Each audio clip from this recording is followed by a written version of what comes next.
resources is increasing every day. Metals and various energy sources are particularly important for our technological advancement.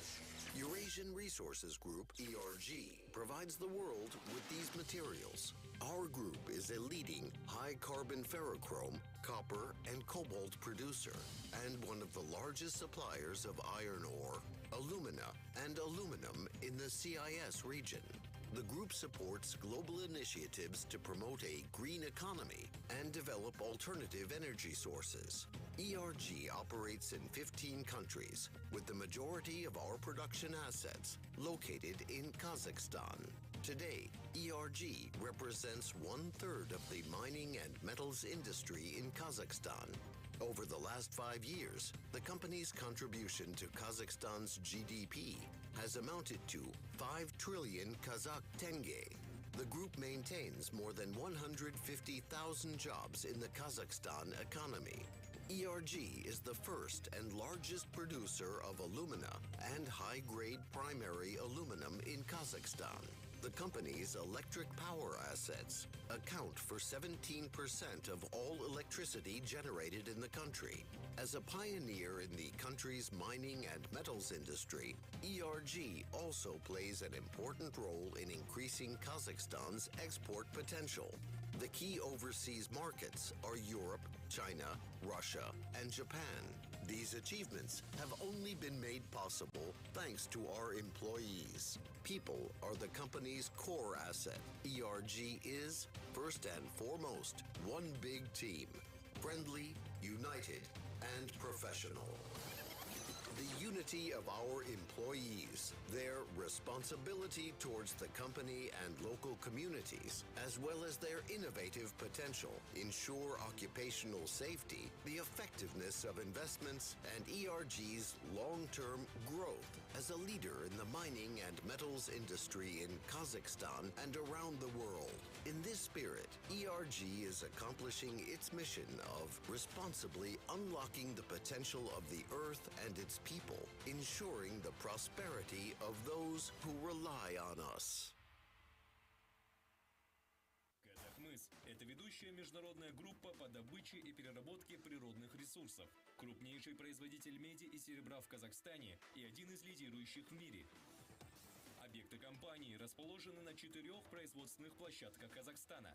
Это 13 рудников и 4 обогатительные фабрики, 2 медиплавильных завода. Топливно-энергетический комплекс.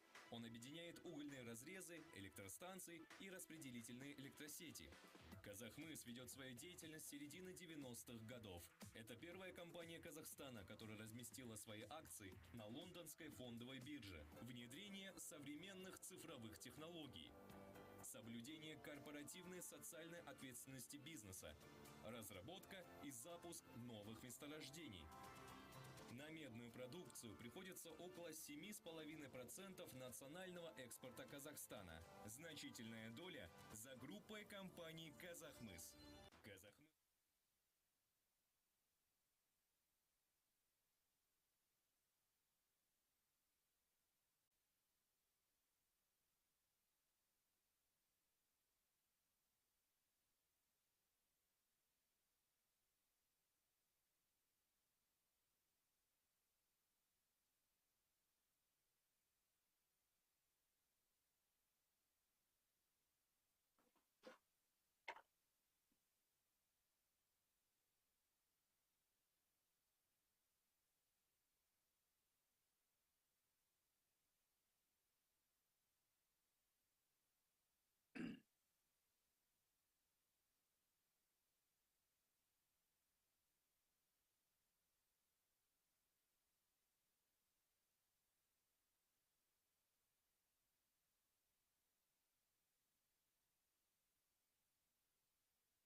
Качество жизни – это финансовый достаток, повседневный комфорт,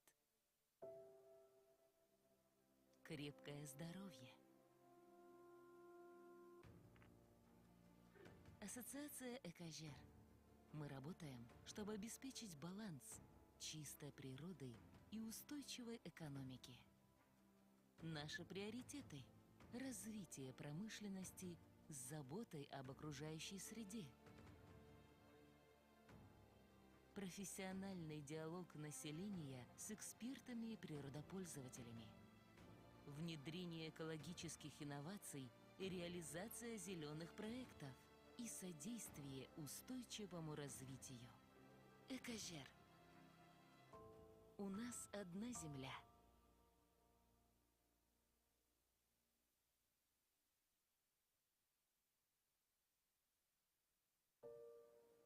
Quality of life is financial wealth, daily well-being, good health. ECOJER Association. We work to meet a clean nature balance with a sustainable economy. Our priorities are industrial growth with concern for the environment, professional dialogue of the society with experts and users of natural resources, introduction of ecological innovations and implementation of green projects, and promotion of sustainable development. ECOJER. Earth matters.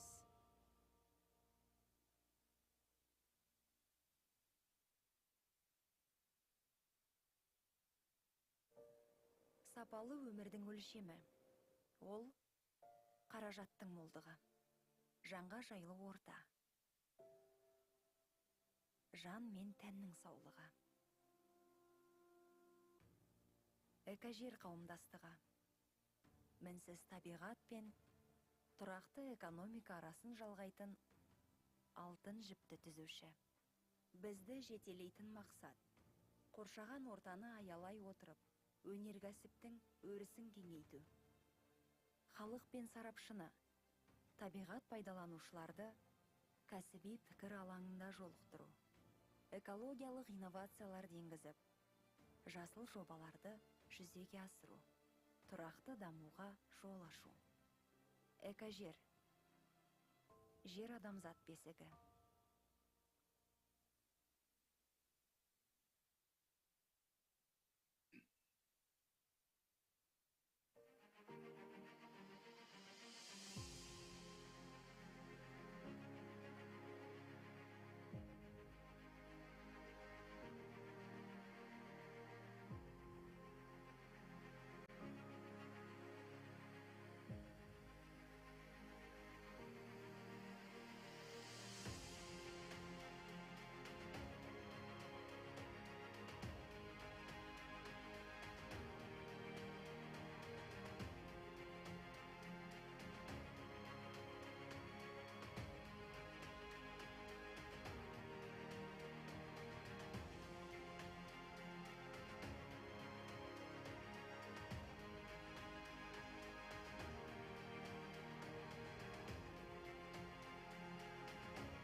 Это Конгресс.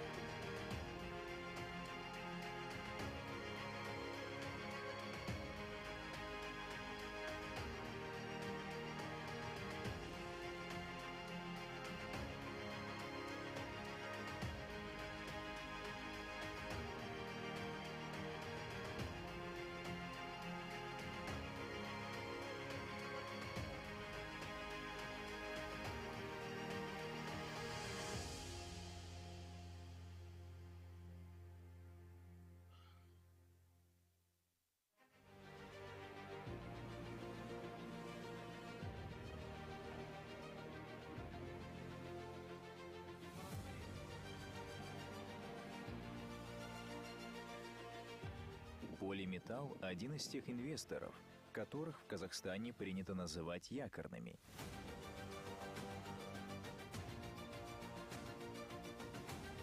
Компания владеет месторождениями Варваринская, Комаровская, Бакырчик и Большевик. Первые два объединены в хаб. Два последних осваиваются в рамках проекта «Кызыл». Место расположения – Костанайская и Восточно-Казахстанская области.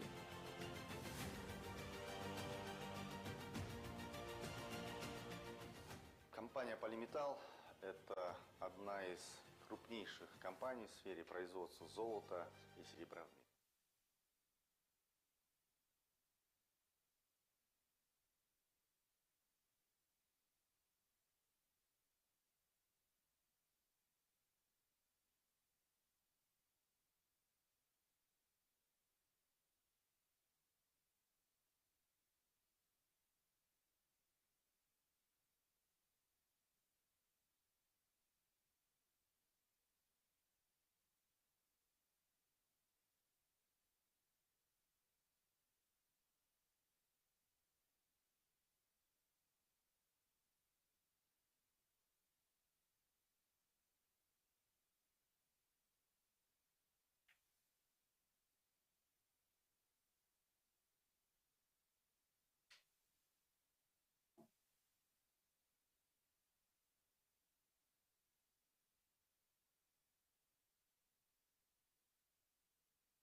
Качество жизни – это финансовый достаток, повседневный комфорт,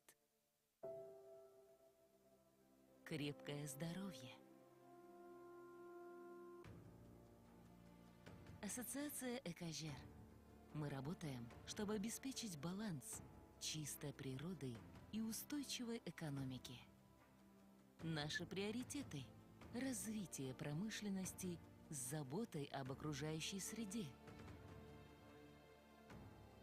профессиональный диалог населения с экспертами и природопользователями, внедрение экологических инноваций и реализация зеленых проектов и содействие устойчивому развитию.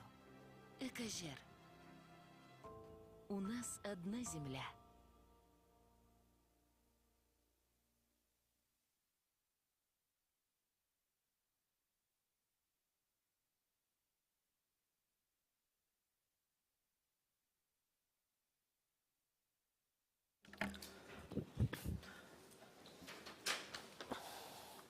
Доброе утро. Good morning. Good morning, dear participants. Being a moderator, let me welcome you all at the second International Congress of ECOJER. Our session is called Upgrading the Management System for Water Resources. And today, we will discuss the relevant issues of water resources in our country. Also, we'll talk about the measures and concept of effective water use and modernization of legislation in the water industry. Let me present our speakers, Serik Kozhanyazov, Vice Minister of Ecology, Geology and Natural Resources of Kazakhstan. We welcome you, dear Vice Minister. Malik Burlibayev, academician, Doctor of Technical Science, Professor, Laureate of the International Golden Medal and Award, ECO Award, expert in water resources. Malik Burlibayev is participating in this session online. Valery Syndikov, President, Association of Enterprises on Water Supply and Sanitation of the Republic of Kazakhstan, Kazakhstan Su Arnasy Company. Laura Malikova, Chairperson, Association of Practicing Ecologists.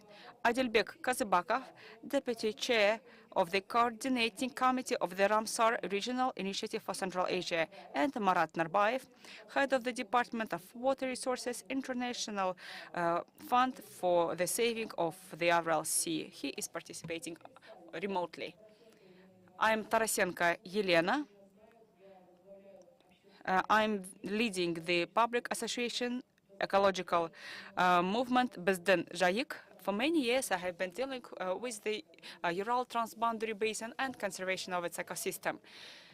Dear colleagues, dear participants, let's start our session.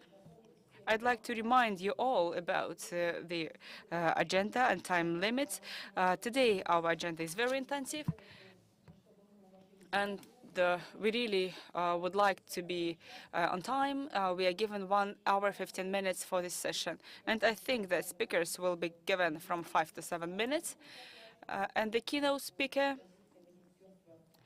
the Minister of Ecology, Geology and Natural Resources, will be given 10 minutes.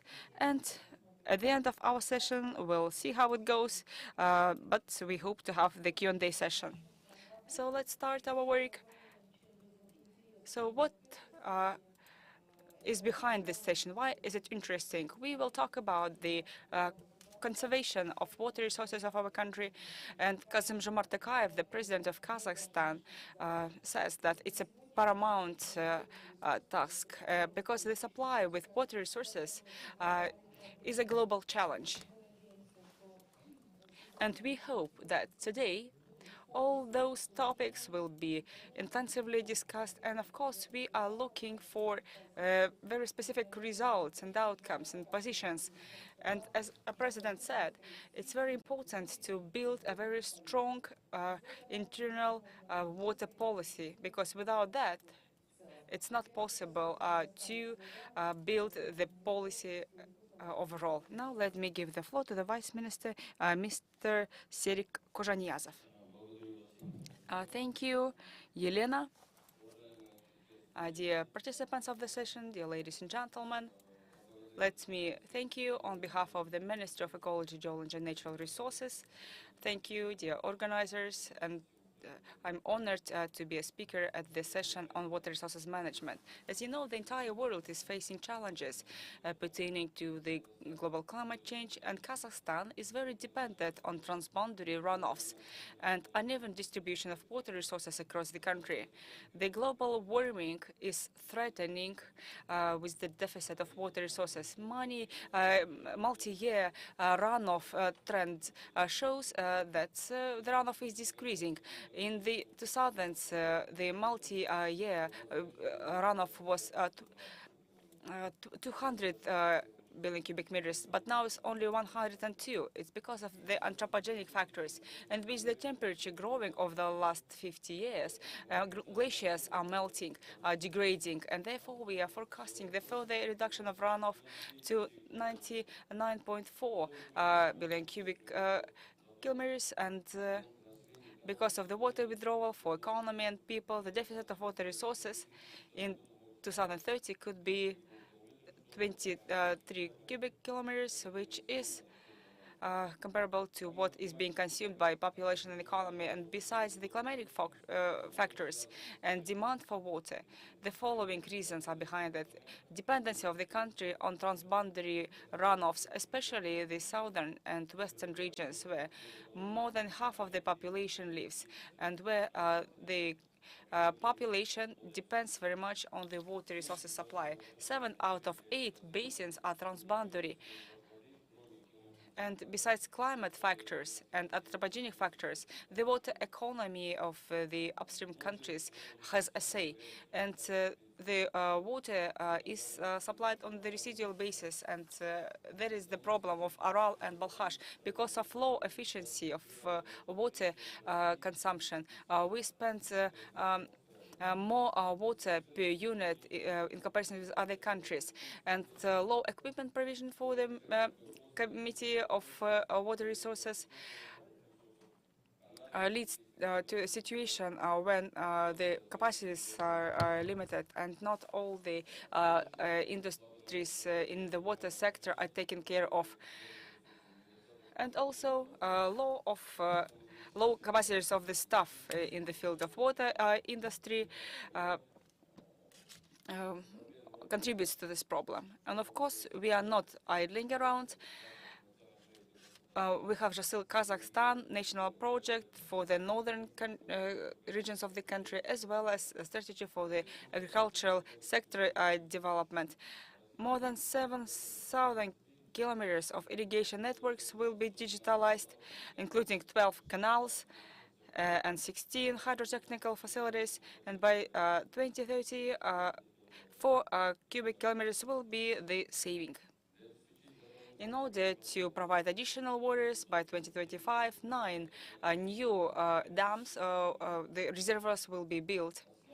The national project for the development of agriculture sector by 2025, the water saving technologies will expand from 265,000 to 450 hectares. And because of water reuse, the water withdrawal will be reduced 1.3 cubic kilometers. And our president made the task to develop a new water code, adopt a water code, which will create a basis for the water resources saving, as well as economic incentives for water saving and creation of conditions for the public participation in water resources management and water demand reduction.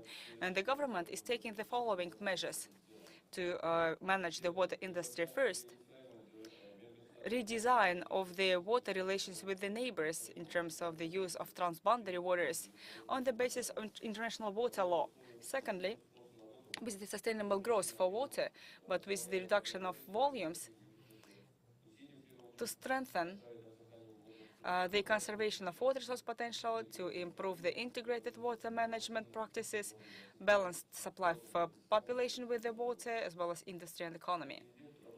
To streamline the work, to enhance effectiveness of the water use, to use less water, to meet the same demand by water saving and water losses reduction, and water saving technologies, distribution and accounting of water as well. And to support these managerial decisions in the Research Institute of Water Economy to create a sectoral R&D center for the water problems and water economy. To strengthen the Committee of Water Resources and its basin inspections. In Committee of Water Resources, create a structural division responsible for the accounting of water, inter-regional supply and the future development of the water industry, for better control and supervision over the water protection, to strengthen basin inspections. Today, because of the high burden on the staff of basin inspections, there is no proper control for the use of the water fund. And we believe that such measures will help to improve the water situation in Kazakhstan to withstand the water security threats. Thank you for your attention. If you have any, I'm happy to take them at the end. Thank you very much, Serik Salavatovich. I think that first we will hear from all the speakers, and after that there will be a Q&A session. But most importantly, it is your position, which you highlighted in your speech. I'm talking about the issues of legislation for water resources and water code. The water code in our country was adopted in the year 2003.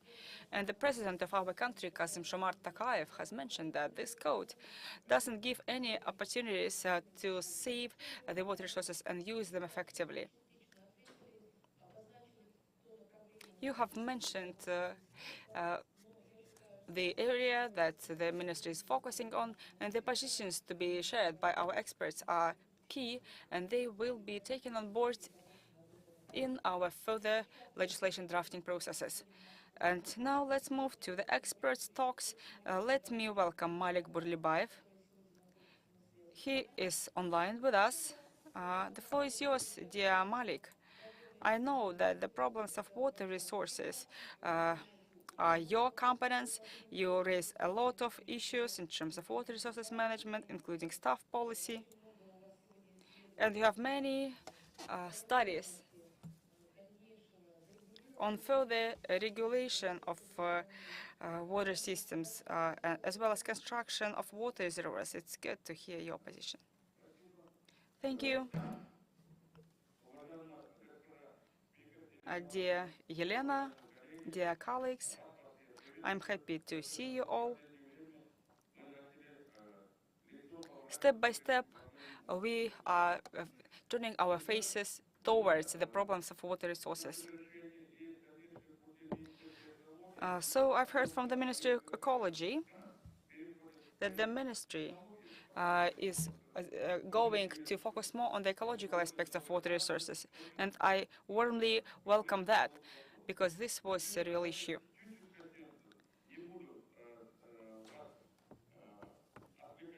I'm not going to distract your attention to the other problems.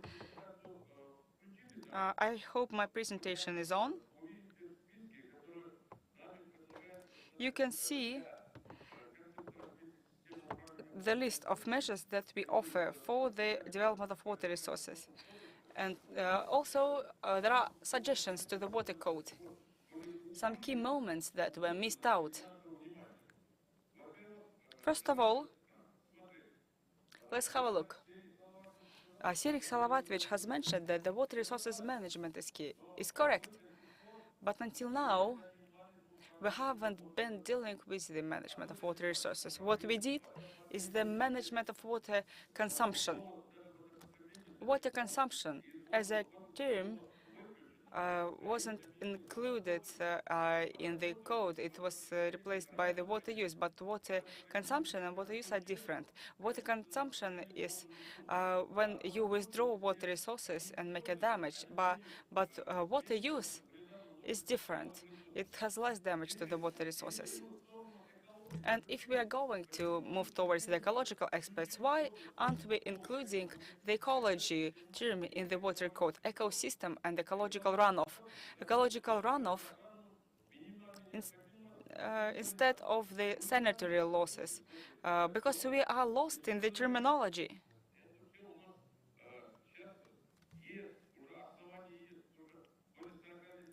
For more than 40 years, we have been dealing with the ecological runoff issues.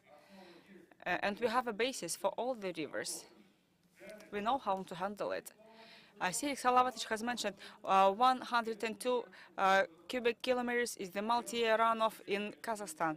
But for 30 years, I've been raising an issue to the ministry that there is a methodological mistake in calculation of the average multi-year runoff. Why? Because without the entire hydrological regime of the rivers can be divided into two.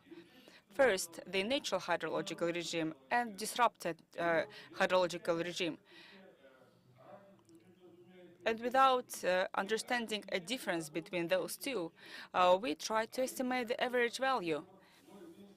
But have a look. In the Institute of Geology, we have the monograph, 30 volumes on water resources. Now we have not more than 93 cubic kilometers as the multi-year average runoff. I'm not talking about high waters or low waters, but it's average. Therefore, what I'm suggesting all the time, Under the committee, there should be a state commission for the evaluation of reserves of the groundwaters, surface waters, because Committee of Water Resources says one thing, researchers say the other thing, and the community is confused. And here we are talking about the rational use of water resources. From the times of Gorbachev back in USSR, and then for 30 years, we are talking about it, but doing something else. There is no economically justified cost of water. Cost of water for the farmers to feel, because in the south and southeast, the water consumption takes place in agricultural sector mainly. And unless we have the scientifically justified cost of water, there is no point of talking about optimal or rational water use. But what are we doing instead? We are doing the irrigation in trenches, and we don't know how much water they spent there, because there is no initial accounting for that. Secondly,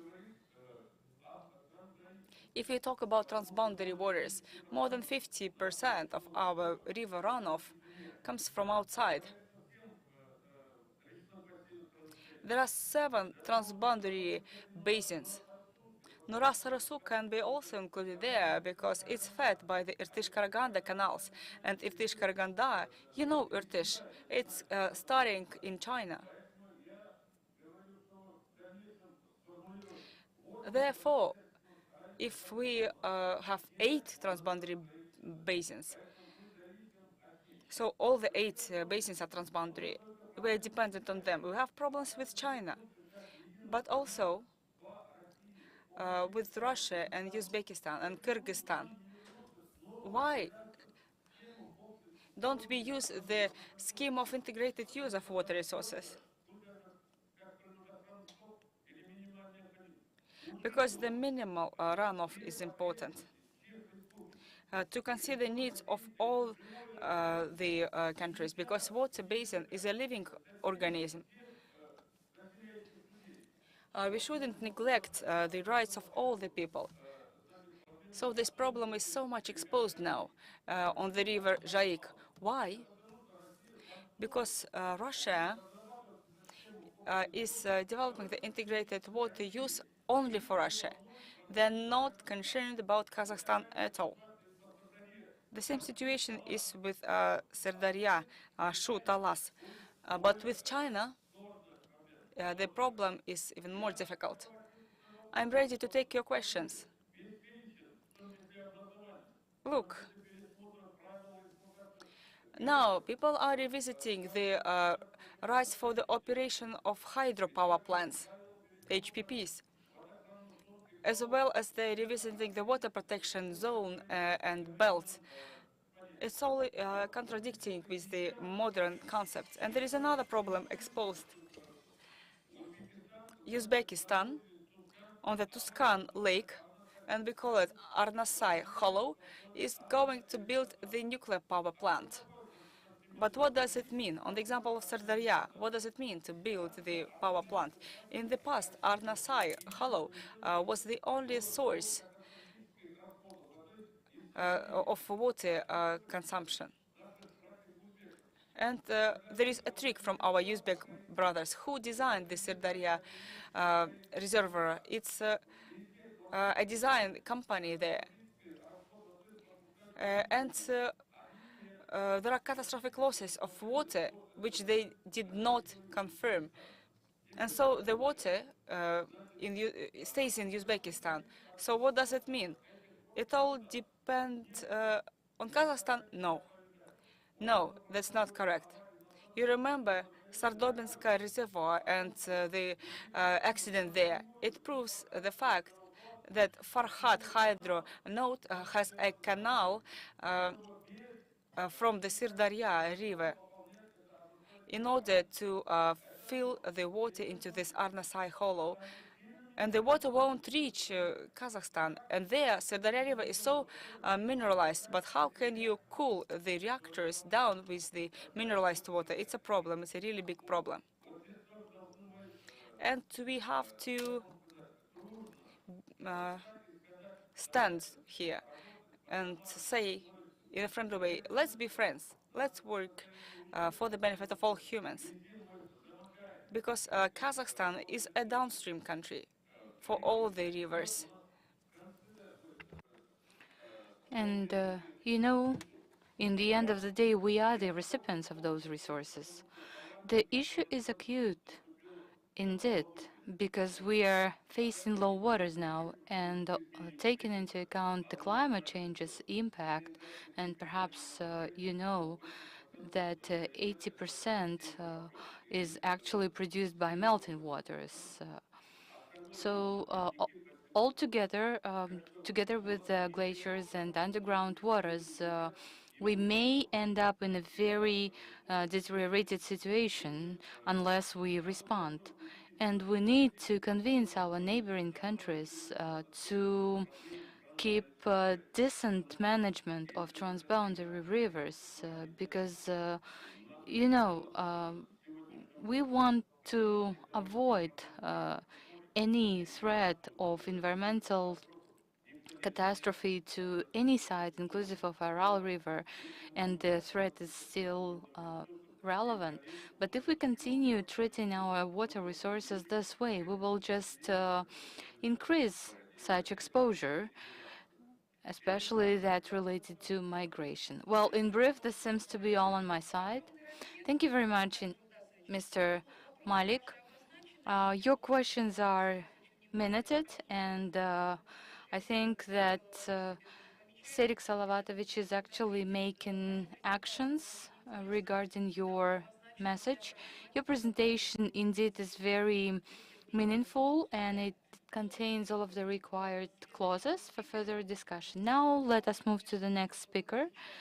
Well, I think that the main message conveyed by our respected speaker and by Mr. Serik is careful and very properly management of our water resources. So I would like to ask Mr. Serik to answer the question at this point of time, especially that related to water and sewage facilities, water supply, water disposal, because this relates to our everyday life and is a highly relevant issues, and we need to make this linkage of this regular question of this life-sustaining questions to our main agenda.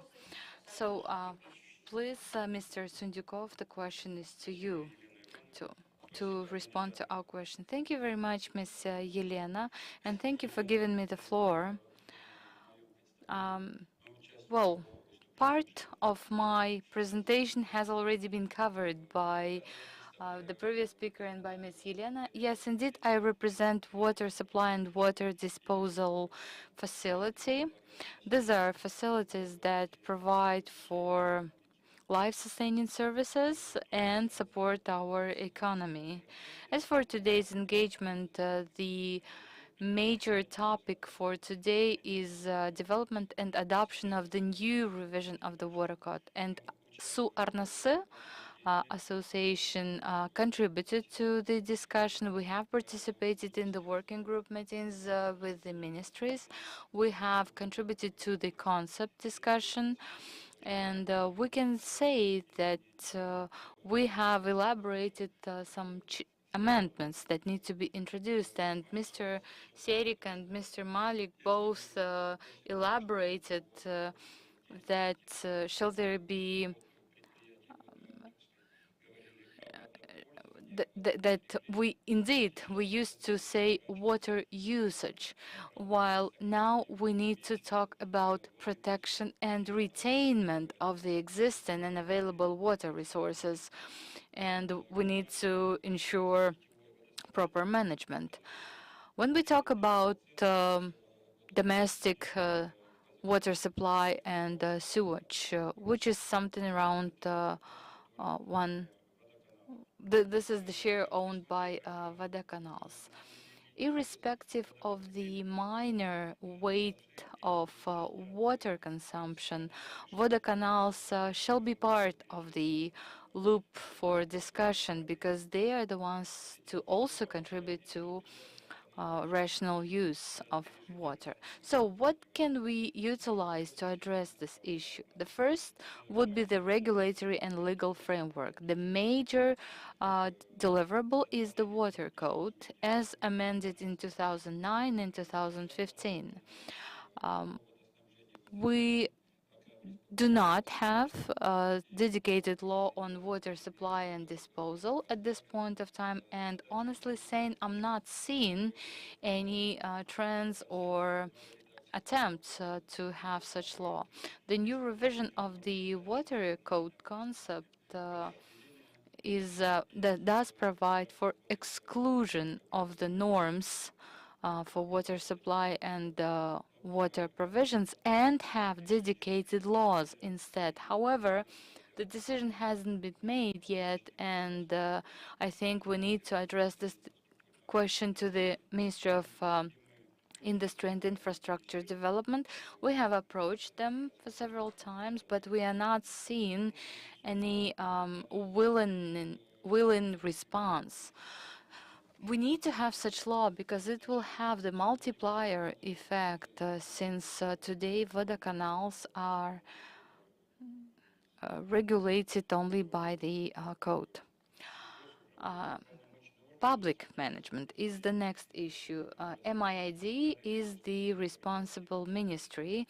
Then we also have the Committee for Construction and Utilities Affairs, and perhaps you understand that water supply and water disposal is the part of utilities and amenities system, and however, it doesn't receive proper attention. And today's agenda indicates that all of the water-related functions shall be transferred to one single ministry. And recently, we had a water code established by the Prime Minister and chaired by the Prime Minister. So he actually, we conveyed our proposals to the Prime Minister, and we think that there shall be a single ministry responsible for any processes related to water, but the issue is still open and the final decision hasn't been made. Well, as for MIID and Committee for Construction Affairs, you know, the way they treat it is like something in the very end of a queue, while it shouldn't be this way. Next pillar would be about science and education. I will not be diving deep, but you know, scientific developments in water are not existent in Kazakhstan, and I'm confident in my statement. If anyone would want to argue, I am ready. You know, this we do have various R&Ds, but we do not have a dedicated water supply and water disposal research and design institution. We do have the very basic knowledge provided in higher education, which is of quite a poor quality. We do not have a dedicated skills or qualification in the higher schools saying that this is water supply or water disposal. We only have the faculty for water engineering, while it is still a part of a major construction qualification. Also, we need to pay attention to remuneration level. It's low, and existing staff is getting older, while younger people are looking for higher remuneration. Next point is tariff regulation. Perhaps it is one of the most critical in this sector. What are advantages and disadvantages?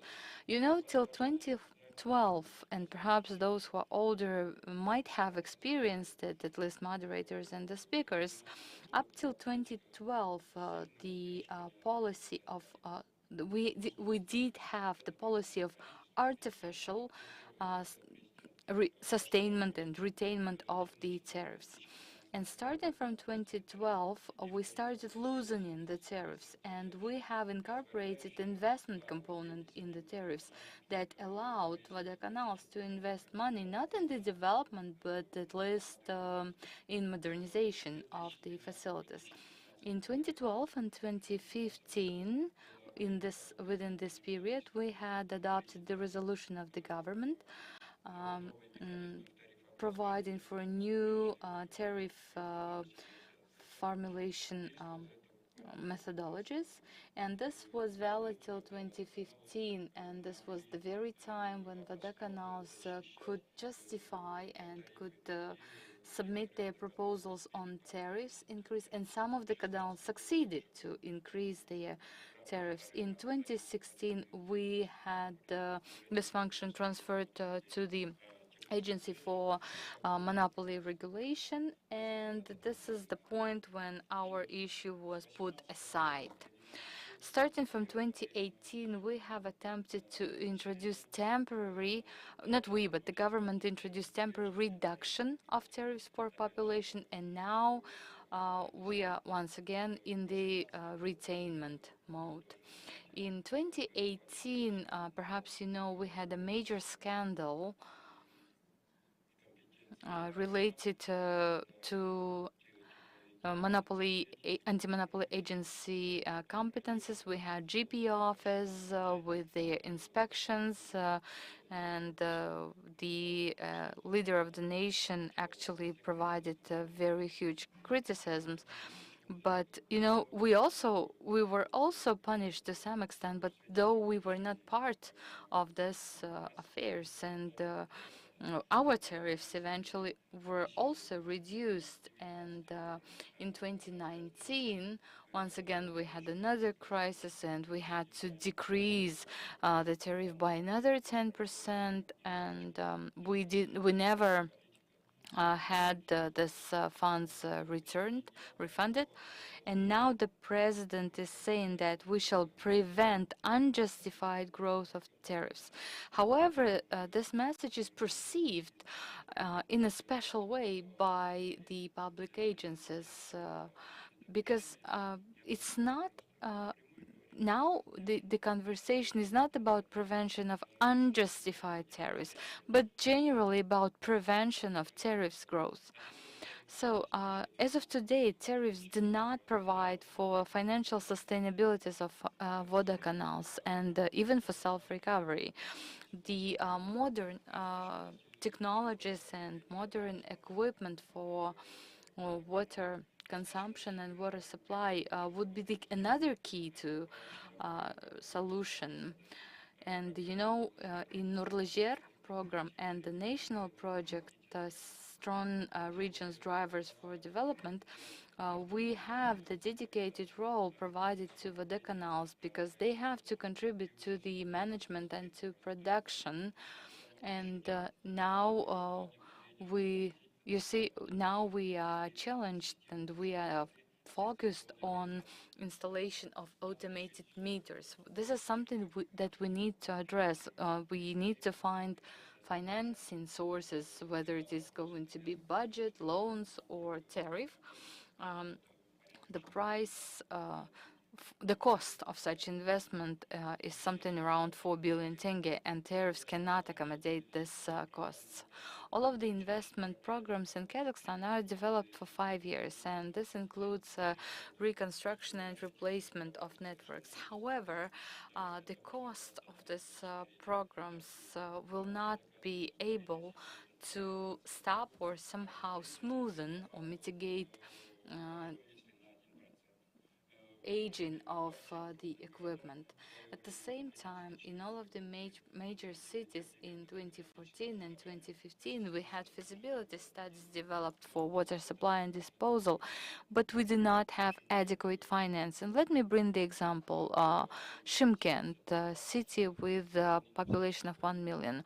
The cost of financing is 70 million, while only 25 is allocated. So, you know, maybe we can address it through property tax because you know, before 29, the property tax for Vodokanals was around 10%. Now it is reduced to 0.1%. However, it is growing for water disposal. So it's been 10 years we are trying to rectify this rate. For instance, Astana Su Arnası is paying property tax for water supply is 1 billion tenge, um,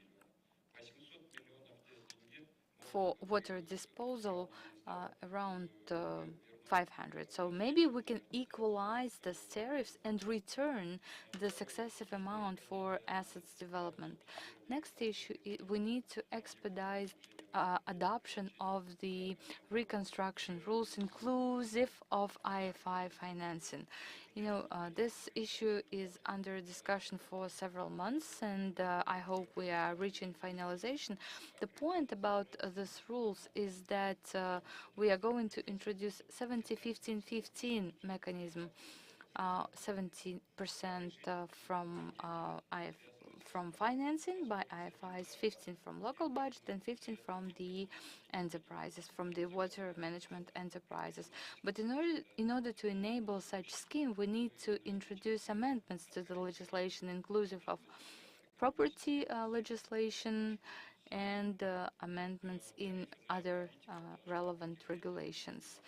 I think tariff policy has to be exposed to changes. In 2017, Mr. Nazarbayev, during the joint session of the parliament chambers, has instructed them to review the issue of utilities tariffs, saying that none of the investors would approach Kazakhstan when seeing such tariffs, because tariffs have to provide for self-recovery and self-sustainable operation of Vodokanals. But the government has to think on how to protect vulnerable population, micro and small business, but still increase the tariffs.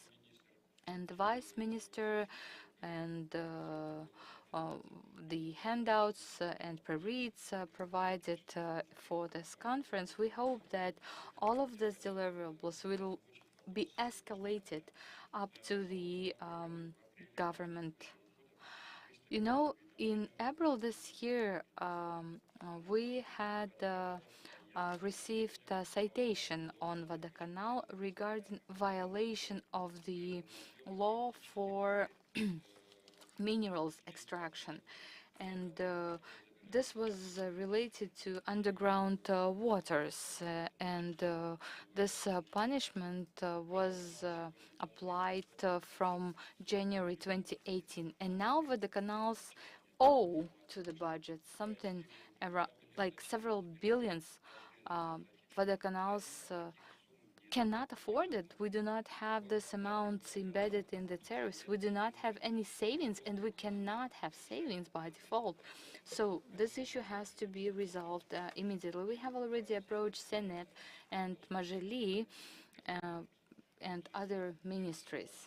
And Mr. Serik, I am approaching you with this question. Well, this citation, you know, definitely would be definitely applied to KVK, Kazvodhos enterprises, and because they are fed from underground sources, so they are the ones to receive the very same citation, so we have to address the issue. Thank you very much, Mr. Valeri. You know, indeed, this is a highly important issue, and you have mentioned that all of the functions related to water management shall be transferred to a single minister. Which of the ministers do you find the most appropriate for this purpose? Because you said that all of these functions shall be there with a one single ministry, because you know some of the issues are technical, some of the issues are political, some of the issues are life sustaining. So since you are the entity that is working on this idea, what do you think? You see, organization was established in 2002, and you know during the very first time when I joined this enterprise, I was really going mad because we didn't have a centralized approach. We didn't have anybody we reported to. It was only Akimat, the municipality. So so you see, in order for me to kind of fight for some entity to be responsible for water, it took me 7 years. So generally speaking, I can say that it doesn't matter. It can be sports committee. We just need to engage the experts community to contribute to the regulatory framework development and other, and we can leverage other tools. Mr. Babic, who is famously known in this sector, when he was the chairman, he agreed to take this burden and introduce this dedicated sector of water supply and water disposal. But we were okay with this. Well, the staff was short, and there was an agency on the construction affairs, so we were transferred there. And in other countries, there are practices when such a structure could be part of different organizations. At the end of the last century, the Construction Affairs Committee dealt with our issues. Thank you very much.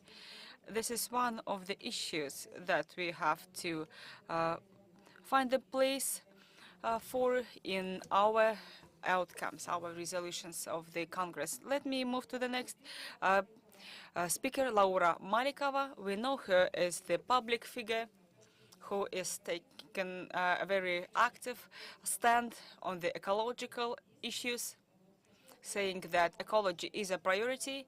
So what is the problem of water resources in your opinion, and what suggestions can you make? I'd like to remind you of time schedule, dear colleagues, because we need to hear from everyone, and then we will continue our work. Thank you. Good morning, dear colleagues, dear participants of the session. I'm happy to see you offline. Thank you for having this forum for the second time. We hope it will be a good tradition. And also congratulations on the forthcoming congratulations on the forthcoming holiday, 5th of June, the World Environmental Day. And being the head of the association, let me draw your attention to the pollution of water resources. Water resources, as mentioned by the representative of the Association of Water Canals, although only 4 or 5% of water is used, but they pollute lakes and rivers a lot. You can see on the slide there are 69 towns that need reconstruction or redesign of the water canals, water facilities. You can see the amortization rate usually is about 60%, meaning that the technology is outdated. The systems are exhausted and they have to be renewed. You can see the map here from the KAS Hydromet organization that monitors the quality of surface waters. If you zoom in, you can see that near the city, the waters are cleaner than in the city. It means that sanitation facilities have a big effect on the quality of water. And most of the lakes and rivers are grade 4 and 5 in terms of water quality. It means that they're very polluted. And quite often we see the phosphates and nitrates indicators that are higher than normal in Yesili River and in other towns where the treated wastewaters are emitted into rivers and lakes. And phosphates lead to eutrophication because microorganisms grow there, reducing the amount of oxygen in water, and this leads to the death of fish. And also it makes the water preparation process harder. Also, I'd like to mention that in our region we have historically polluted rivers, and industrial enterprises emit the poorly treated wastewaters on top of that. And from the times of the Soviet Union, we have a habit. We have certain behavior. And average person uses more chemical things like different powders, washing powders, and they all go to the sanitation facilities. And our water sanitation facilities for the municipal wastewaters do not have treatment phases for the nitrates and phosphates chemicals because it's biological assessment, biological treatment only. Therefore, we have a need to revisit a technology for the treatment of sanitation waters. So these are the problems that I'd like to draw your attention to. And having this opportunity, I'd like to ask the chairperson, the Vice Minister Serik Salavatovich, to include us to the working group on the water code. As Malik Zhaldasovich said, people say that water resources are just water, that it's not for the environment to consider. Therefore, let's have an integrated approach to avoid a situation when everyone is existing in silos. So that's all from me. I'm happy to take your questions. Thank you. Thank you very much, Laura. Very concise, but very informative. We have something to think of. Our next speaker, Adilbek Mustajipovich Kuzbakov. Of course, the things that you are handling. You are implementing the Ramsar Convention. And we ratified numerous conventions. And how is it working today? Let me ask you a question. For the conservation of water resources and for the environmental balance, a key role is played by wetlands. This is very important to consider in the water code. It must be somehow systematized. So what are your positions? And what are your objectives? Rahmet, Yelena Ivanovna. Good day, dear participants of the session. Speaking of the Ramsar Convention, so the situation is the following. There is a focal point of the Ramsar Convention on behalf of Kazakhstan. A focal point is a person, an official, who represents Kazakhstan during the meetings of the Ramsar Convention parties. And for many years, we don't have such a focal point here. But such a focal point must represent the Committee for Forestry and Wildlife. But now, they still have some mess with the stuff. People are coming and going. And no one is held responsible. No one wants to be responsible for the implementation of the Ramsar Convention provisions. And therefore, having this opportunity, I'd like to move to my suggestions right away. Why won't the Committee of Water Resources take the responsibility for the regulation of wetlands?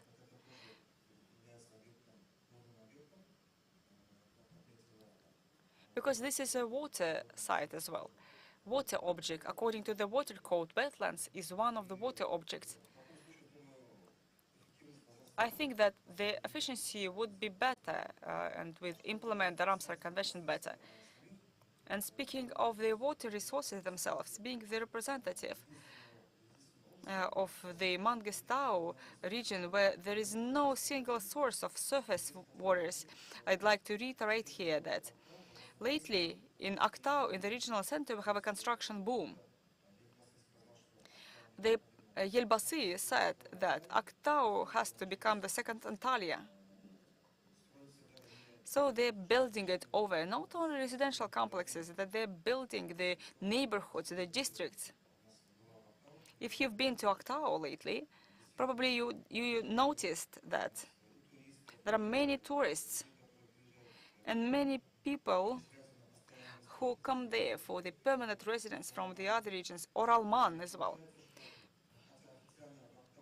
Officially, just 200,000 people live in Aktau according to statistics, but actually much more, because another district was built artificially, and now it includes all the suburban areas, which are quite numerous.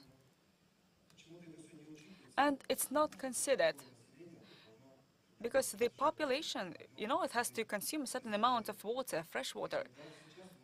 And even now we are experiencing the water shortage. During the entire summer, we get fresh water according to the pre-established schedule. After 11, you cannot take a shower, 11 p.m. And hotels are massively built.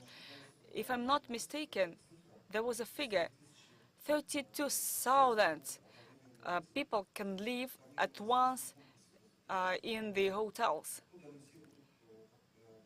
Where will they take water from?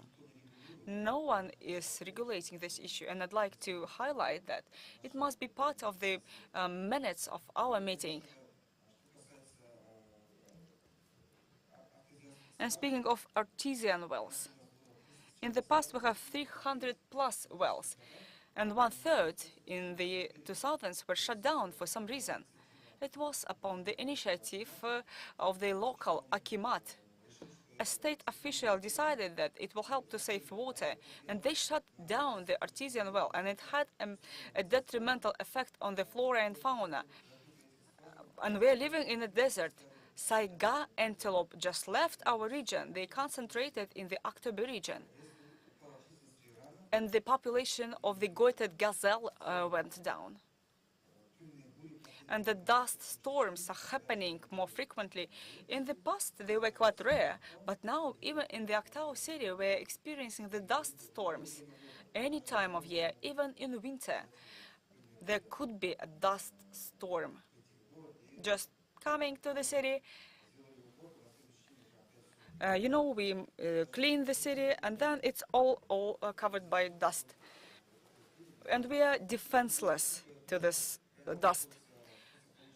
And we have the tailing dump, Koshkarota, where there is radioactive dust. So you can easily understand that the citizens of Aktau are breathing the radioactive dust, and no one is controlling that.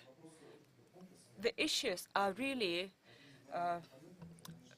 integrated, and we have to regulate the water resources for this matter. Apologies for speaking chaotically, because I prepared a presentation for 33 slides, but I was told before the meeting that I have just 5 to 7 minutes. If you have any questions, I'm ready to take them. Thank you.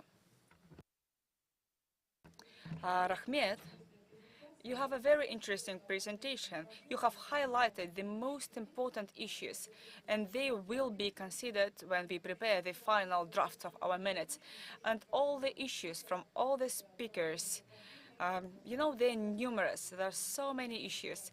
And of course, they are of concern for our population. And I'm sure that we will get answers because the parliament will work on them as well as the government. Now let's move to the next speaker, Marat Tursunbekovich Narbayev. He is responsible for the issues of the Aral Sea. For many years, of course, we are aware about the environmental disaster at the Aral Sea, as well as Amudarya and Sirdarya rivers regulation. These are water arteries of our region. So let me ask you, Marat, what are the most relevant issues here, and what are the solutions? How well advanced are you in addressing these issues? And who would you like to ask questions to? Dear participants of the conference, good day. Thank you so much for giving me the floor. Thank you for inviting me. I'm honored to speak at such a high-profile conference. Really, the problem of the Aral Sea is known very well, and many researches and studies were dedicated to this issue. Last year, a resolution was adopted. Resolution to announce the Aral Sea region as the zone of ecological innovations and technology. So this problem is very high on our agenda of the neighboring countries and the global community. And we have certain issues to address. like the salt and dust storms from the dry bottom of the Aral Sea, as well as pollution of water in the Sardarya and Amudarya rivers, low quality of fresh water, degradation of lands and desertification, and of course it has effects upon the population's health. Even breastfeeding mothers, actually harmful chemicals are found in the breast milk. Also, the chemicals are found in the blood of Aral citizens, even those chemicals that are used in fertilizers. Therefore, our government and governments of Central Asian states, they do a very consistent work. And in my presentation, I'd like to talk about the issues of the Kazakh side of the Aral Sea. I'm in agreement with the previous speakers. We have a problem of the wastewaters from the sanitation facilities. On the Kazakh side of the Aral Sea, we try to follow the modern standards. And in the Aral-Sirdarya water region, it will be possible to bring back about 200 million cubic meters of water per year at a level of one big water reservoir. Also, we need to do redesign and to upgrade the irrigation systems, including drainage systems. And this would help the Aral and Sardarea region to reuse up to 2 billion cubic meters of water. And waste waters, sanitation waters can be used to irrigate some technical crops and even construction frameworks that is produced of wood. So with this water, we can irrigate the trees and tree plantations. And we must restore the canal systems in the region. This will help with reducing the burden on the water system to enhance the greening of the towns and improve the microclimate in the villages and in the towns.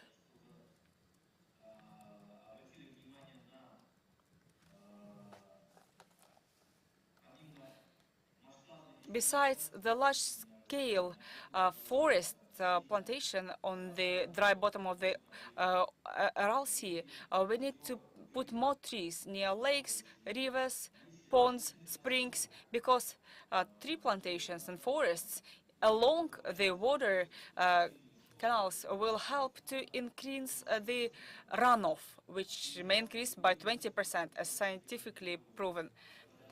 In order to reduce the flood peaks, to improve the quality of water, because the water is treated of the toxic components, and also it will help with the biodiversity of river systems that is a source of feeding for certain species.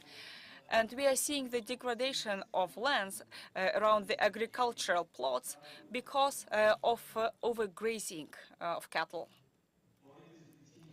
Due to this reason, we are seeing that animals, the livestock, eats saksaul and other trees that are planted as part of the Green Belt Initiative. Therefore, phytomelioration works have to be ensured, as well as remote grazing. And also, we need to enhance the livestock cluster as a measure for the adaptation to global climate change processes. For instance, in Kazakhstan,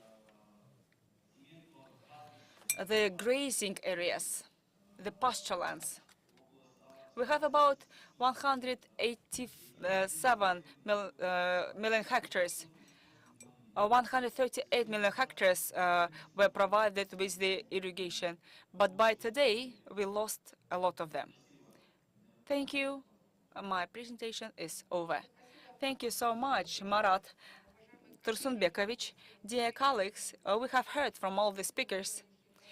They touched upon very relevant issues. I'd like to thank you all. Dear Sirik Salavatovich, we have 10 minutes before we have to finish our session. Could you respond to the most important issues that were raised today? I know what you do today. I know that you do a lot for the commissions on transboundary rivers. But as you can see, the issues are global. Just briefly. Thank you very much. The speakers mentioned very important issues.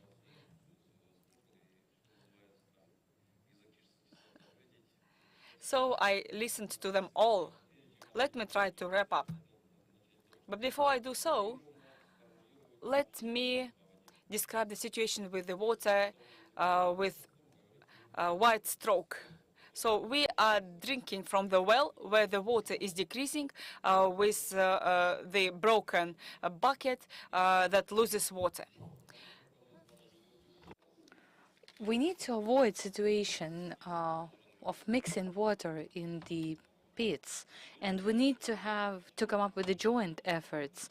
In the beginning, we mentioned that we are highly dependent on transboundary runoffs, especially from western area. So we need to develop this water diplomacy. It is difficult indeed, because each single country is trying to address their own issues, their in-house issues, and this is okay, this is normal, but we need to start speaking the same language. We need to be aligned, apply international practices and norms, because, you know, we have had conversation on the water code. In water code, we had only the usage and protection. Now we want to focus on protection first and retainment, and then use it. And if we apply this to the very same pit that I have mentioned, we need to actually make a patchwork on those holes that we have in the pits. And we need to come into compliance with international experience. And today we had speakers talking about utilities sector, on industrial sector. We need to reduce withdrawal of fresh water. Let's say we are drinking from the bucket. We drink from the bucket and we only use a very minor amount. We need to drink from the glass with a straw. So every single drop is saved. I know that I'm exaggerating, but this is what we currently have, and great efforts are currently undertaken as instructed by the head of the state. The situation is changing for better, and I can assure you, as the person within this loop, you know, on May 13th, the president signed the allocations of funds, and water sector received twice more as compared to previous periods, which means that the government is now facing this sector, is now facing the needs of the sector. You know, the title of our today's conference is Modernization of Water Resources, but I would like to title it Water Modernization, because we need to proceed with such efforts. We do have ideas, we do have numerous challenges, and all of this changes within the ministries from one entity to another entity. And yes, we did have corruption scandals, but you know, you see, and now we are kind of experiencing the impacts of all of these precedents. But we need to improve our management decisions. We need to have adequate justification, because otherwise we will be just crawling around the solutions without selection of the proper one. So we want to leverage our water R&D in Taras, and we want to establish a scientific analytical center that will be working on such issues. Before, we used to have such R&D institute, but now it's not existent any longer. But we want to have a single R&D institutions working on water, any water-related issues. Secondly, having such an institute, those objectives and those instructions that we currently have, we need to ensure feedback between us and such R&D, because sometimes we do have some faults in this feedback, some interruptions. Then we need to have this endorsed by the government and then implement. And this is where we will need the Committee for Water Resources and KazVodHoz, KVK. They also require capacity strengthening, because when we talk about water resources, we unfortunately, you see, let me bring the comparison. You know the heavy haul truck? So whatever is supposed to be loaded on a heavy haul truck is currently loaded on a light vehicle. So the committee cannot cope with such burden. And, you know, we need to be realistic. Let me bring the simple example. Jaiik-Caspian Basin inspection, 14 people, 4 oblasts, Aktobe, West Kazakhstan, Mangostau, and Atyrau oblasts, provinces. 14 people for 4 oblasts. I've been there, 2 males, the remaining staff is female. You know, just imagine, the only thing that they're capable to handle is the bureaucracy thing. Sign, approve, read, while we need people making a walk-around, making inspection, being physically visible on site. So we need to strengthen staffing and capacity of water basin inspections. Well, speaking generally, well, you see, I can talk about this for ages. And, you know, what I want to convey is that I am supportive of what speakers said today, but I disagree that it's all bad. The work is ongoing, and unfortunately, we cannot have it all at once. But we are proceeding in this direction, and this is evidenced by our water code efforts. I forgot the name of the speaker, but he was bringing the example of Aktau, where we are constructing the hotels where while population is facing shortage of water.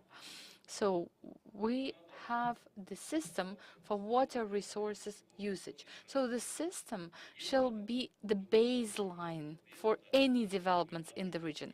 If there is water available in the region, it's okay to construct a bunch of hotels. If there is no water, there shall be no construction development. Because, you know, what we currently face, every new mayor is bringing new construction development program. But we need to stop this from happening. The system for water resources management shall be the driver and the guide for any effort. If there is water, let us construct. If there is no water, it's not the right time. Well, in brief, these are the most challenging issues. We also have to admit that water is everything, water is life. This is what we keep saying. But in real life, we do not treat water as the source of life. Mr. Serik, may I please have a question? May we please have a question? Taking this opportunity, we would like to have a specific question. Laura, please go ahead. Perhaps you know that the Vice Minister said the situation with water resources is poor, but we know that in 2020, in the capital city, somewhere nearby, we are burying Mali Taldekol Lake. This is a naturally generated lake. We tried to address this issue via the ministry, then we engaged attorneys, now we are having litigations. So this was a natural lake, and it was then buried with construction debris. And they want to construct a building there. We have approached the Ministry of Ecology with this issue. We want to understand your position. Are you going to fight for this lake? Are you going to protect it or not? Secondly, regarding water supply.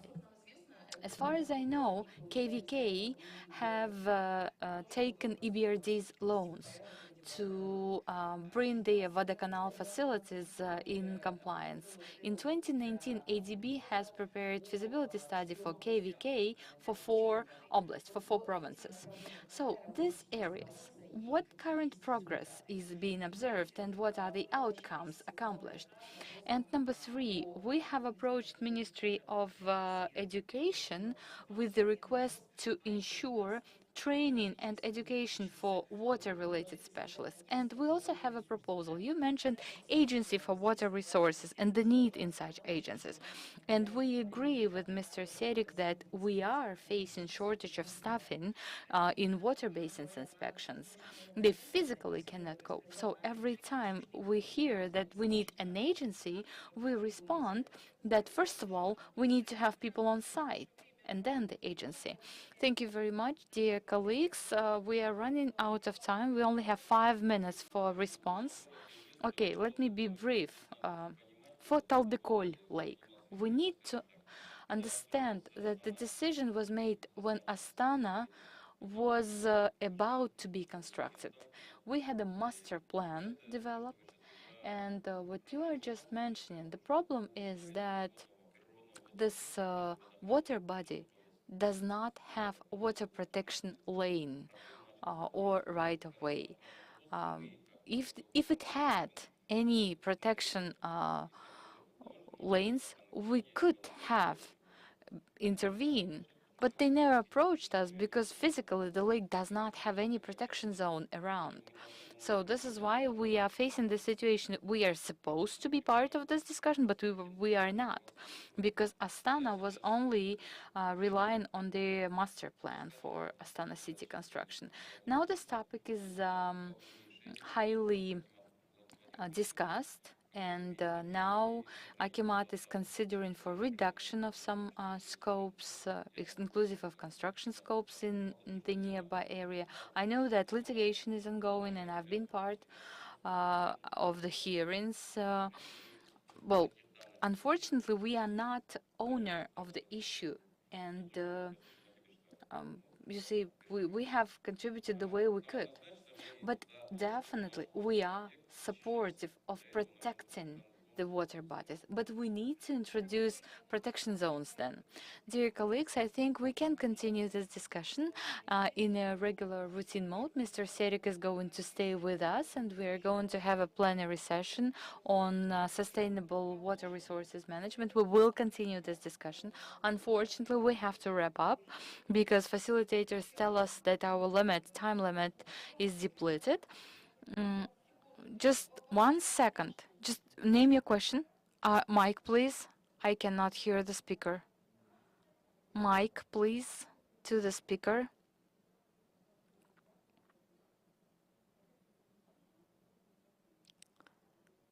Dear English speakers, unfortunately, I only hear the city of Pavlodar, and how was it possible? This is all I managed to hear.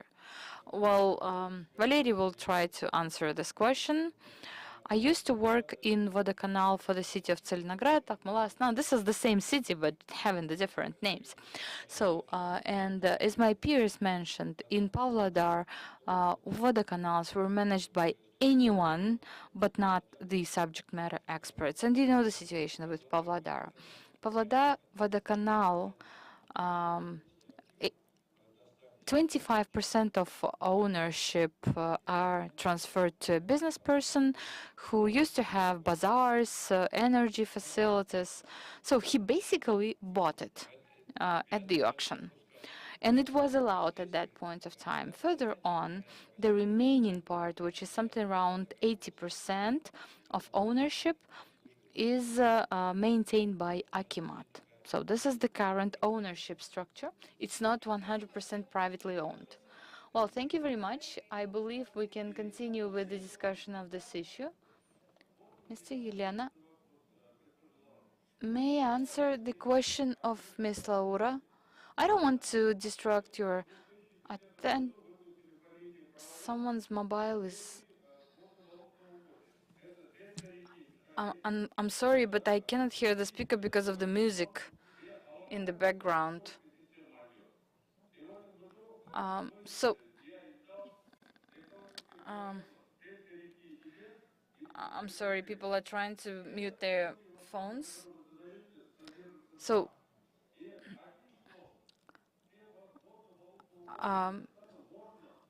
in a single word, this kind of water bodies in Kazakhstan, they can be protected and retained, provided we incorporate them into the overall water balance. Dear counterparts, indeed, we had a very important discussion today. We are working on these issues, and it was very nice to hear from the Ministry of Ecology that modernization of water resources management is ongoing, and the community and the experts must provide their input. So let us work in one team. I know that we keep irritating the ministry, but what is important to keep the practice of the experts councils, frequency of our meetings, because we know that we have several commissions inclusive of transboundary rivers commissions. Some of the commissions are meeting frequently and regularly, some do not. And it is important to continue this practice. And wrapping up, I would like to convey my sincere appreciation to all of the participants and facilitators. We are continuing our forum, and we shall be committed. We shall stay committed. So whatever we can save in our country actually depends on us. Thank you very much.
Качество жизни – это финансовый достаток, повседневный комфорт,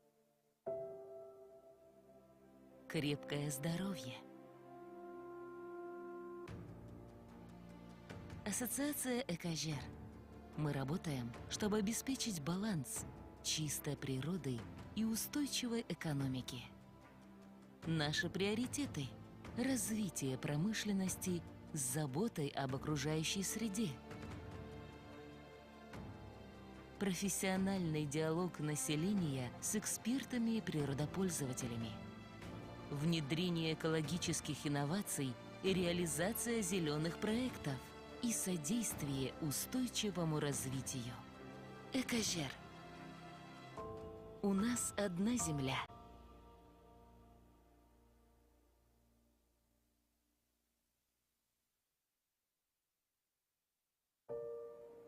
Quality of life is financial wealth, daily well-being,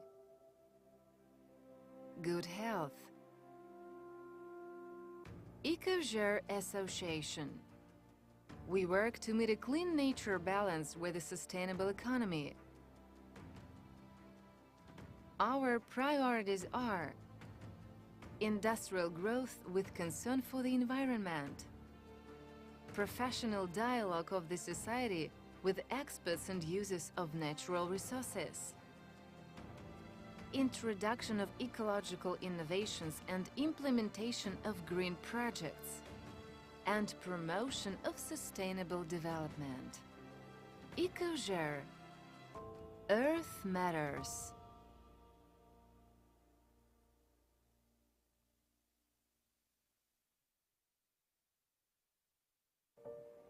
Сапалы өмірдің өлшемі. Ол қаражаттың молдығы. Жанға жайлы орта. Жан мен тәннің саулығы. Экожер қауымдастығы. Мінсіз табиғат пен тұрақты экономика арасын жалғайтын алтын жіпті түзуші. Бізді жетелейтін мақсат. Қоршаған ортаны аялай отырып, өнеркәсіптің өрісін кеңейту. Халық пен сарапшыны, табиғат пайдаланушыларды кәсіби пікір алаңында жолықтыру. Экологиялық инновациялар енгізіп, жасыл жобаларды жүзеге асыру. Тұрақты дамуға жол ашу. Экожер. Жер адамзат бесігі.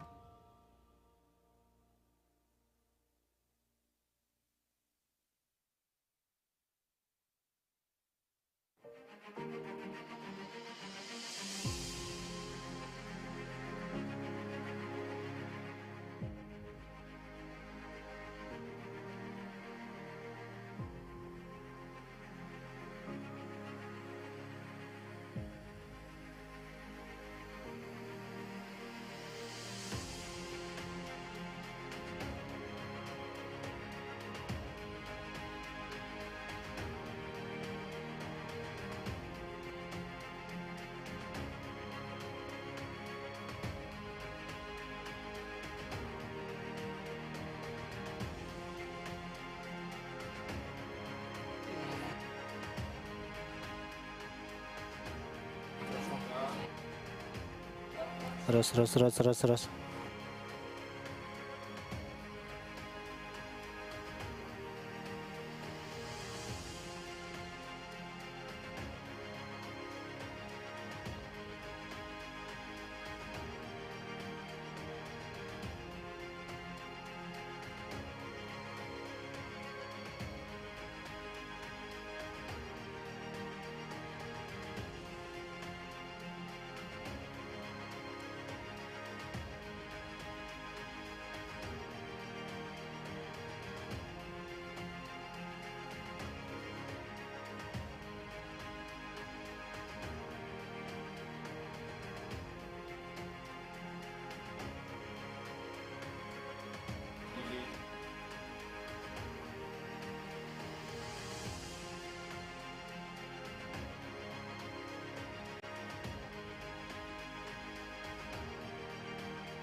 Я?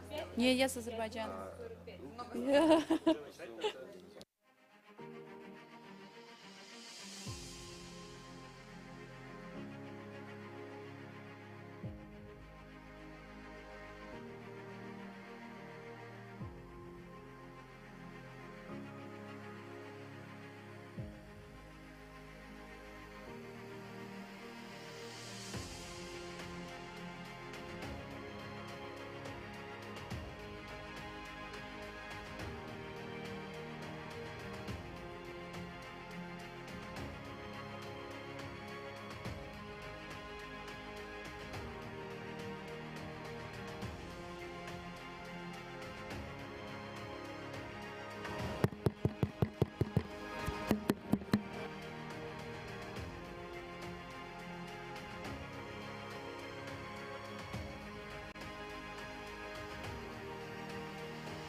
Полиметалл – один из тех инвесторов, которых в Казахстане принято называть якорными.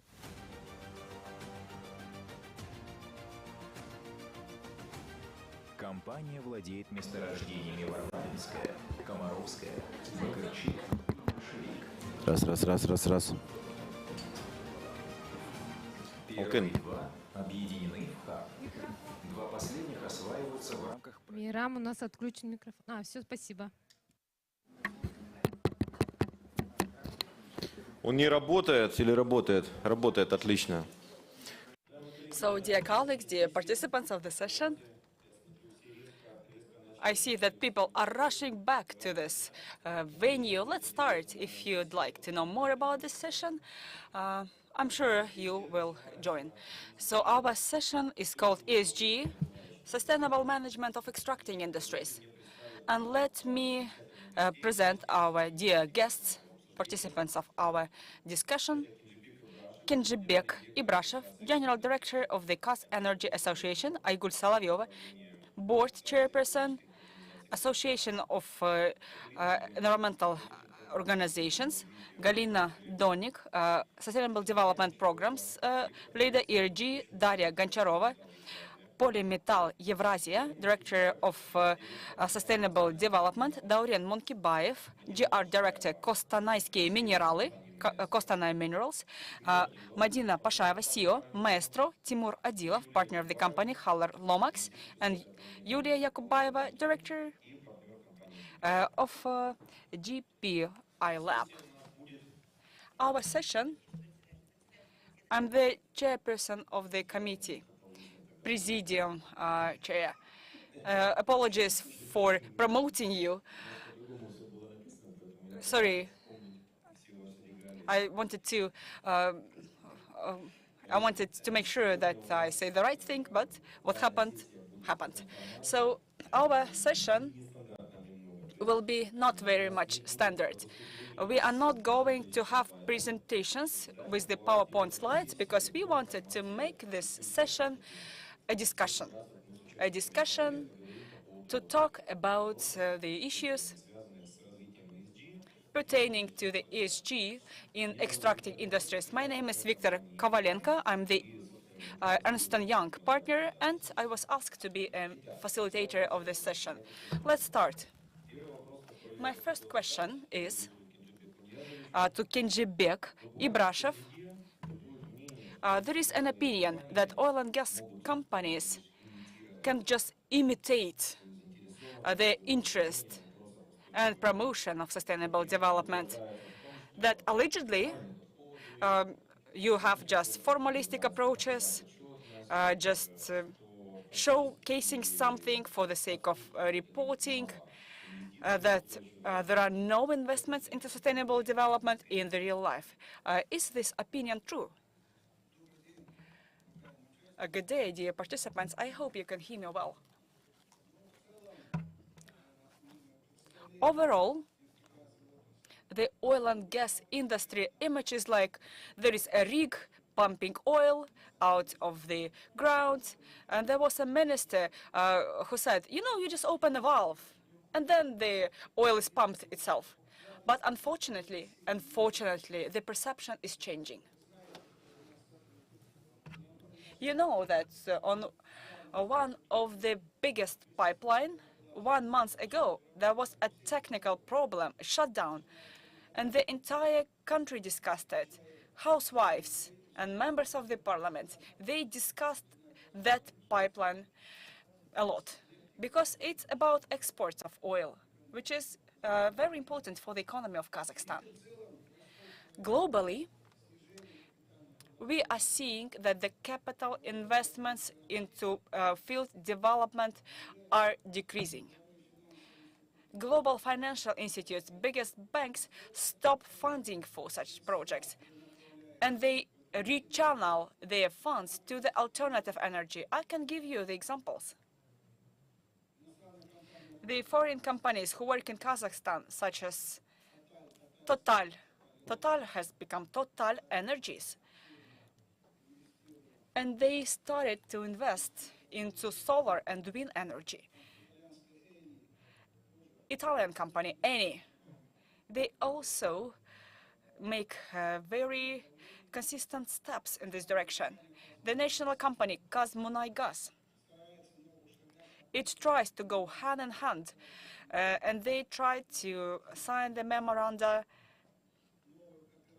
They try to establish a new level of cooperation with the global leaders. They announced their new strategy, which is low-carbon development strategy. And so on and so forth. There are many examples like that.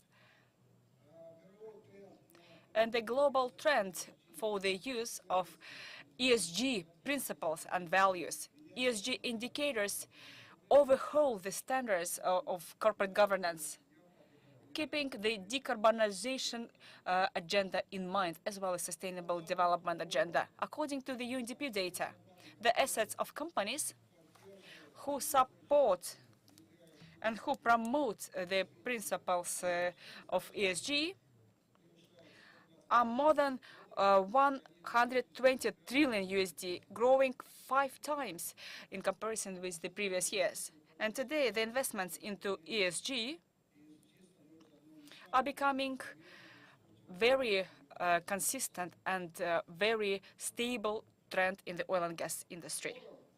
In the near future, those oil and gas companies who don't catch up with this trend and who ignore ESG principles will be very much disadvantaged. So basically, they will be left behind, having no funding. Therefore, I think that those factors and those facts that I mentioned about our country, they speak to the fact that there are changes and that such changes will affect the oil and gas industry. 40 years ago, the oil and gas industry, they were just big companies like Exxon, Shell, Chevron, and others, accounting for the majority of reserves and production volumes, both oil and gas. But today, the national companies account for more than 70% of hydrocarbons reserves, about 55% of oil production, and about 50% of gas production globally. The national companies, due to known reasons, they are more committed to the governmental regulation requirements, and national companies follow the governmental trends. And almost all leading companies, they have their strategic plans, long-term, which now include the emissions reduction, as well as renewable energy generation, as well as phasing out the fossil fuels production. And these activities are not just to tick a box, they become their everyday business. Last year, we, as the association, it just happened. We were forced to revisit our strategy because we always positioned ourselves as the association for the oil and gas and energy, but 70 and 80% of our efforts and our activities were focused on the oil and gas industry. But the global changes and national changes forced us to revisit our strategy. And we really revised, we really looked at the strategies of the biggest companies globally. And we are seeing the ESG principles that penetrate all strategies globally. And by the way, Victor also took part in our work. He helped us. He provided us with the necessary information, and we are so thankful to him. So I think that what I'd like to say, what I'd like to highlight, there are changes, and changes affect the lives of the oil and gas companies. Thank you very much. We'll talk about it. I have many questions about that, more detailed questions. But before we move forward, I'd like to ask you, Aygul Solovyova, could you please provide your comments, but from perspective of mining companies? Hello, thank you so much for inviting me. Thank you for giving this opportunity to share the perspective of the ecological, environmental community. And I wanted to say that, first of all the mining sector companies are export-oriented. And of course, competition drives them towards ESG. So they try to follow the global modern trends and sustainable business. And they really try hard to make sure they are sustainable. And in order to reboot the enterprises, in one of the studies, I saw the figure of $73 billion that are needed for such a rebooting. Mining companies, there are about 60 mining companies in our country, and of course there are different approaches. But those companies who really want to develop, they invest heavily into ESG. And our association provides explanations about the environmental code to them. We have a big team in Shymkent in South Kazakhstan. Before that, they were in Aktobe. There are many, even complaints, many comments and lots of feedback. But we try to explain them what taxes will be issued, what will be the international regulation, including international taxation. And of course, corporate social responsibility is something that all companies follow. But many companies go even beyond the requirements. Just yesterday, I read in the news that Kazakhmys presented apartments to children, and ArcelorMittal also started some startups on decarbonization. And besides that, in my opinion, because we are monitoring the situation, Eurasian companies work very well in this direction. Zinc, we visited their enterprise and we see that they're acting quite openly and transparently. And their reports are being published with a section on sustainable development. And therefore, of course, we read these reports and we see that companies wish to be transparent and open and communicate their messages and make their information public. Having this opportunity, I'd like to say, just as a matter of information for you, just a food for thought. PricewaterhouseCoopers issued a report saying that 50 companies in the mining sector developed their ecological indicators, both physical and value-based. So these are reports about nature capital, and it helps with the listing on the exchange. And I think that this will have a wider use in the future. Just wanted to let you know that they are moving forward.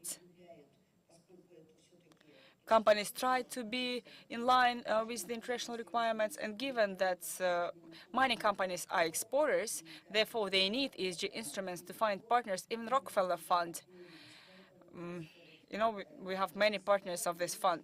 And I'm just urging the managers and directors of the companies to look around the world, what other people are doing, because there are financial instruments and lending instruments for the ESG companies. So it's good to establish cooperation and to explain what methodologies for calculation are used. And we, being the Association of Ecological Organizations, we are following this information. We are having those methodologies. We see how they change and how the relations are going to be built and how the objectives will be fulfilled in terms of sustainable development. Thank you.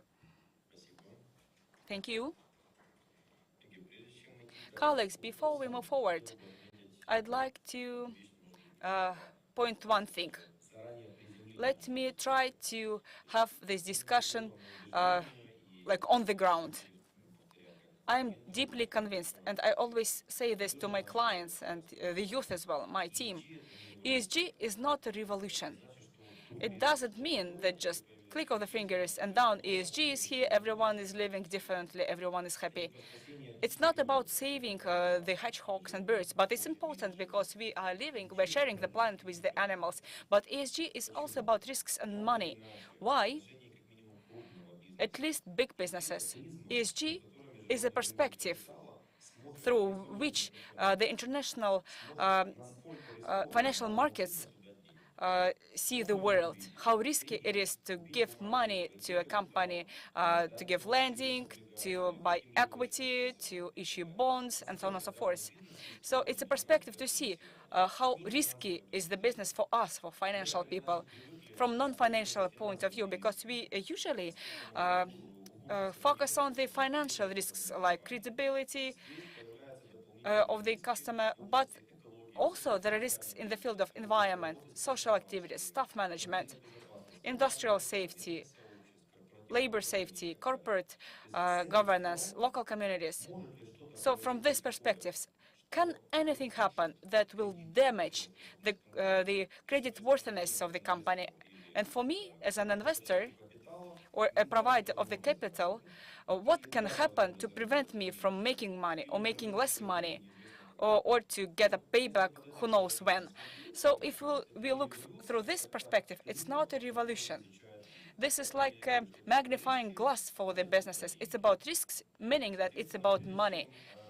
Therefore, before moving to the next questions, I wanted to make this introduction. And my next question is to everyone, basically, everyone in this discussion who would like to comment in Kazakhstan. For the extracting companies, what are top 3 barriers? Top 3 barriers for the businesses to use ESG principles in their work. Who'd like to start? Any opinions? Let me start.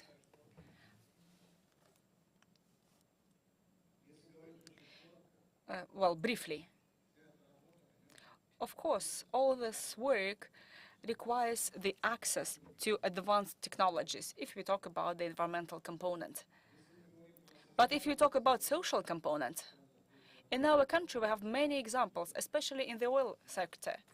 You know that there are issues in the last several years pertaining to the working teams and local community. It's about money as well.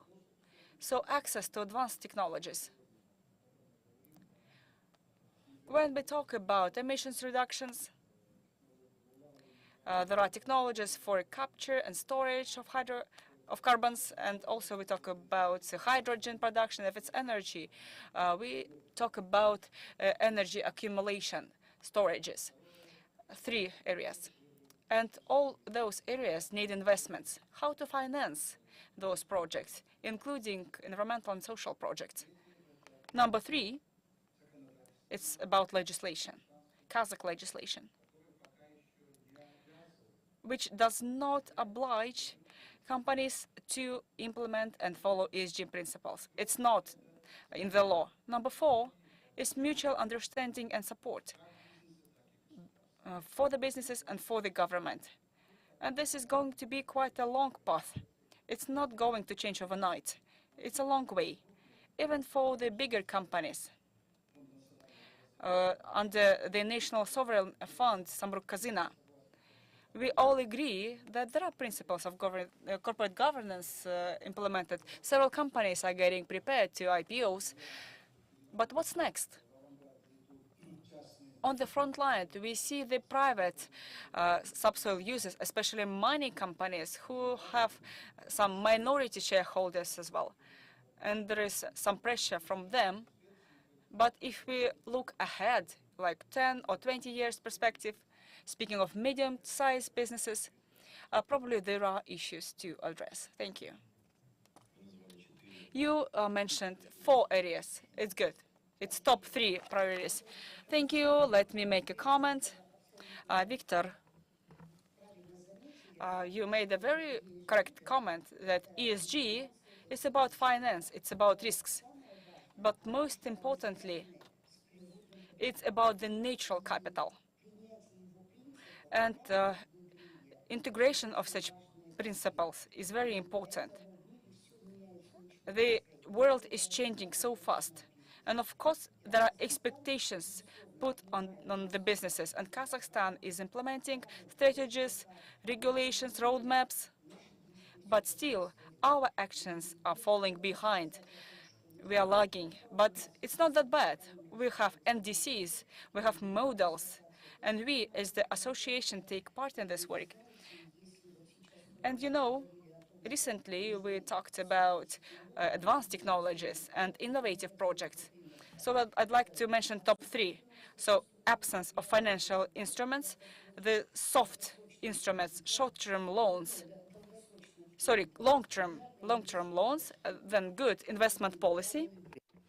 And the rules of the game. Second is the regulation policy to enable reduction of greenhouse gases emission. Practical experience indicates it's not perfect because freely available quotas do not incentivize business to real events to reduce CO2 emissions. So it is important to reinforce and strengthen quota allocation system to introduce such quotas that do not stipulate some step-by-step actions. And third is the introduction of carbon tax, because transboundary regulation, the one that I have talked before, at the international level, they are planning to introduce this transboundary tax for the exporters, and this has to be taken into due consideration. Thank you. Thank you, Victor, indeed, for this opportunity to share comments. You've mentioned that ESG is about risks and about money. And also said that there are barriers, top 3 barriers that we need to highlight. To my opinion, I think that Kazakhstani companies, inclusive of those with local capital, they haven't understood the real need in ESG implementation, since it doesn't impact on their capital, especially when we talk about domestic equity attraction. And therefore, I think that so far our development institutions, banks, they haven't catched up this initiative that is existent across the globe. As for the regulatory and legislative framework, I would urge everyone not to introduce ESG requirements in the legislation. Let me explain why. This is a highly complicated thing, and it will be extremely difficult to administer and control it in the end of the day. So first of all, let us become compliant with existing regulations after the reform. Those existent after the reform. We do have legal practice. It's been a year. Maybe because, introducing ESG requirements in the legislation would just kill it and actually bind economic activities, because so many contingencies are there in the standards. I think the public governance bodies are not capable to monitor ESG at this particular point of time. So my opinion that this topic about introduction in the legislation shall be closed, because ESG in its entirety is about risks and money. And these are the main drivers for implementation of these principles. And our companies need to understand that this is costly. Otherwise, they will not go for implementation. Thank you. Well, if I may, I would also like to add, I would support the previous speakers that the key risk is informational one, and informational asymmetry and competences asymmetry. Because as of today, these are only well-advanced companies that are in ESG topic for quite a while. They are the only ones who understand that reliable business path is really important and difficult, that it goes beyond environmental agenda, because this implies changes in corporate strategy, social policy of an enterprise. This is change of enterprise living, way of its living, following the classical path. At the same time, many of these events and actions, they are highly expensive, and if there are any appeals to the company regarding ESG, for instance, someone is saying that you do not follow ESG because you do not execute some part of your environmental commitments. However, they forget about the other part that the company does comply with and does commit.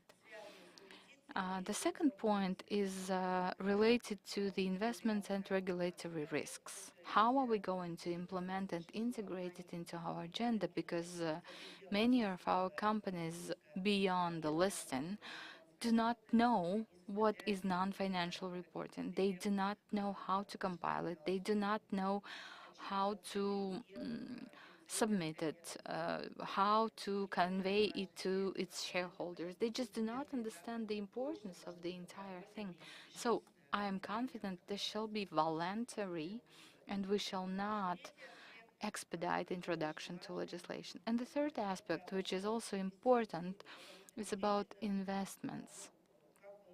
Because, irrespective of our hopes, wishes, and expectations, we are in an open sea. And when one is in an open sea, a majority of global investors and global platforms already have such requirements to the participants of their business.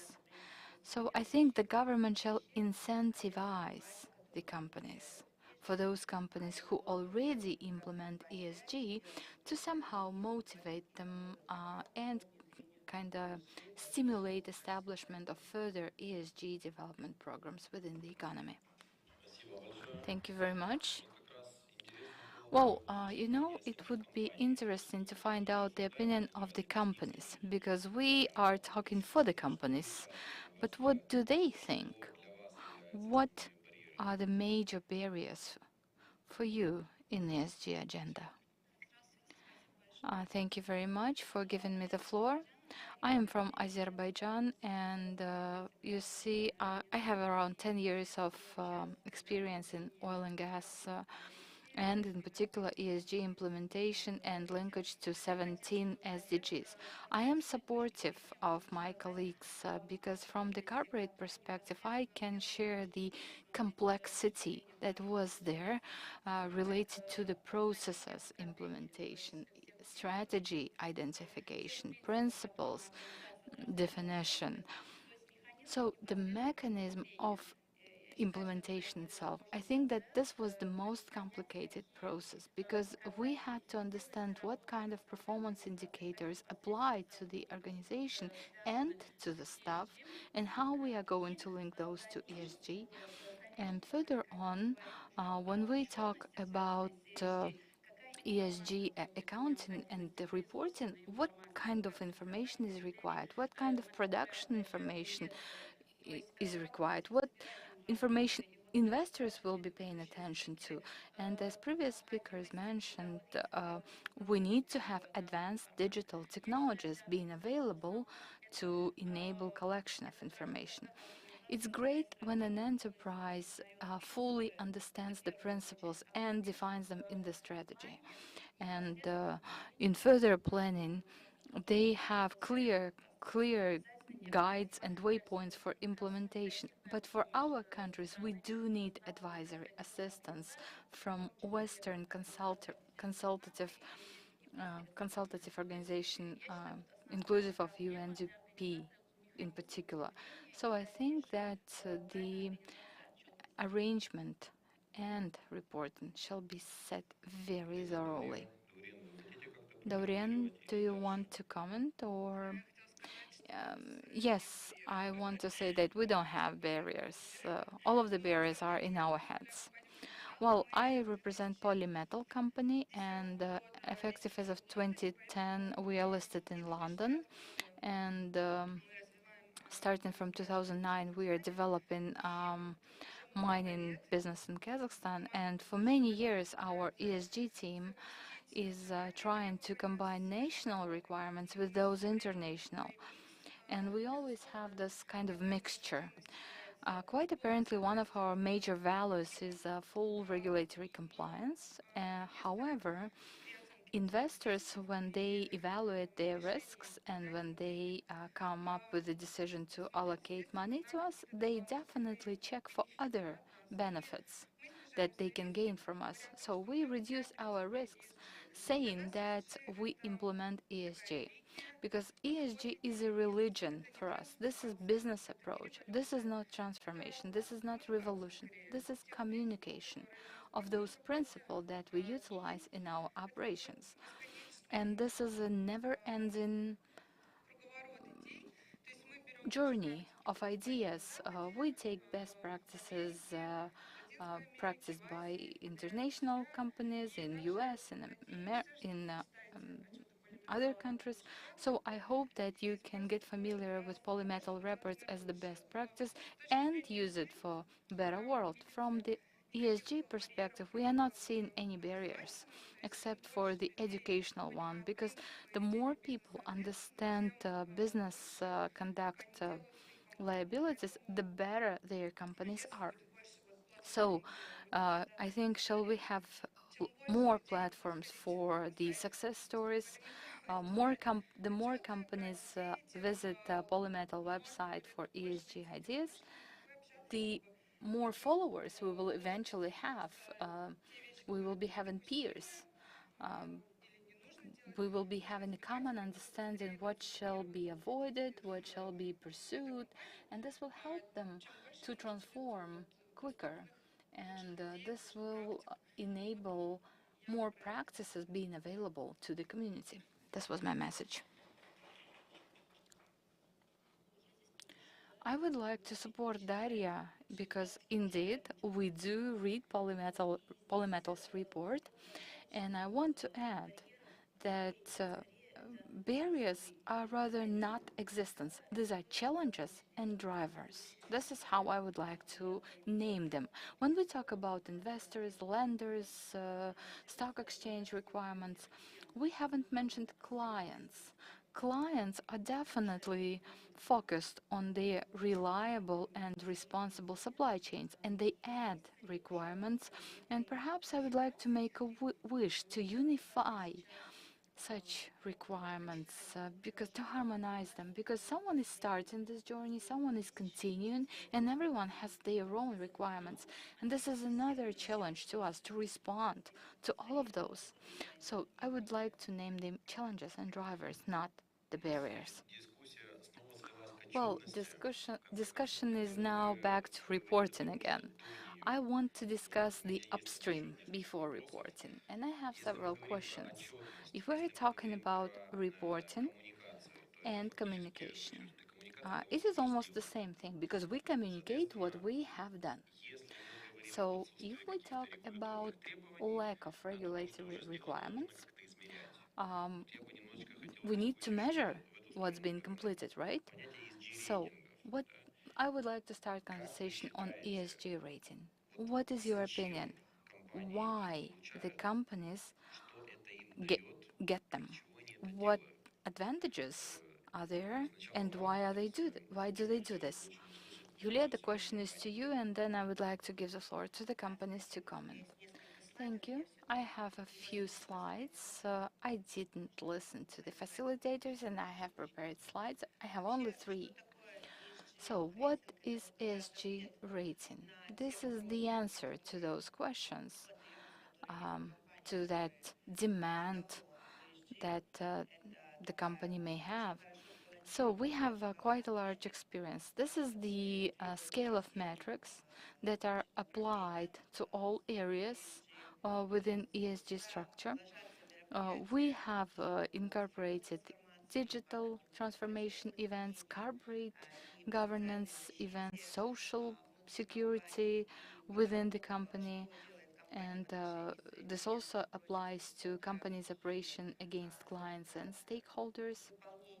So this is basically fulfillment of all commitments, environmental aspects, impacts, that anything that the company is doing within its footprint. If we're talking about a mining company, this is a very large scale that they apply and do for their regions, and the money that they invest in their social contribution. It is not only about uh, constructing a school for children. This is a small part of it. So all of these issues, especially for the companies who work with ESG, who live ESG for several years, this is the list of metrics that will allow to measure what point you are at, what do you need to change within near-term perspective or within some certain timing. Because typically any rating evaluation is recognized as the starting point, and your dynamics is then being tracked. Okay, so over here, we say that ESG is projected to the regions quite successfully. If we talk about the companies as about some companies conducting reliable business, when we apply this to the regions, we talk about harmonized regions. So regions who follow ESG rating recommendations, they build their activities quite harmoniously. So they respond to communities' requests. Um, they address infrastructure gaps, recreational gaps, jobs gaps.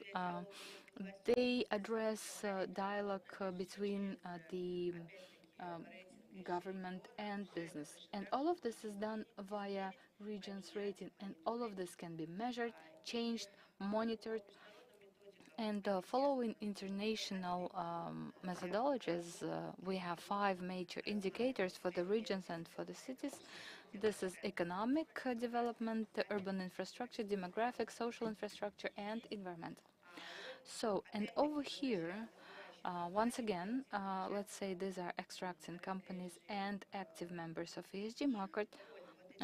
Their role of these champions, let me put it this way, is also huge because their rating is visible to other companies who contribute to active development of the region, and this is a public thing that can be communicated to public agencies and to the community. So this is the example of climate neutrality transition. On the example of the city, this snake can continue for quite a while. Well, first of all, it must be transparent. It must be critical for any question related to the city, starting from construction development up through infrastructure gaps closure. ESG, polymetal, Kostanay minerals. What can you comment on this?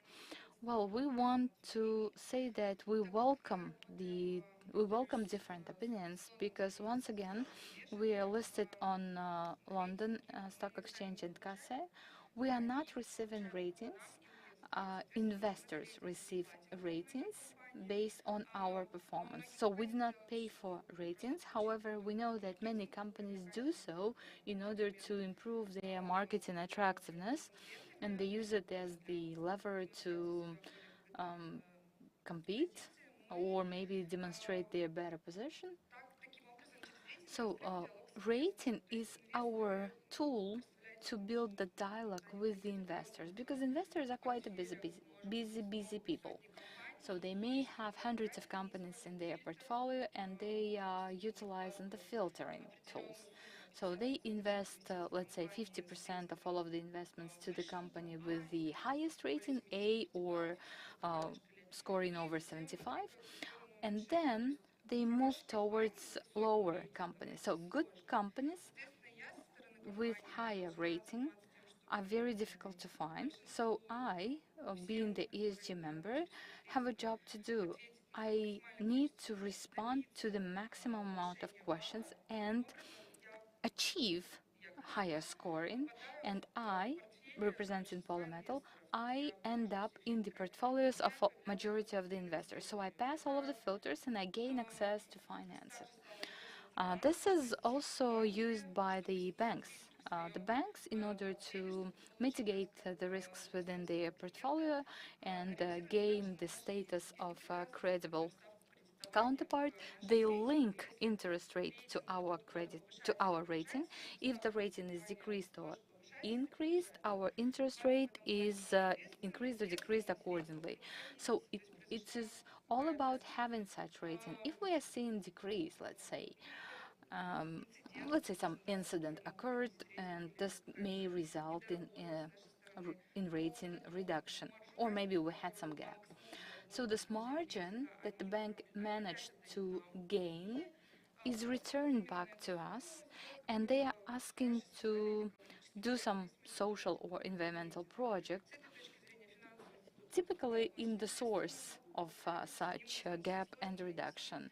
And once again, it's very difficult to find a company that will be doing such a challenging job and at the same time complying with their evaluation criteria. I personally fill in the questionnaires, and I can see the difference between British and the German, for instance, questionnaires.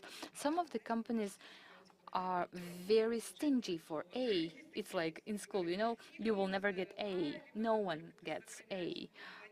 So unless the only exemption is you save the entire planet. Or we do have the ratings, for instance, that is imposed by the leading sectors. After a comparison with the competitors. Methodologies can be different. It's good to have different opinions. On one hand, we get tired and we'd like to have everything integrated, transparent, and open. But if there is only one opinion, there is no alternative.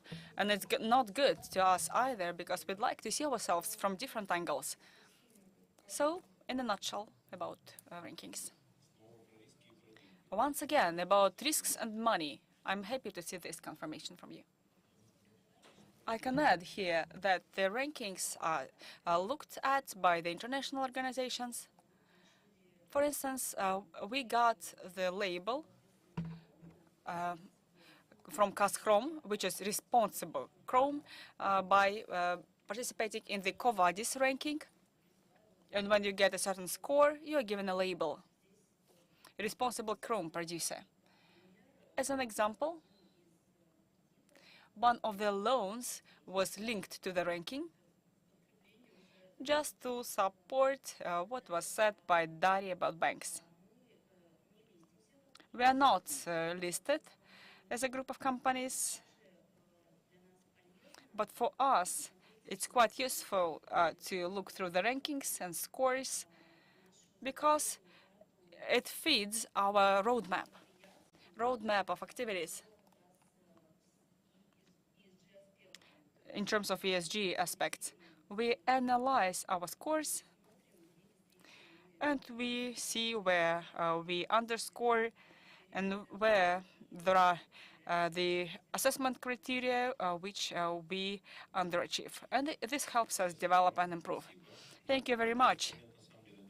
This instrument is quite new for many post-Soviet companies, including those in our country. Therefore, it was interesting to see whether there is some linkage to funding or is more for the image improvement. But what I've heard, it's about expectations of the market and getting the funding. Yes, let me add, for us, it's about compliance with the exchange requirements. These are regulatory requirements, legislation, but also it's about marketing. And now we have a return on this investment, because in the past I was a person who spent money in the company, who cannot earn money. But now banks help me. Now they are part of this philosophy.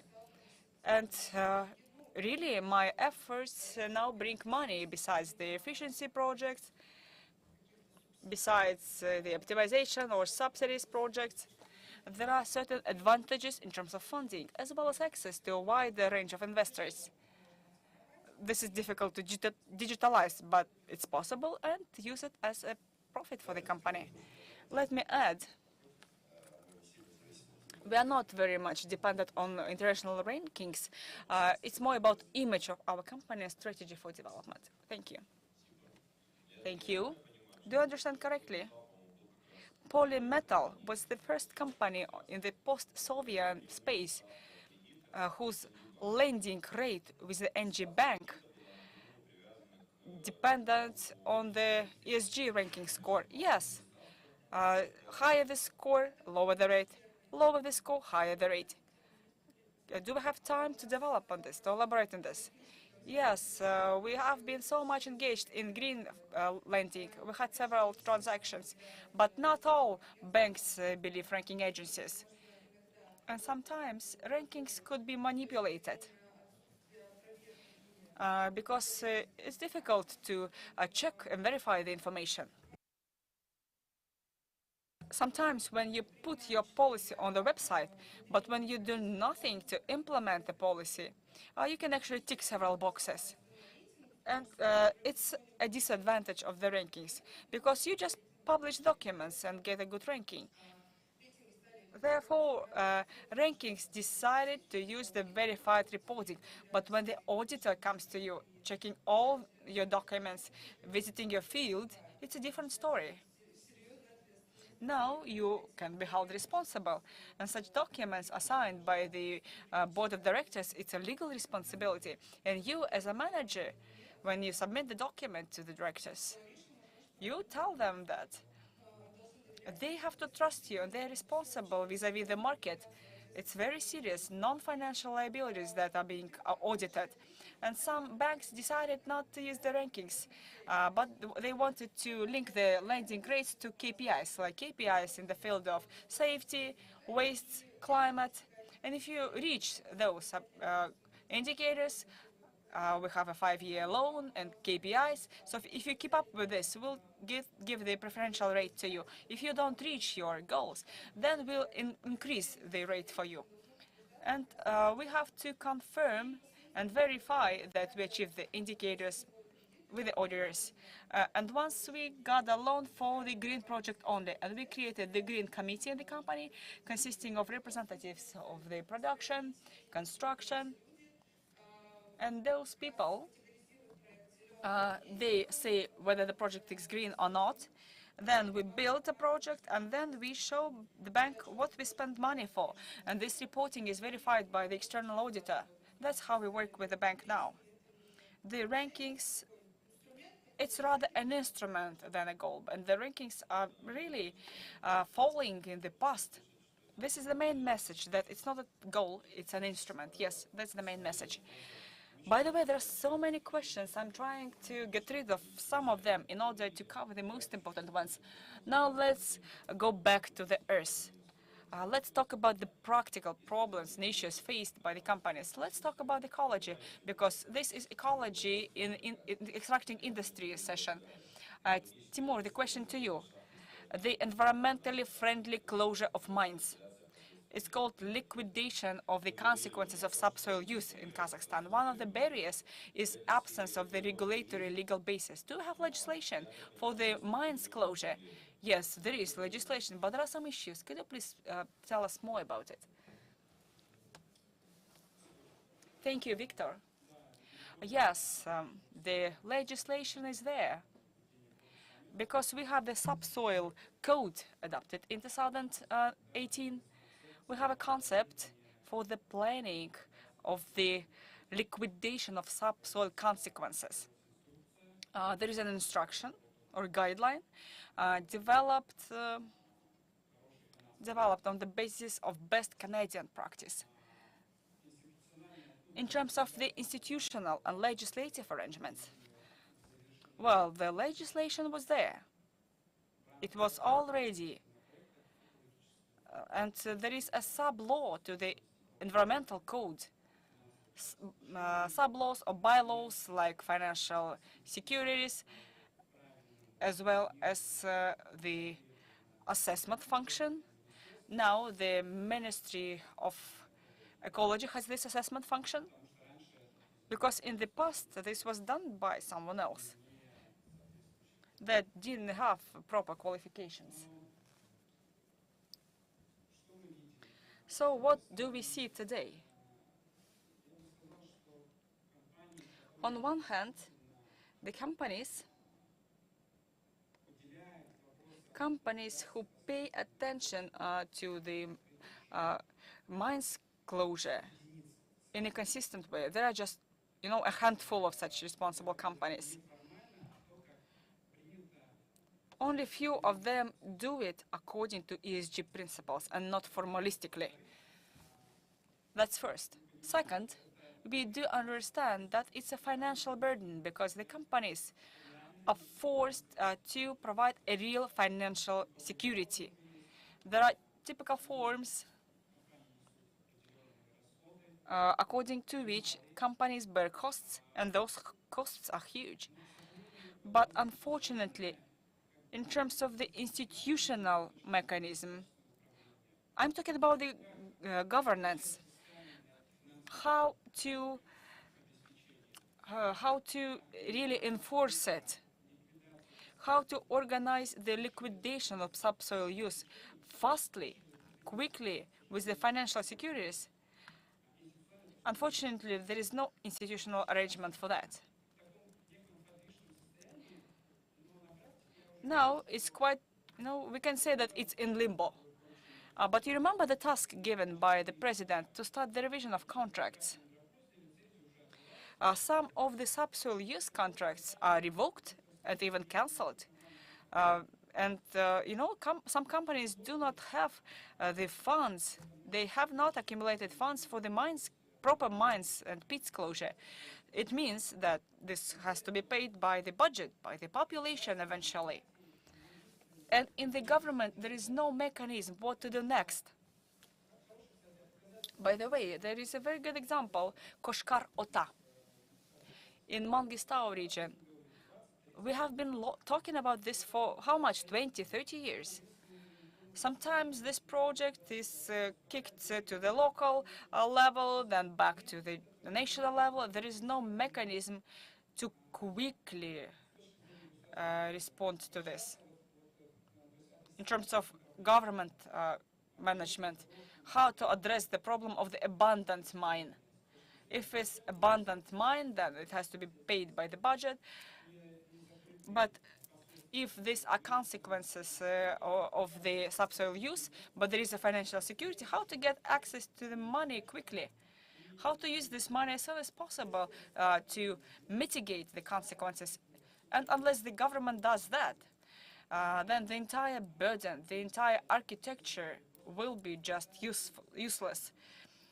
This will be just a waste of time and money for the company for this concept. Thank you. Thank you. But if we go in the other direction, all the companies present here, they invest in certain areas of ESG. We talked about reporting, rankings, ecology, but what about social aspect? In the social domain, what are top 3 areas to address? In the extracting industry in Kazakhstan, what are the socially important priorities? Well, speaking about top 3, maybe we have to start with the staff development, skills enhancement, and development of our regions where we're present. And number 3 is security. Oh, safety. So this is the year of safety for our company. In the past, it was in a way neglected, but it has to be really on top. And our company, since its establishment, as part of the memoranda with Akimat and other agreements, always participates in this work. But as well, there are many initiatives. I understand that I cannot tell you more about all of them because of the time shortage, but I can say that you can refer to the Sustainable Development Report of our company, published annually, and there you will find information about the well-being of the regions. But if we talk about our staff,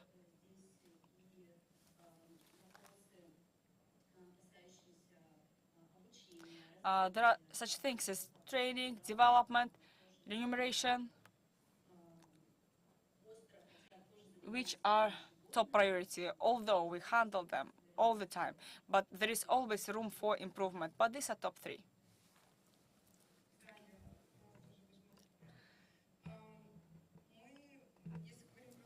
If you talk about the social domain,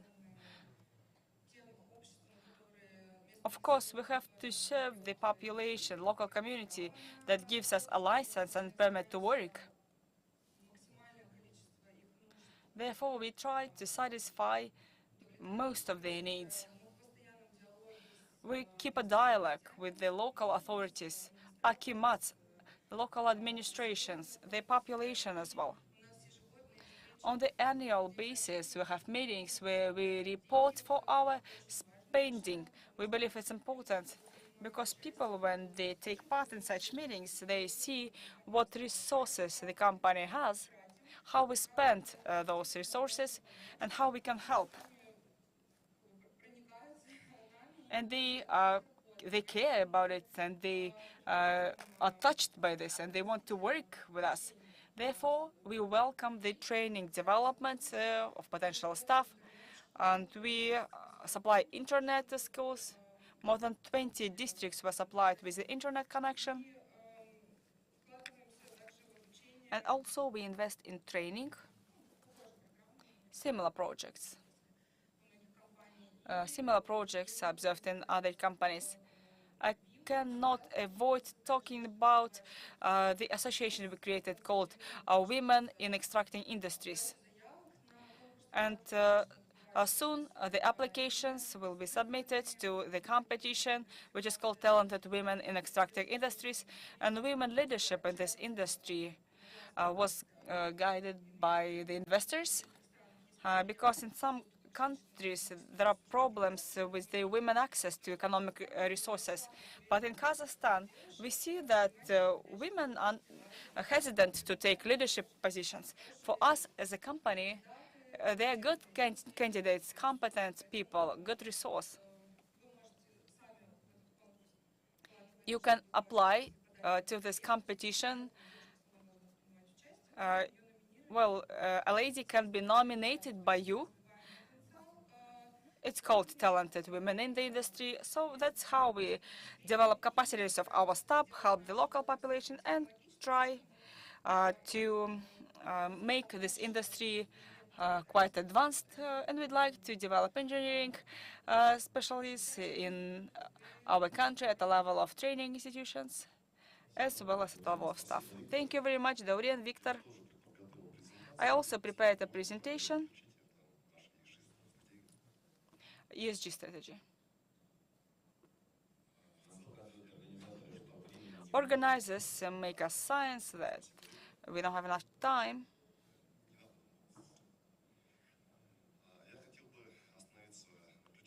I'd like to talk about key areas of the ESG strategy where our company invests. We talked about the social domain and ecosystems restoration. Economically, it's rational use and responsible production, and social one, healthy lifestyle, as well as openness and resilience of cities. Mining sector in Kazakhstan is meeting these global challenges. We are adopting ESG principles, and our management supports us in facing those challenges. In terms of ESG and corporate responsibility, we have started this in 2000s, and about 5 years ago, we started implementing and adapting our strategy to the international standards.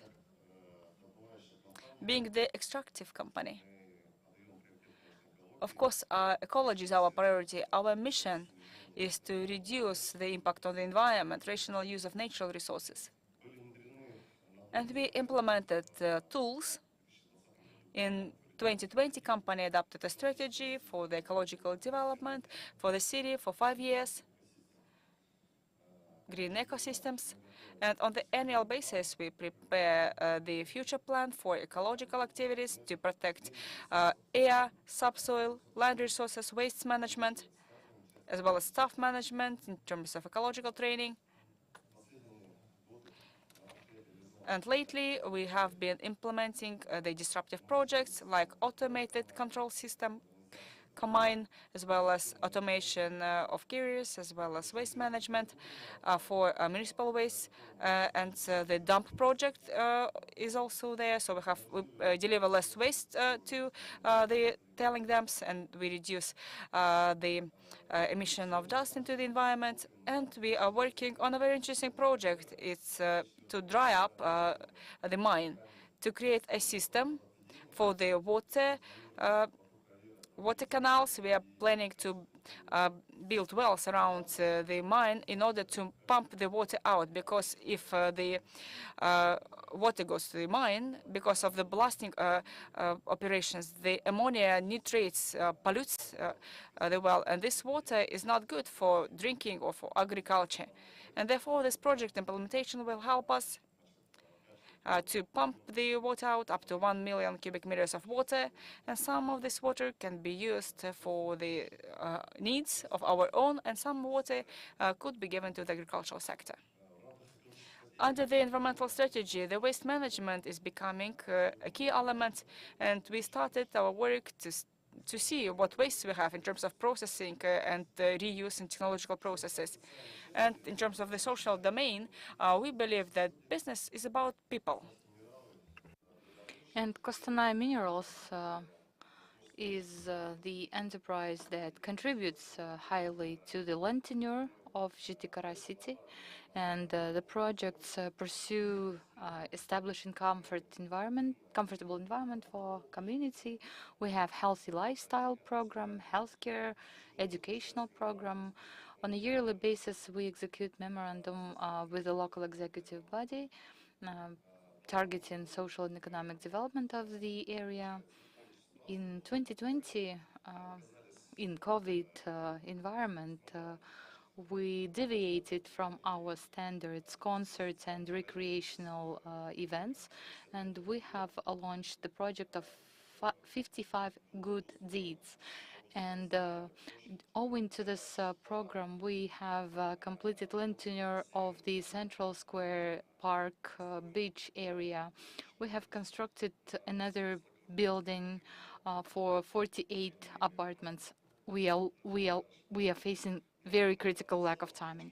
Well, in general, we do allocate quite a significant money, and the social program of the enterprise is widely recognized. We have received the award for warm hearts, and we do participate in community's life quite intensively. Facilitators are texting me that next session is about to start. They cannot allocate any additional time, and so my apologies. I had to exclude 5 questions.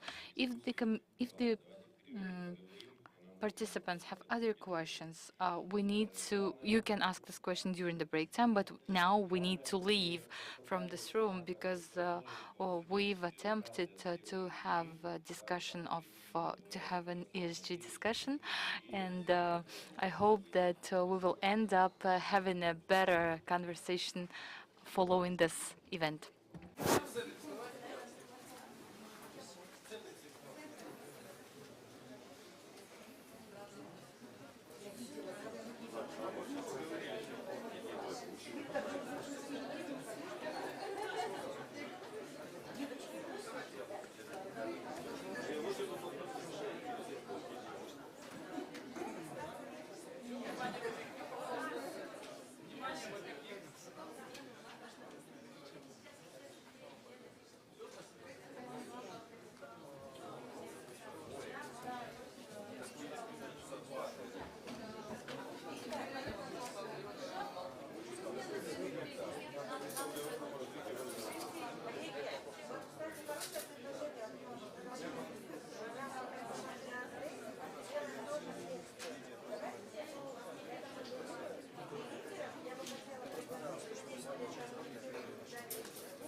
Уважаемые гости, просим вас сесть на свои места.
Добрый день, уважаемые гости. Просим.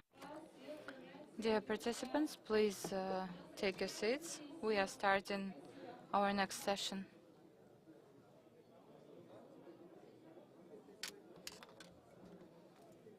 Трудников и 4 обогатительные фабрики, 2 медиплавильных завода. Топливно-энергетический комплекс. Он объединяет угольные разрезы, электростанции и распределительные электросети. Казахмыс ведет свою деятельность с середины 90-х годов. Это первая компания Казахстана, которая разместила свои акции на лондонской фондовой бирже. Внедрение современных цифровых технологий. Соблюдение корпоративной социальной ответственности бизнеса.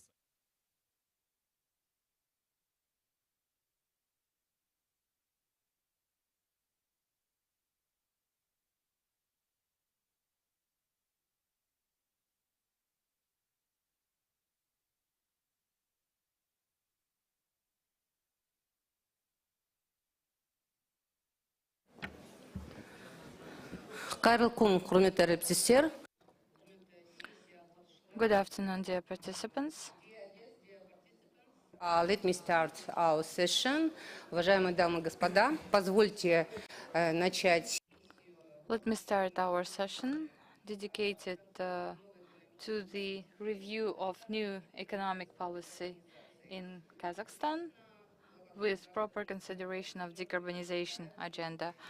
Perhaps you know that Mr. Tokayev, during his session in Majeli, has instructed the government of Kazakhstan to develop new economic policy. And perhaps you also know that our country is one of the first countries that developed the transition concept, green economy transition concept. And currently, we are working on development of low-carbon development strategy. This is a challenging process because, this strategy, it does provide not only for decarbonization processes in all national economy sectors, but also does provide for diversification of national economic structure. In this regard, we, as the facilitators of this session, by saying we, I mean Ministry of National Economy, Green Academy, National Educational Center, and we facilitate the session as supported by ERI under M&E and SIPA by OECD. I would like to thank all of the participants of today's sessions and facilitators for having this opportunity to have this dialogue. We have invited respected speakers, national experts, business community, and civil society to have a discussion on how Kazakhstan can diversify its national economy, taking into account green growth and decarbonization efforts. As it was mentioned, coordinator of the process for low carbon development strategy is the Ministry of National Economy, and I would like to give the floor for welcome remarks to the Vice Minister of National Economy, Mr. Abzal Abdikarimov. Thank you. Dear participants, well, today it is our second ECOJER Congress, and I am welcoming all of the participants. Indeed, it's a big event, and further follow-up events would also have their importance, so I would like to invite everyone for active discussion. Today, our new developments and new scientific achievements and new technologies and green transformation, they are very widely recognized, represent widely recognized global agenda. Climate change perspectives and global and national economy ideas are welcomed. As for the climate change, we have two major pillars. The first one шектеулердің күшеюіне ден қою. Тиісінше Қазақстан бағыттардың әрқайсысына бойынша да ілгерілемелі. Unfortunately, the interpretation from Kazakh is not provided during this session. Қоғамдастықпен, бизнес қоғамдастықпен бірге президенттің тапсырмасына сәйкес, Париждік келісімге сәйкес біз стратегияның Қазақстанның 2060 жылға дейінгі көміртегі бейтараптығына қол жеткізу стратегиясының жобасын әзірледік. Қазіргі таңда тиісті ол бойынша жұмыстар атқарылуда. Стратегия жобасында Глазгодағы 26-шы климаттық конференциясының қорытындылары мен сондай Европалық одақ СИБАМ трансшекаралық көміртегі реттеу тетігін енгізуінің ықтимал тәуекелдері ескерілген. Сонымен бірге стратегияның әзірлеу геосаяси жағдайдың нашарлауы аясында жаһандық климаттық күн тәртібінде белгісіздіктердің туындауы жағдайында жүзеге асырылып отыр. Сондықтан да стратегияның басымдықтары мен көрсеткіштерін кейіннен негізгі стратегиялық құжаттарға енгізе отырып, қайта қараудың жоғары ынтымалдығы бар. Бұл мұқият талдауды және ден қою стратегиясын зерттеуді қажет етеді. Стратегия жобасын қосымша нақты пысықтау үшін мүдделі мемлекеттік органдардың, халықаралық және отандық сарапшылардың, сондай-ақ қоғамдық белсенділердің өкілдерінің қатысуымен ұлттық экономика министрлігі жанынан жұмыс тобы құрылды. Стратегияның қорытынды жобасын қоғамдық талқылауға шығарылатын болады. Соған барлықтарыңызды әрине шақырамыз. Қазір біздің алдымызда стратегиялық маңызы бар міндеттер қойылған, олардың орындалуы біздің болашағымыз бен Қазақстанның жаңа ұрпақтарының болашағы тәуелді. Бүгінгі талқылаудың нәтижелері ұлттық және әлемдік экономиканың дамытудың ең өзекті және тиімді мәселелері бойынша тәжірибе мен пікір алмасу біздің алдағы бірлескен стратегиялық іс-қимылдарымыздың қалыптастыруға ықпал ететініне сенімдіміз.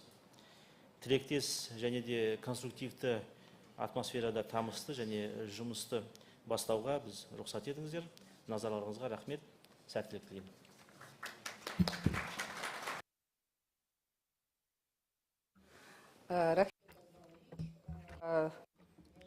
Thank you, dear Vice Minister, dear ladies and gentlemen.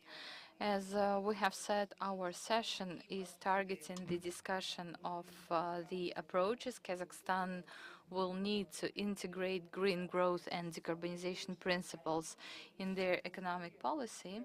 And as our respected guest, we have invited one of the developers of the green growth development concept and developer of low carbon development dated as of 2002.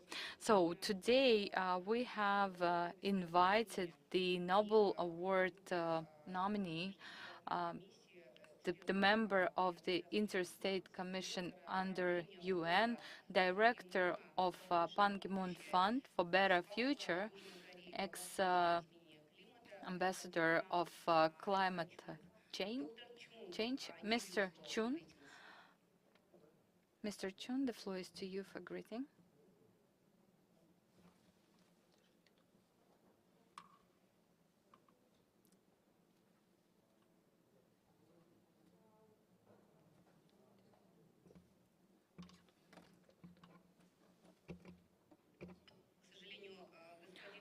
Unfortunately, Mr. Chun is a bit late. In order to save us some time, let us give the floor to the Director of the Department for Microeconomic Policy under the Agency for Strategic Reforms in the Republic of Kazakhstan, Mr. Srembet Kaskeyev.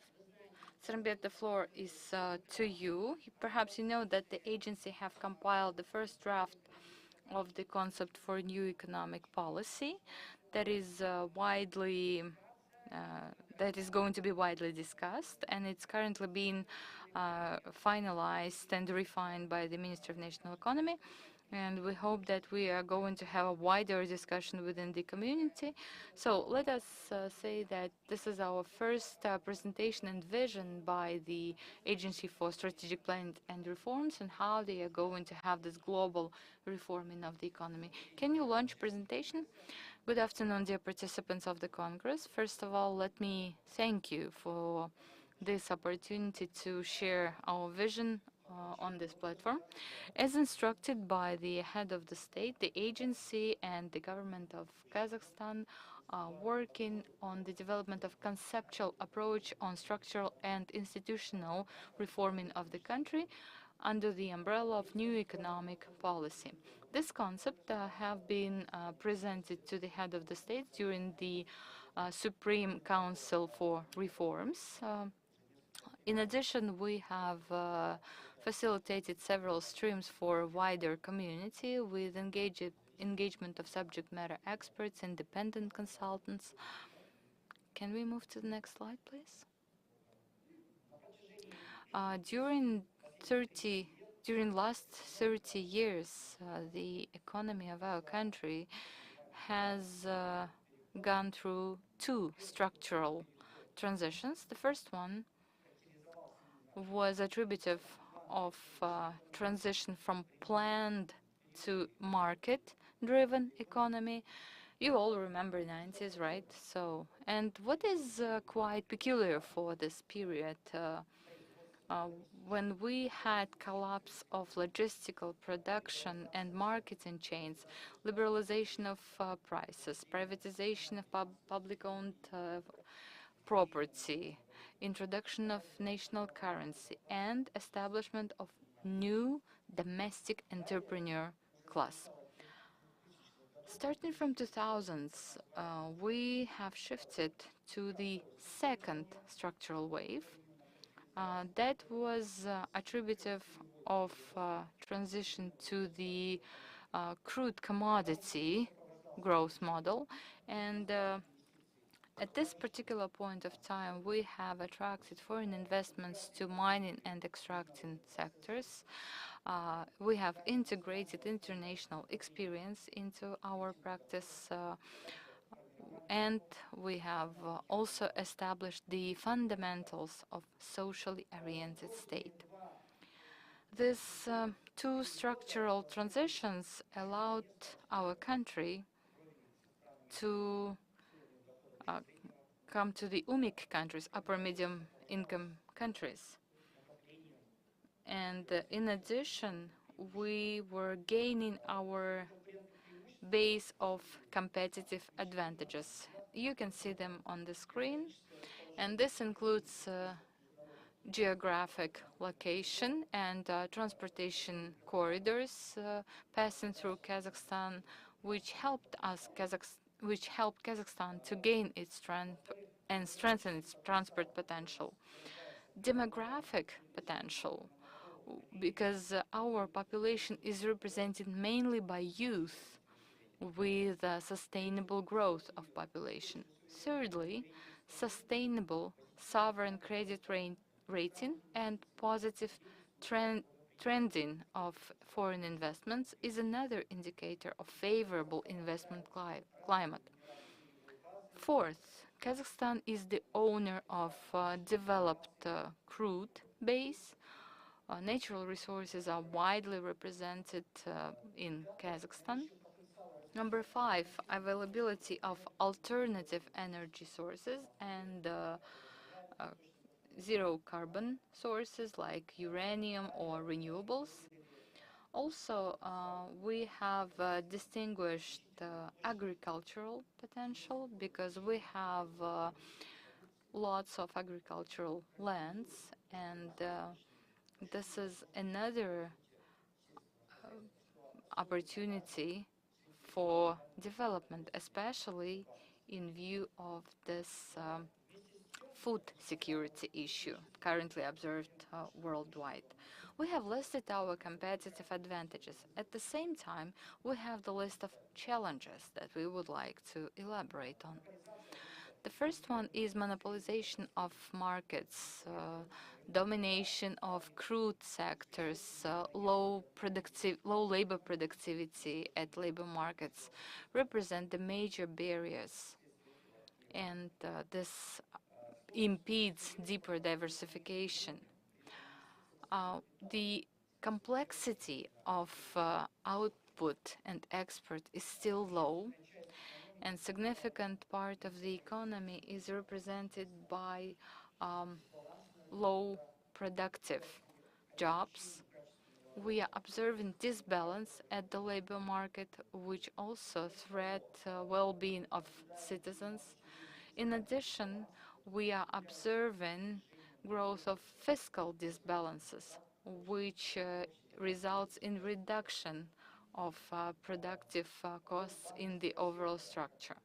The role of the banking sector as the driver for economic development and economic stimulation has reduced significantly because when we compare corporate lending to GDP, we are seeing this continuous decline. And another challenge is that we are still in the environment of poor trust of the community to the government, which is driven by inefficient and insufficient public management. Next slide, please. As for global challenges, earlier I have presented our domestic factors. Now let me shift to the global challenges. We all witness new economic reality formation, and the Vice Minister mentioned that Kazakhstan, being a smaller open economy, is very much exposed to external factors' impact.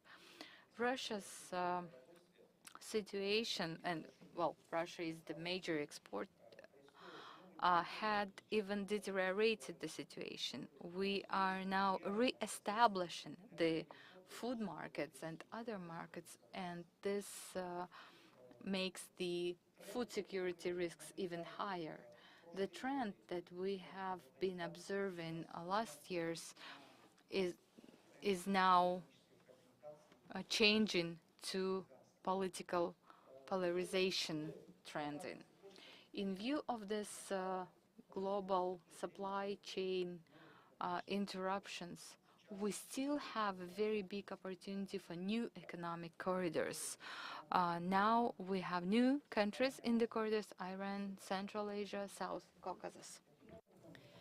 So, in this way, these new geo-economic realities expose the global challenges.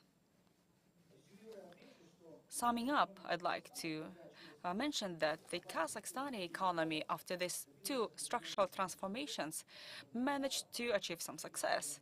And we have our own competitive advantages. But at the same time, we have some disbalances and challenges we are facing. You can see them on the screen. And in our opinion, how can we address the challenges? We need structural and institutional reforms of our country's economy. also called the third structural transition. There are 5 principles of the structural and institutional reforming. It's rule of law, and as well as fair competition, economic freedom and pragmatism, transparency and predictability of the governmental policy, tax integrity and social responsibility of businesses, basic social guarantees, and personal responsibility of citizens. And here, on this slide, I'd like to tell you more about some key areas of work, our priorities of reforms that we are trying to promote. First one, rule of law. Second, to stimulate fair competition and economic freedom. 3, macroeconomic stability and sustainability. Number 4, system-wide diversification of economy. Development of human capital, it's another important area.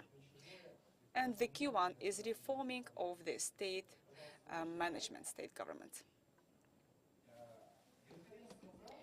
And the rule of law must come from clear, understandable, and stable law, as well as equity before the law, independence of judicial system, as well as the system for the dispute resolution, as well as the protection of rights of businesses and citizens. Another area which is fair competition as a national idea must be the main pathway for all the government agencies. De-oligopolization of economy, no favoritism in the economic freedom development, high-quality institutional environment, competitive neutrality, as well as liberalization of the market for the goods and services. And now let me move to the next slide. Number 3, macroeconomic stability and sustainability. This is a key factor for the effective implementation of the macroeconomic policy.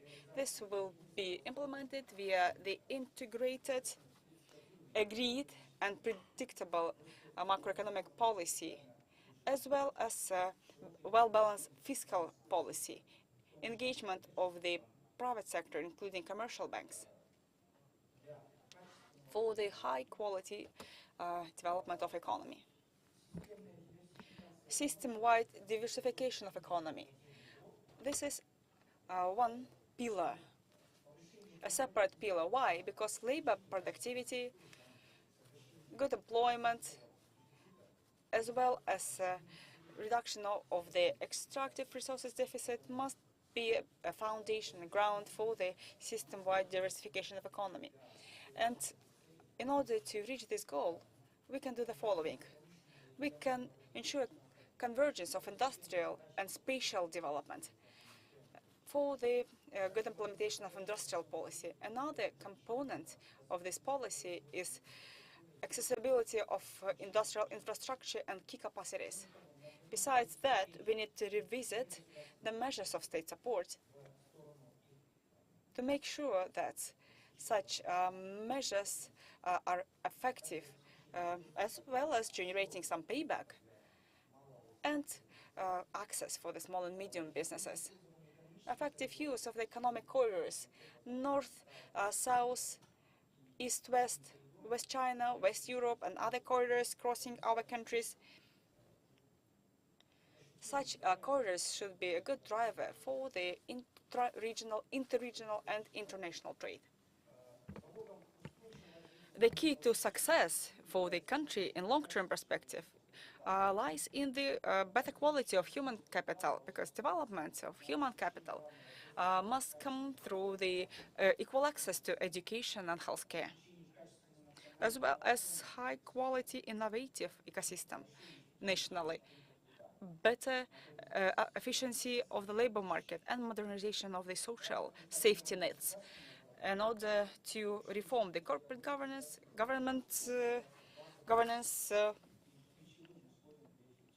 good governance must be basis for the new structure of economy. At the same time, the main quality indicator of public services should be satisfaction of citizens. Therefore, we have to build the ecosystem of the governance, which is human-centered. Another priority for the public governance systems,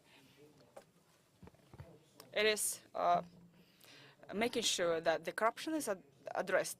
We will continue our efforts on reducing the red tape and bureaucracy in public services.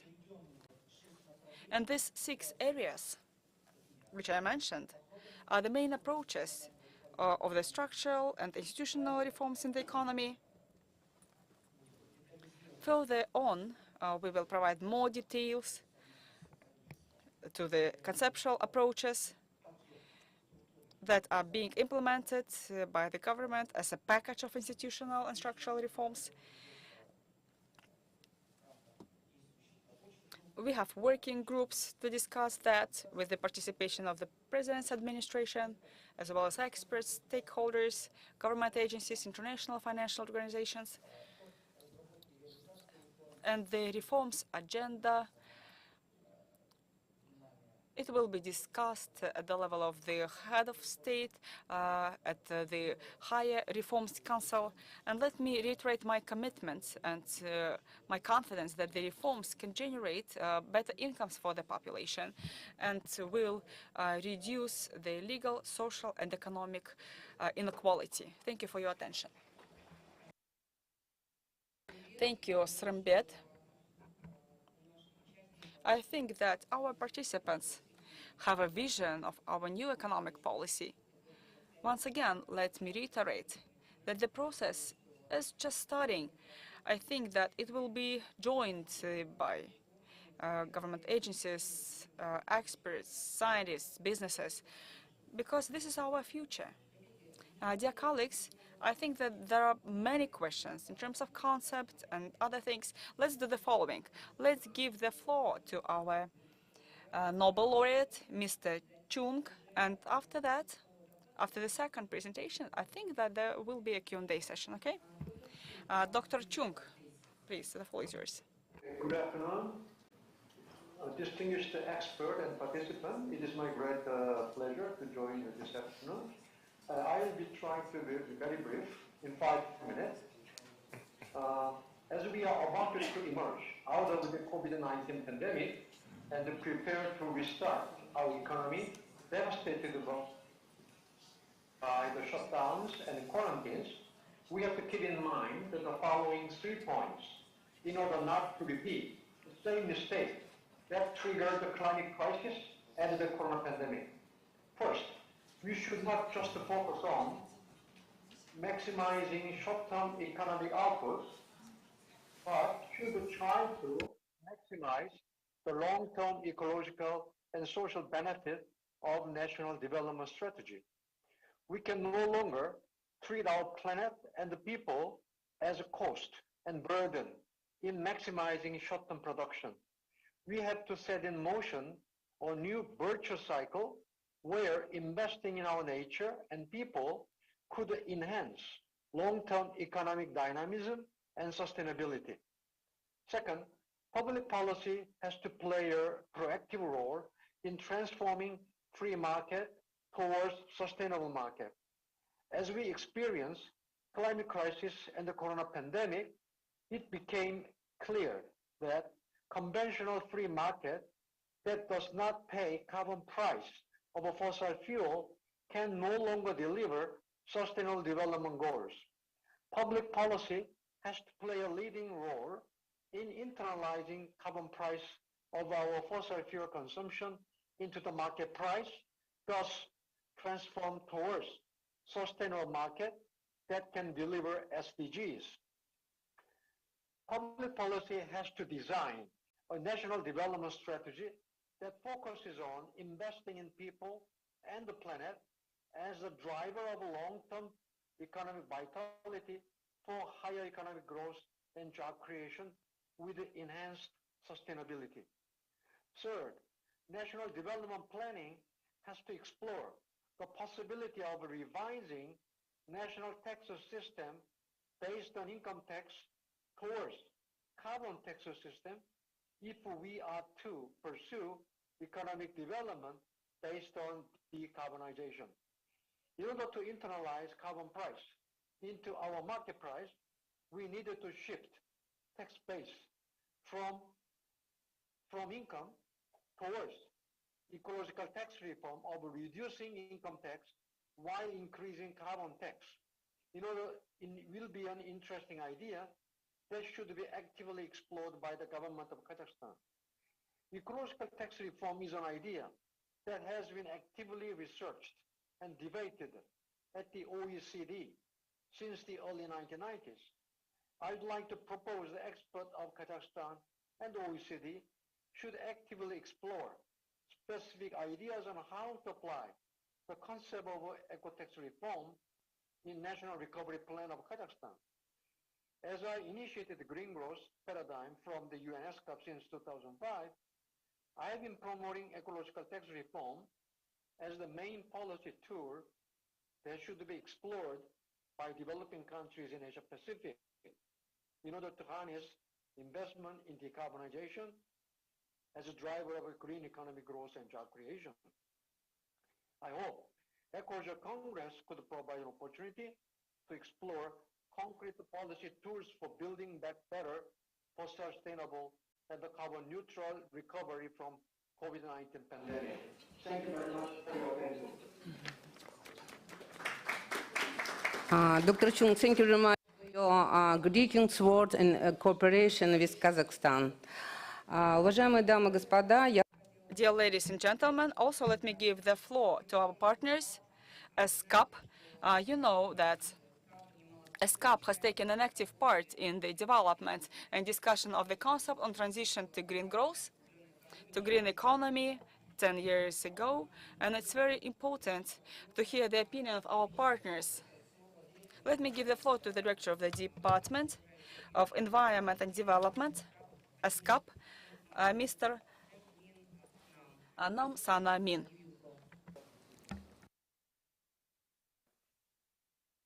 Thank you, Madam Chair, distinguished participants. It's my great honor and pleasure to join this important seminar. Also, I'm honored to speak right after Mr. Chung, who led ESCAP's initiative for green growth. So let me share my slide.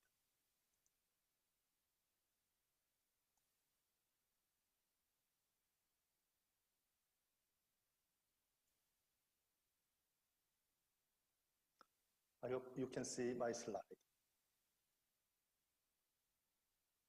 So I'm, as requested by the organizer, I'm going to speak about the decarbonization of a national economy. So it's a more general overview of Asia Pacific. Also, my presentation will include a brief point on the decarbonization in Kazakhstan.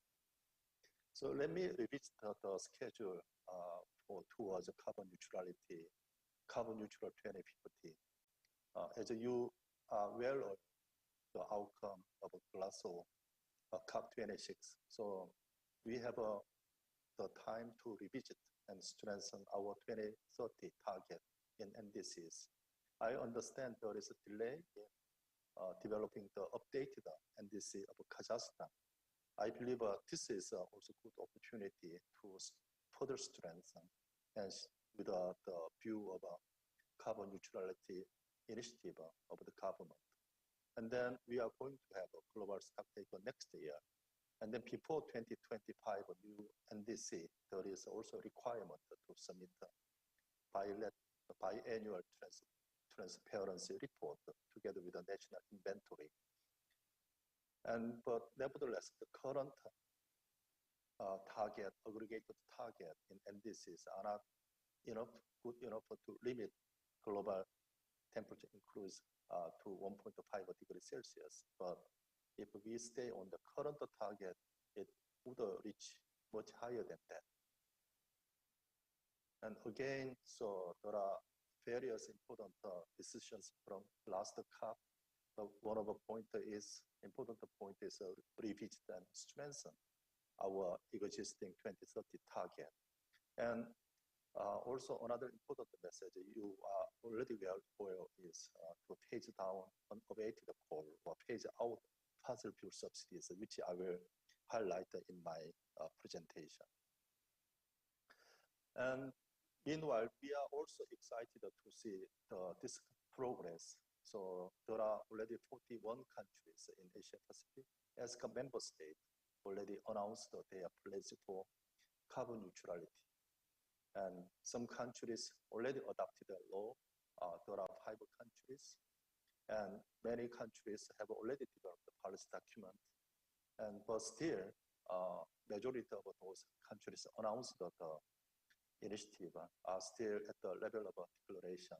So those countries need to work on policy document and further institutionalize their actions. And again, so we have 47 NDCs submitted by ESCA member state, but there are some countries have not updated their second NDCs. So those there are about 18% missing in the NDCs. Meanwhile, the combined target in ESCA from ESCA member state shows that the emission will still increase.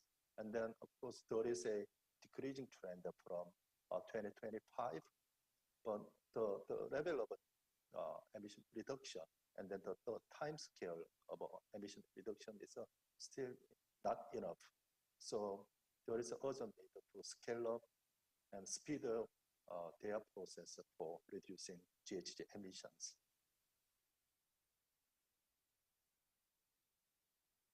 So in this regard, for Asia Pacific countries, here 78% of GHG emission comes from energy sector, which can be further divided into electricity generation and heat, and manufacturing industries and transportation. So we do need to scale up decarbonization in those priority sectors. And also, meanwhile, there is a strong need to have a rapid cut in methane emissions from gas and oil, agriculture and waste to save time. This is a relatively cheap and easy option to reduce the current trend of temperature increase.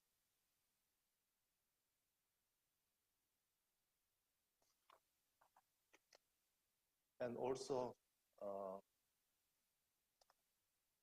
in this regard, there is also need to phase down and phase out coal powers and transition from fossil fuels, other fossil fuels. Here you can see India, China, and also Kazakhstan is ranked as number 3 among Asian Pacific countries in terms of their reliance, their dependence on coal for electricity generation.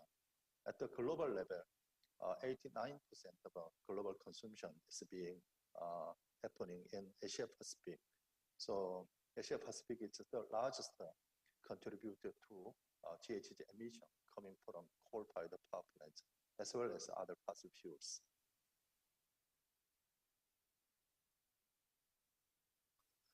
In this connection, I would like to bring your attention to the importance of for phasing out fossil fuel subsidies to reduce energy price distortion.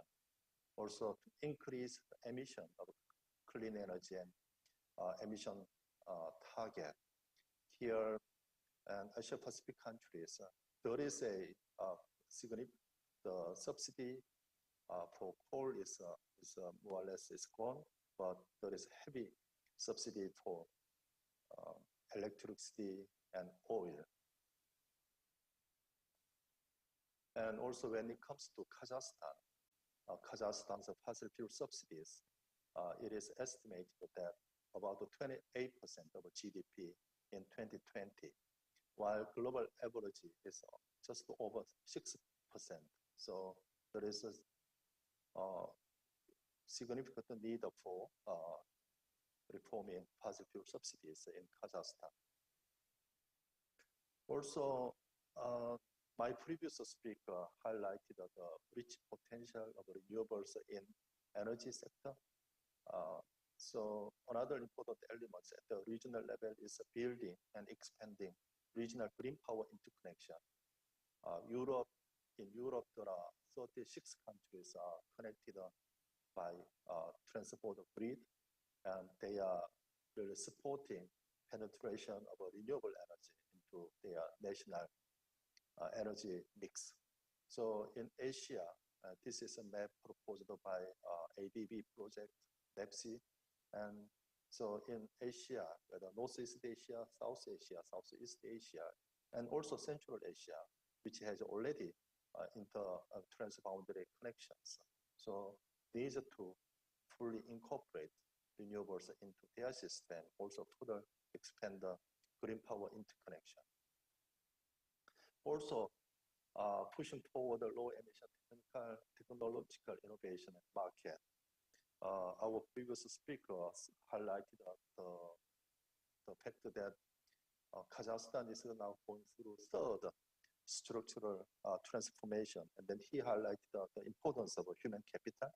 So in addition to technological innovation, there is also need to invest in human resources who can push for such innovation. And then here you see the rapid increase of EV, electric vehicles models from during last 5 years between 2016 and 2021. So the share of EV and then the diversity of EV models. So we have seen this kind of a rapid development. So this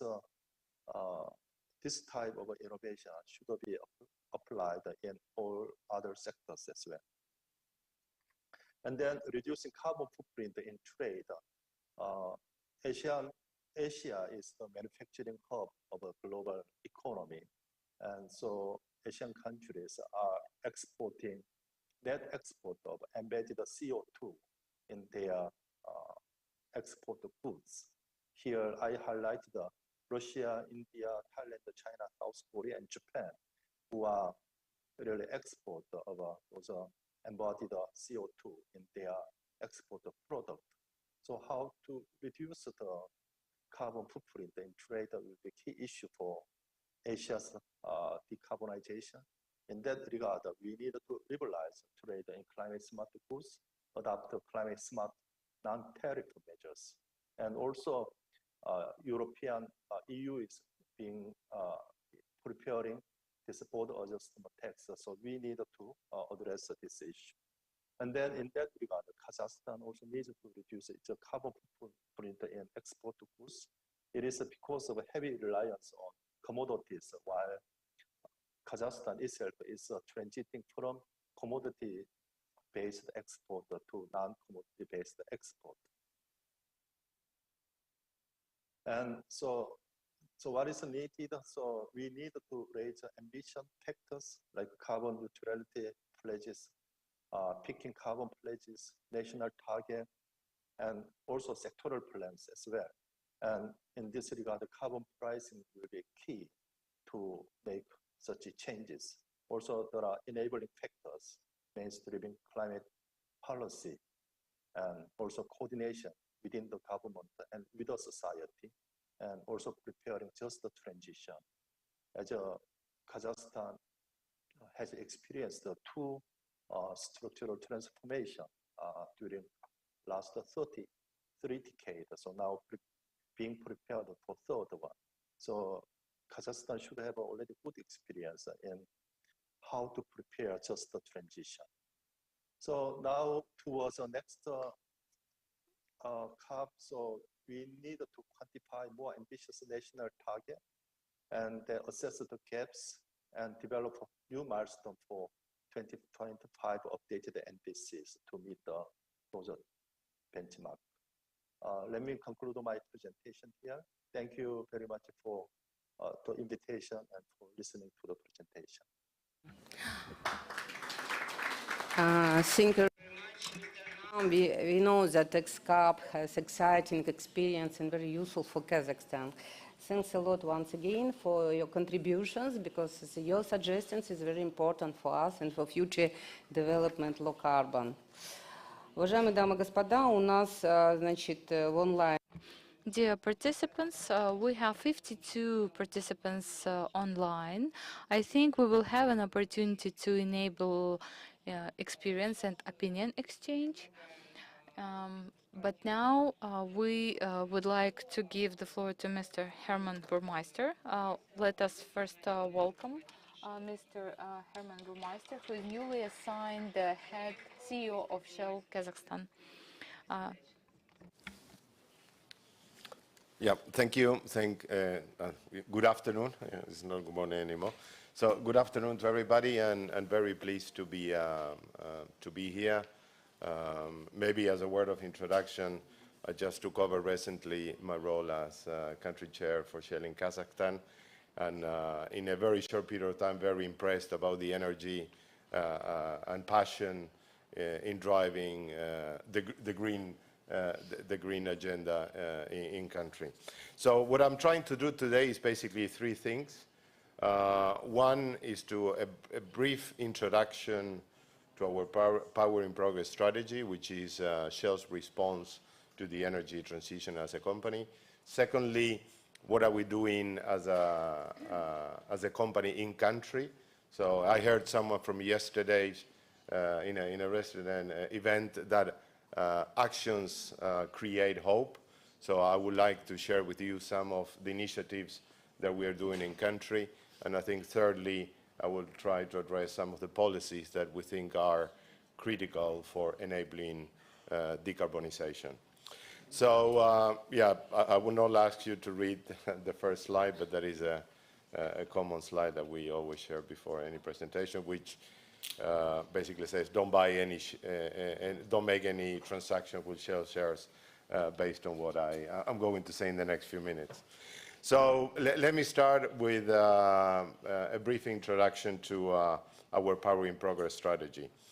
I think the business environment in which we operate remains turbulent and full of uncertainties that we have experienced in recent times. The choices we make today will shape the future global landscape of the energy system for decades to come. That is why in February 2021, Shell launched our Power in Progress strategy, which sets our strategy to accelerate the transition of our businesses to a net zero emissions one, in step with society, purposefully and profitably. To deliver on Power in Progress at pace, we need to ensure that all the choices we make, big and small, add up to the intent of our strategy, to drive decarbonization of the energy system requires that we do it consciously. As you can see, our strategy is focused on 4 goals, of which the one that I'm only going to talk about more today is about achieving net zero emissions. Power in Progress, it is our strategy to accelerate this transition, as I said before, in step with society. In line with Kazakhstan, we are planning as a company, we're aiming as a company for all our businesses to become net zero by 2050, scope 1, scope 2, and scope 3. Kazakhstan is an upstream country for Shell, while our upstream business drives the energy for today, is here to fund the energy for tomorrow. While we continue funding the energy and provide the security of energy of supply of today, we really work forward to drive that future that is so much needed in that energy transition that is so important for the world that we live in, not only for ourselves, but for the generations to come. In Kazakhstan, in particularly, what are we doing? I think through our joint ventures in KPO and NCLC, since a year ago, we have established plans, objectives to reduce the greenhouse emissions of our operations between 15% and 25% towards the end of the decade. We're going to achieve that by decarbonizing and reducing gas emissions of all our operations and facilities. And also we are in parallel, if we cannot reduce the footprint or decarbonize further the emissions of our assets, we are also looking about offsetting the emissions that our operations will deliver. Secondly, we're working with our stakeholders in practical and critical things. One, I think, as has been probably discussed many times today and probably throughout the year, is enabling renewable projects. A key part of enabling renewable projects is their financing. One of, in our experience, global experience, where we are working with lending companies, with banks, is the bankability of what we call PPA, which is the power purchase agreements, is the documents that enable companies to fund investments in renewable projects. By working on the bankability of those, that can quickly accelerate the creation, the development, and the investments on renewable projects. Secondly, we're sharing with our stakeholders our experience in other parts of the world on the decarbonization activities, like carbon capture, utilization, and storage. Last year, together with Comunagas, we signed a memorandum of understanding to share our experience in that space. Shell has experience globally on projects in delivering CCUS projects, which we think are critical in decarbonizing not only our industry, but also the energy industry in the decades to come. Fourthly, very important to work things with young generations. We have an initiative called Power for Schools, which is an initiative we started in Kazakhstan a few years ago, working with young students in schools in creating, in the schools, creating solar panels to provide some of the energy needs of the schools. And in doing so, increasing the attractiveness and interest of all the young generations in the areas of science, technology, engineering, and mathematics. So those are one of the 4 critical things that we're doing in country. Hopefully, in the years to come, more. But as I said at the beginning, initiatives, actions drive hope. And I think but those things that we do, we are certainly driving and creating that hope for a decarbonization world. As I said at the beginning, the third thing that I wanted to talk about is what are the Shell policy principles that we think are critical for enabling decarbonization. I think first one is the Paris Agreement. We as a company, we fully support the Paris Agreement in an effort to reduce or to limit the average rise in global temperature. Secondly, enabling policies to deliver net zero emissions, which we think is extremely critical for governments to create policies that will enable investments in supply, demand, technologies, and infrastructures to drive net zero emissions. Thirdly, we think policies that will enable carbon pricing mechanisms. We think that the 2 practical ways in doing so is directly through taxation or emission trading schemes. Pricing carbon is extremely fundamental to enable or to create a space for renewable projects.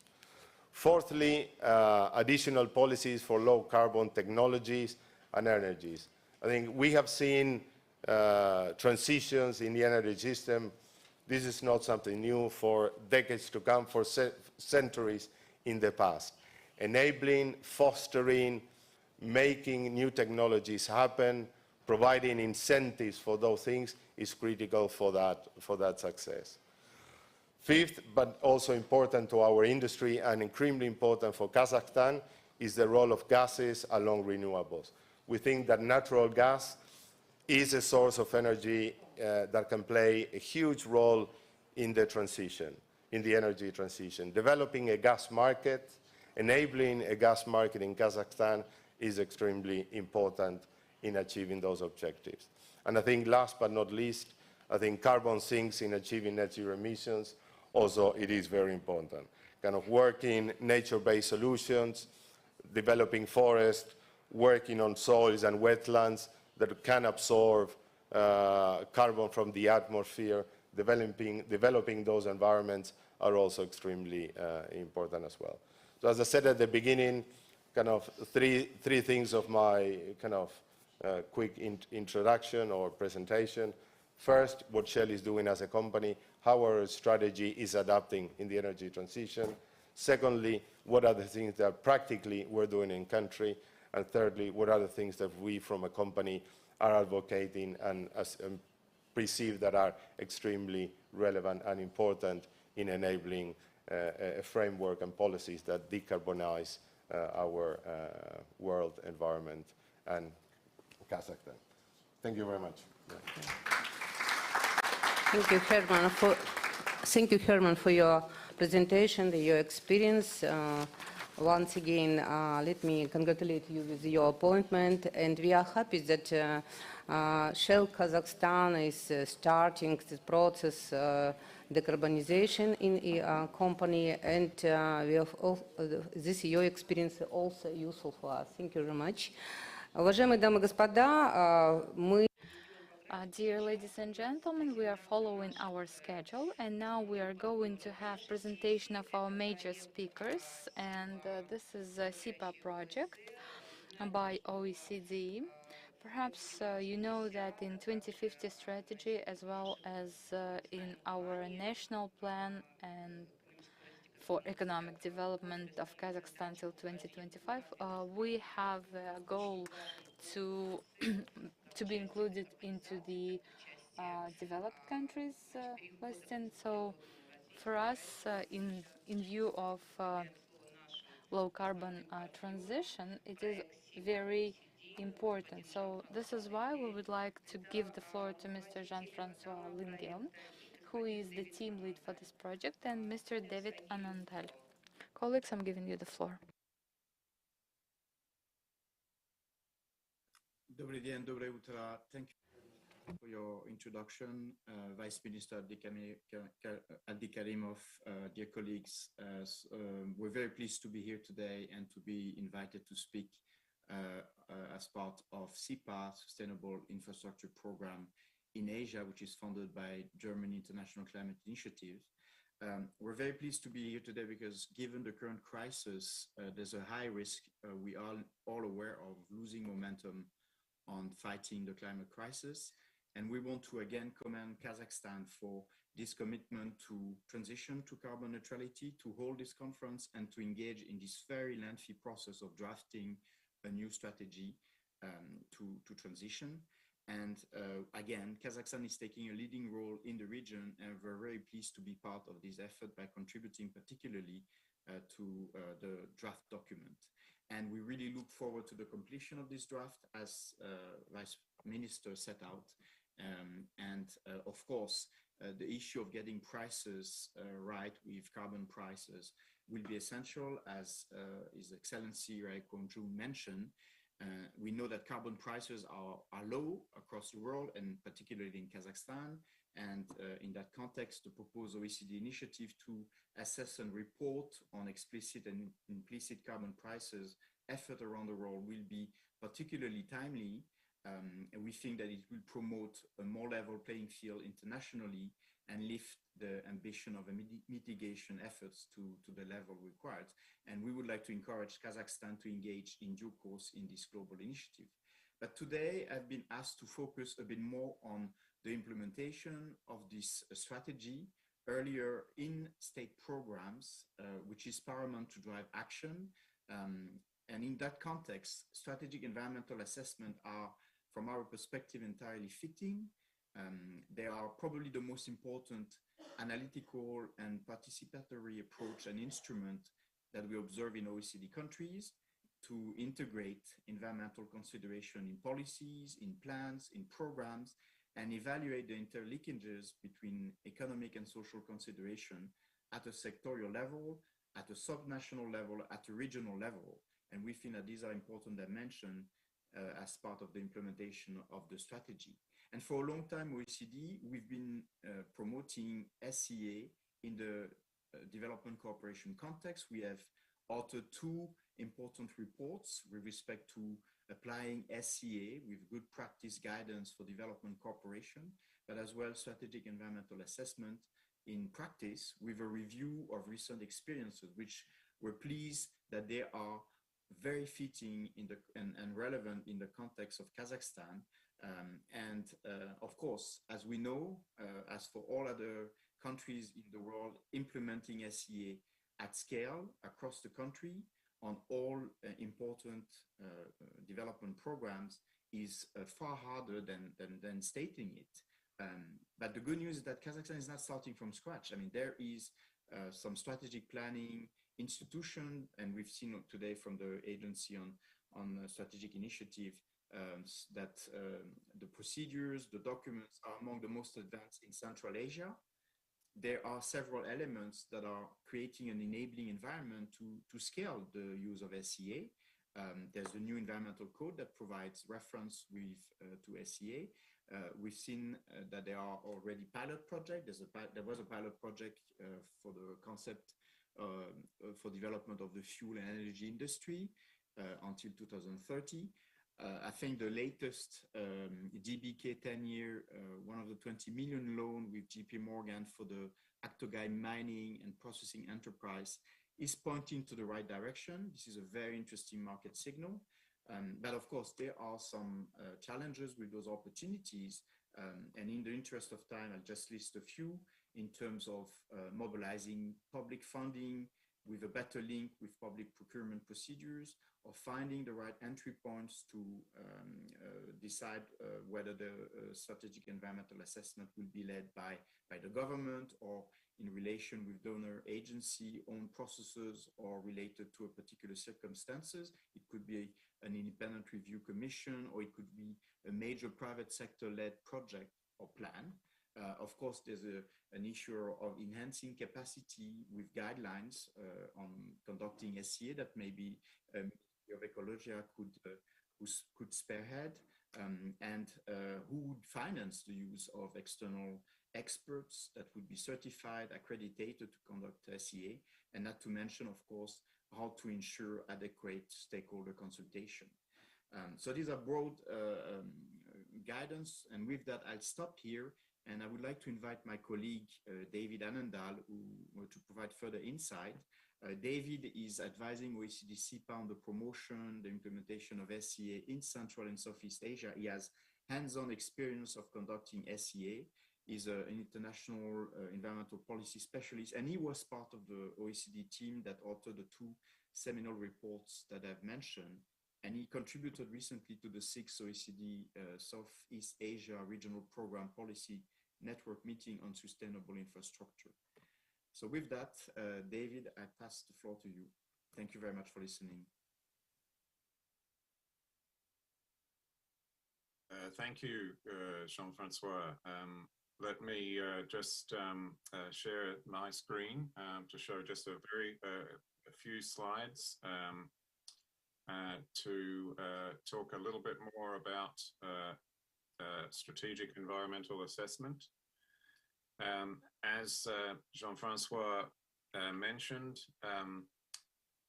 I've been involved in undertaking strategic environmental assessment in a number of countries in the region. In Mongolia, looking at the environmental and social implications of new mining policy. And I'm helping SIPA with the introduction of SCA and various projects over the next while. So I wanted to take this opportunity very quickly to just explain a little bit more what is strategic environmental assessment for those who might not be familiar, and then how is it relevant to the decarbonisation strategy, the draft decarbonisation strategy. So first, just to be simple and clear, many of you would know what environmental impact assessment is, EIA, which is a process that all countries use now to identify and predict and deal with risks associated with physical projects, on-the-ground projects. The only difference with SEA is that it focuses on things that are not on-the-ground projects, not physical projects. So it focuses on looking at the environmental implications of policies and plans and programs. So the decarbonisation strategy is a good example of a strategy that strategic assessment could be applied to. Jean-Francois has mentioned that Kazakhstan has in its environmental code a requirement for strategic environmental assessment. So how is it relevant then to the decarbonisation strategy? There are just these 6 points, I think, that are worthy of a quick comment. We want to know what the environmental implications of the strategy will be in X years' time, 30 years' time, for example. We can use SEA to examine the possible environmental implications of the strategy. A shift in economic policy of this kind will have fundamental structural implications in the economy in Kazakhstan. What will be the environmental implications of that kind of strategy? How will the economy change? What will be the impact on people and nature of the strategy in 30 years' time? We can use SEA to examine the impacts of the strategy itself. Are there different approaches to decarbonisation? We can use SEA to examine scenarios. There might be different ways in which the strategy can be implemented over time. We can use strategic environmental assessment to examine the environmental and social implications of different strategic scenarios. We can also use SEA to predict impacts in specific regions or sectors. So if you want to implement the strategy in a region first as a trial, then we can use SEA to look at the environmental and social implications in a given region or on a specific sector. And then finally, in my experience, strategic environmental assessment it's a process as well as a tool. So it's a process that involves stakeholders, involves people, involves affected members of the community. And so it can be used as a focus for both participation and conflict resolution.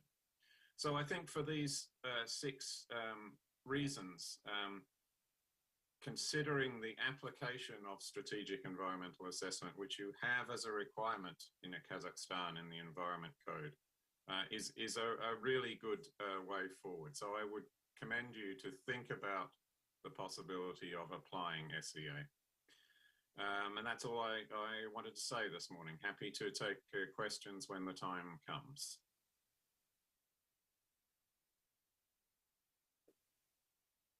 Okay. David and Jean-Francois, thank you very much for your contribution about SEA. Уважаемые коллеги, я думаю, что Dear colleagues, I think that we have heard a very important message about the strategic environmental assessment here. Maybe this is the element that we are missing today in the strategic planning, because you know that SEA, strategic environmental assessment, allows to do an assessment at the stage of program design. Maybe that is what is missing today.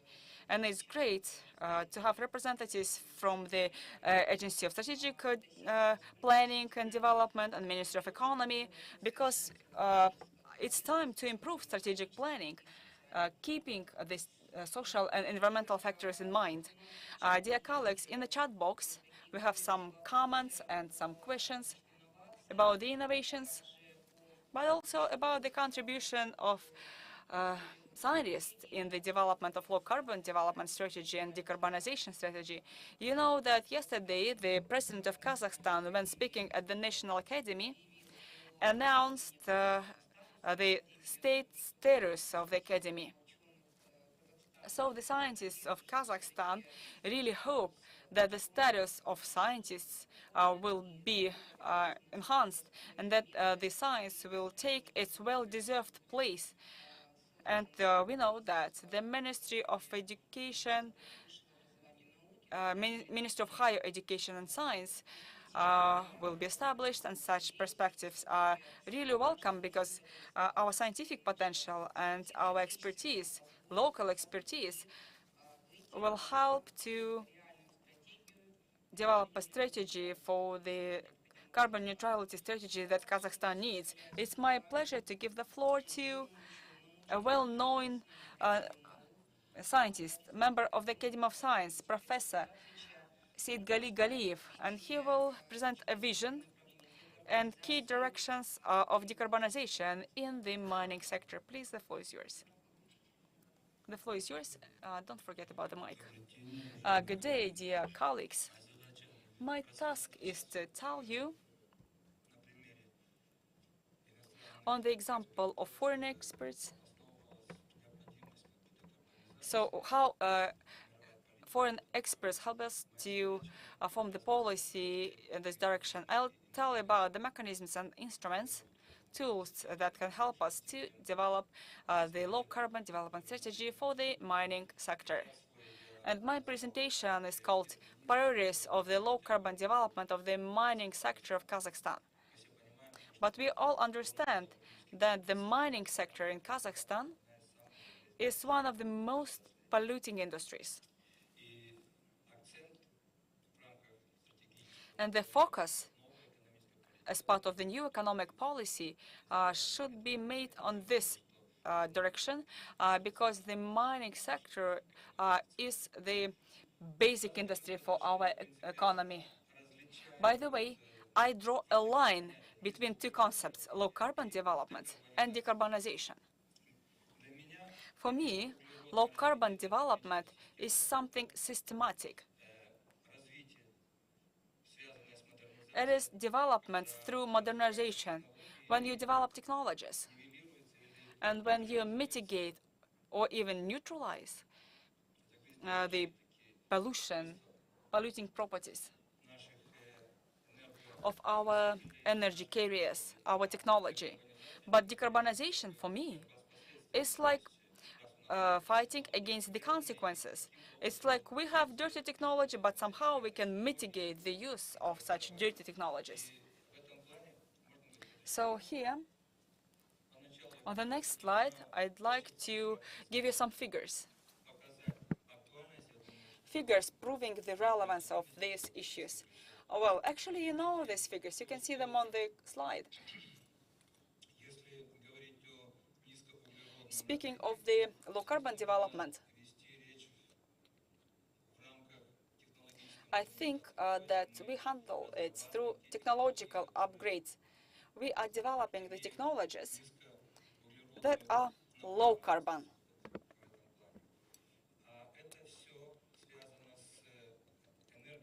And it's all related to the energy efficiency. We know that in Kazakhstan we have a law on energy saving. And all our mining companies today, they deal with the energy saving. But quite often, the energy saving is done in prejudice of the energy efficiency. How so? I'll show you. The energy efficiency is 2 or 2.5 times higher, 2.5 times lower than in the developing countries.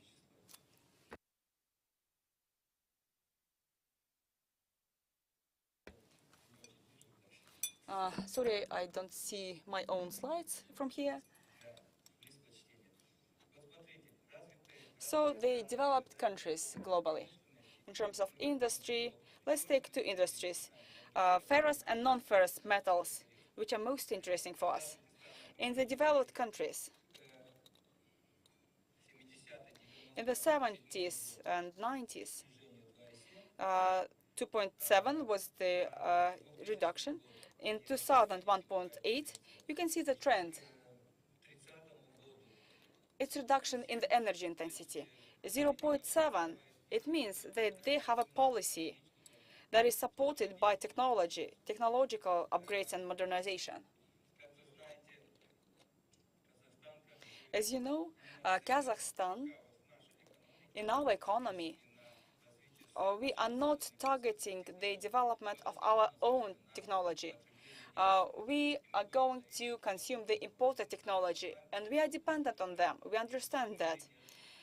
But no one in the world would give the best technology to us, because the best technologies are distributed in the closed systems. But the technologies that are not best, they are sold on the market. And I'm talking about the technology that is maybe not the best, but gives you most revenues. Maybe they're better than our technologies. And therefore, we are buying technology rather than developing our own. Therefore, we are dependent. We are dependent on the foreign countries, although we are moving towards the low-carbon economy. Here you can see the domains of development for the mining sector. There are 8 directions and sub-directions. First 2 sub-directions are about energy efficiency and adaptation of our capacities. In terms of energy efficiency, 10 or 15% emissions reduction can be possible with our classic technology.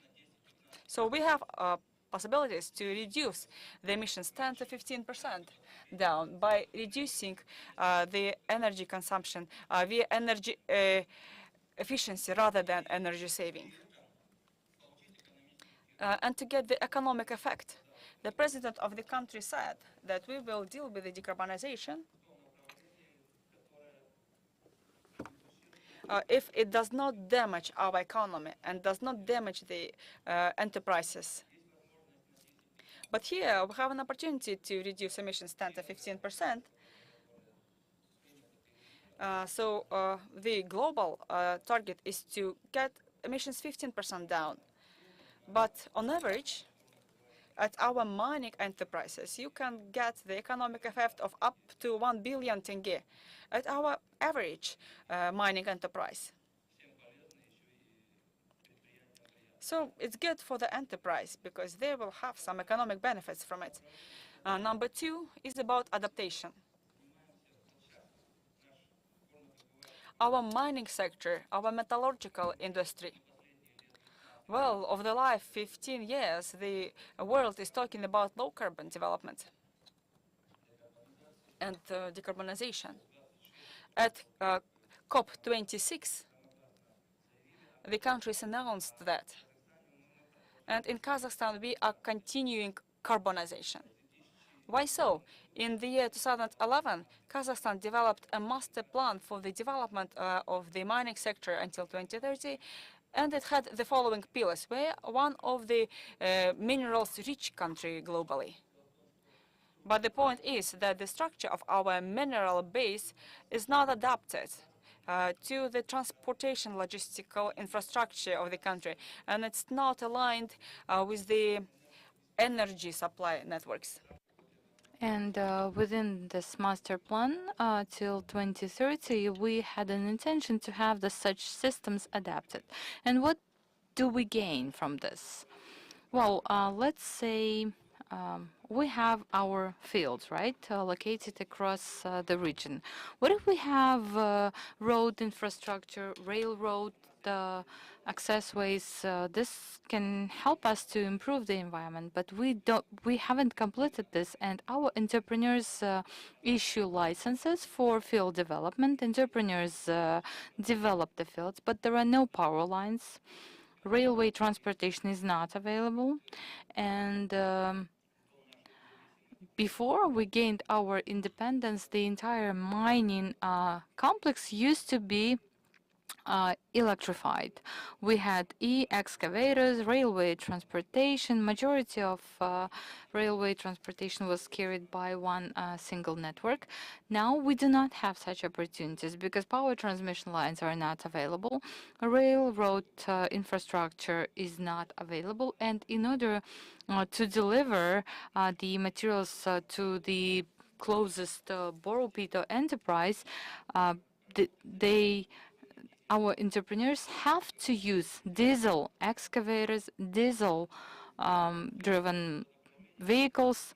So we shall pay proper attention to this. And this is something we can do within short-term perspective, 2, 3, 5 years. If we can normalize this, we will have a better input and impact. Let's say 10–15% will be for production purposes. We can end up reducing by 20 or 25%. Now let us move to medium-term opportunities, which is development of carbon reduction technologies development. In Kazakhstan, when we had the most recent report of the Vice Prime Minister, now he's Prime Minister, and we had a discussion on low carbon strategy development that was proposed by GIZ. And for some reason, these are not our domestic experts reporting, while our experts just sit listening. And you know, we started questioning ourselves, how can Kazakhstan implement this? And the first thing proposed was to take gas from Uzbekistan, transport and convert from coal to gas. Well, it's quite apparent that Uzbekistan has adopted the policy that it's not going to distribute gas to Kazakhstan. They will leave it for their further generations. But we still need to think how we can handle this, especially taking into account that Kazakhstan does have such technologies. I used to be subject matter expert for research and development in this field, and the Ministry of Education and the committee was part of such discussion, but they never told anything about such methodology, because we have a technology allowing to have 90% capturing of CO2, and 100% of that amount being captured can be disposed with economic advantages. However, it's not indicated in the strategy, while we do have such scientific methodology. So for some reason, it's not there in the strategy. However, we need to pursue such scientific developments. The only thing we need to understand is to understand the amount of spendings requirement. I cannot make such evaluation because I don't know whether it is going to be expensive or it is going to be okay from the economic perspective. Next, improvement of the technologies under the umbrella of technological improvement. For some reason, our mining enterprises and their management just since the government is silent and ministries are silent, they prefer to get rid of the railway transportation, because the transportation between the borough pits used to be that railway, but now every single company is transitioned to motor vehicle, which is quite a paradox. Railway transportation is 10 times cheaper as per 1 ton per kilometer by motor vehicle. But for some reason, the companies prefer, at least in our country, prefer having the motor vehicle. And what kind of motor vehicle they prefer? A week ago, I've been to the coal mine, and you know, coal mine shall be very much concerned because they are under threat. they are exposed. However, similarly to many others, they prefer acquiring Chinese KAMAZs, while this Chinese heavy haul trucks KAMAZ, they are not adapted for such operations. Their depreciation life cycle is lower as compared to the original one. So Chinese KAMAZ can work for 2 or 3 years, and they have excessive fuel consumption. But in the front end, they have a cheaper price. But we need to make relevant calculations. I know that our technological culture is in quite a poor condition. We need to stimulate it. Also, we have some other areas. In addition to this, in addition to railway transportation opportunities, we have skip lifting machines. We have other types of machinery that can result in a reduction of 60–70% reduction. But this shall be calculated. We just need to make calculations how much because conveyor does not emit. It only consumes the energy. The very same with the lifts. Almost all of the fields in Kazakhstan are now depleted to the optimum depth. We are now exploring deeper horizons, but we need to explore the opportunities for machinery as well. Also, we have another area which is called underground bore wellhead. We used to have this technology in Kazakhstan. Kazakhstan is, in fact, the leader for this leaching, and the entire world is now working on leaching technologies for metals, and there is a positive experience. But Kazakhstan does not pay attention to this. Our science does not pursue such leaching technologies, and our education does not incentivize further study. And when we do such leaching, there are no environmental emissions. It's only about internal pollutions. Then nanotechnologies. The entire world, at least Russia, 25 or 30 years ago, they started exploring nanotechnologies. While Kazakhstan's master plan till 2030 did have the clause on nanotechnologies. Well, nanotechnologies is in fact a very perspective technology that has no emissions, in fact. So there are numerous opportunities, and if we will move to nanotechnologies level, we may end up reducing by 90% and provide for carbon neutrality. But we are not paying attention to this as well. And nanotechnologies, especially those to minerals extractions, are not applied. And one more thing. Not nano, but transition of energy saving system to alternative sources. Let's say for Kazakhstan, it is critical to develop nuclear sector, though it's hazardous, it's dangerous, but it's a very powerful science. And shall we be able to apply it, since we are the second in terms of uranium reserves, and we can assure and we can provide for uranium reserves, ending up with 90% reduction. I was told not to voice these figures, but these are figures I want to share with you. Next slide, please. Mr. Seitkali, 2 minutes, and we are running out of time. Okay, I'll try to be quick. You see, it requires clarification. We shall be guided by our own potential. We shall not wait for someone to bring us readily available product, because we say we can have import technologies, but we shall not have imported analysts.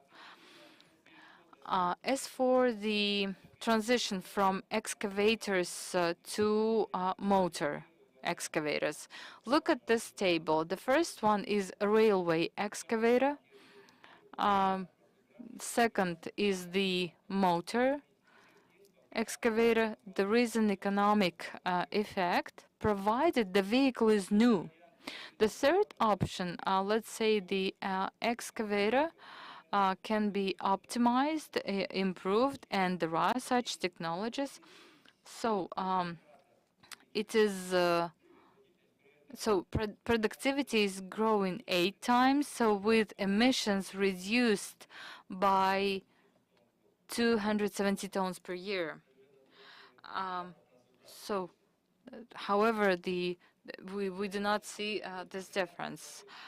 Now check the option. Check the audit outcomes at the coal mine.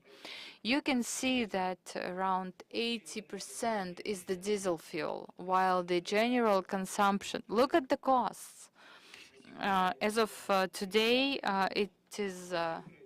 These are figures as of 2019, and they are higher as compared to 2015, while we are pursuing decarbonization, and our carbon emissions are still higher. And you can see the actual fuel consumption at coal-producing plant.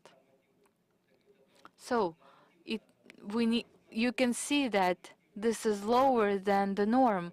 It means that they produce lower than the standard. We need to reduce the standards, and we do have a room for further reduction, so we need to revisit our standards, our norms. Next slide. This is the slide about energy saving arrangements. You can see the coal mine as an example. I'm not disclosing the title, but you can see from here that out of those energy saving events listed here, 85% belong to mining and transportation activities. So over here, you can see the assessment for 2 coal mines of these coal-producing enterprises. And this depends on the length, on the energy consumption. Next slide. Over here, you can see the opportunities. So as of today, our scientific and methodological base allows to develop our fuel complexes for energy efficiency and energy consumption of each kilometer of the roadbed and each model of the dump truck. But look here, owing to the function, let us say we change the surface. What kind of economic effect is going to be there? And let's say we have a better technical condition of the vehicles. We do not acquire Chinese vehicles anymore, we buy new vehicles. So owing to this, each cubic meter may result in 10 or 15% reduction of the production costs, and also have quite a significant reduction of emissions because the consumption of fuel is also going down. Next slide, please. I'm coming to the closure. So over here, talking about digitalization. When we say digitalization, we keep saying digital transformation, digitalization. So what is digitalization means for process side modernization? This is the first step, but this is not everything. This is not the remedy. We have other informational awareness, automation, analytics, and all of these factors. If our science is not performing well, all of these factors will not perform. So the evaluation of all of our mining enterprises indicated that information management, well, typically they use information technologies below average and below benchmarks. And this is because our technologies are not adapted to such information awareness. Information technologies can be imported, like I said, but we shall not have imported analytics and analysts. We shall have our own domestic analysts and expertise. And all of this comes into the technological modernization. While technological modernization is linked to the modernization of our society, we are now undergoing the third stage of modernization of our economy, and I think the strategic baseline shall be represented by this low carbon development, but not decarbonization, because the focus is now with decarbonization, but we need to be focused on low carbon. Well, decarbonization is important, but if we talk about longer or medium-term perspective, we need to work on low carbon in particular, and the earlier we start, better, because you know, longer-term problems are not addressed by short-term solutions or measures. So if we are not going to catch up now, we may fail and miss the momentum. It was a very professional report. I think that those who are deep into the sector, they would be happy to have this presentation. Dear counterparts, we have two very important reports to share. Now I would like to give the floor to Mr. Danelli. Congratulate you with Italian National Day. Поаплодируем. Сегодня Национальный день Италии, тем не менее... Today is the National Italy Day. However, Daniel managed to join us. The floor is to you. Thank you for the invitation to this very interesting panel. I'm really the pleasure to share with you the update on the status of standardization, in particular ISO standardization. And let me only give you a very short presentation myself, or to explain you which kind of experience I have. I am the CEO of Equilibria, that is consultancy and training companies, and we are specialized in carbon management. This is our main area of activity. But maybe in this context, what is more interesting is to clarify that I've been the convener of the ISO working group that developed the standard or carbon footprint of product, ISO 14067. And now I'm the chair of the European Technical Committee on Climate Change. The CEN is the European Standardization Body. So obviously there are other experiences that are here in the slides, but I like to focus in particular to these two experiences because it's more focused on the topic that I like to share with you today. So we need to start from the consideration that MRVA is a key topic on carbon management. When we say MRVA, we are saying monitoring, reporting, verification, and accreditation. So we call these acronyms like the full package of ISO standard or carbon management. And I like to share with you exactly how this package is structured, is realized. And so when we think on monitoring, reporting, verification in particular, we need to have a clear mind that there are three main topics, three main areas of action. One is to focus on the organization emission. The other one is to give value on the project for carbon removal, for example. And the third one is in connection with the product.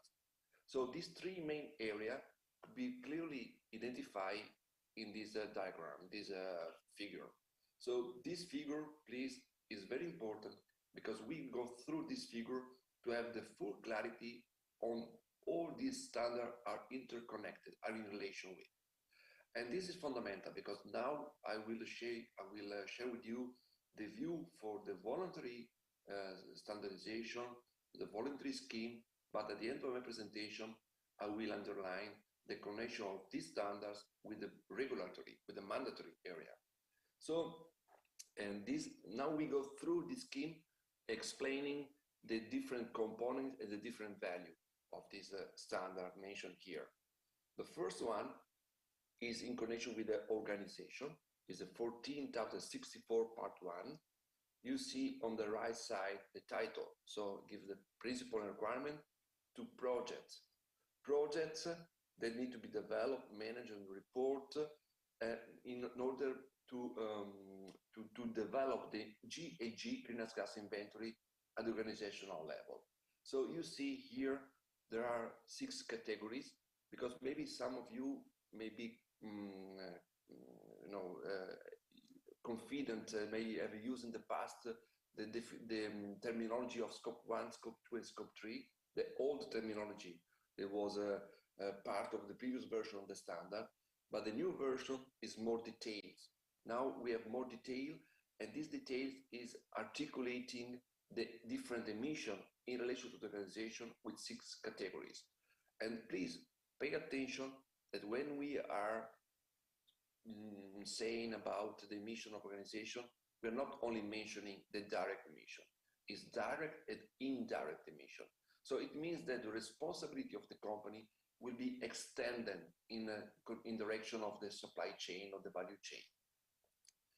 The second standard is a 14,064 part 2, and this is focused on project already mentioned before. So it's to quantify, monitor, report the greenhouse gas reduction or removal enhancement at the project level.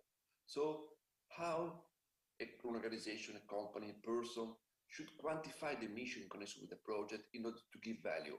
And this value is the basis for the generation of carbon credits. You know, the large discussions we have at this moment on carbon neutrality, for example, implies that the company needs to offset some part of emission. The offsetting means to buy credits. The credits need to be generated, and this standard is the framework for the generation of credits. Obviously, in addition, there are programs like Vera, VCS, Code Standard that you maybe know very well, but the basis of this structure, these schemes, are the 14,064 part 2. And the third one is the standard or carbon footprint of product, 14,067. This is the standard that I have the pleasure to lead in the definition, and it is very important because this implies that the company wants to understand the emission in connection with the full life cycle of the product. It's not only during the production, but it's also the extraction of raw material, transportation, production, the use phase, end of life, and so on. So you have in this way a single numbers able to represent the impact of the product along the full life cycle. But this is the standard in connection with the needs of the company. You know, we have organization, project, and product. But now we need to give the value need to confirm that the numbers produced by the company are correct, are acceptable on the market level. So we need to move from the MRV to the A package. So we go to verification and accreditation. And the first standard in the bottom part of the scheme is the 14,064 part 3.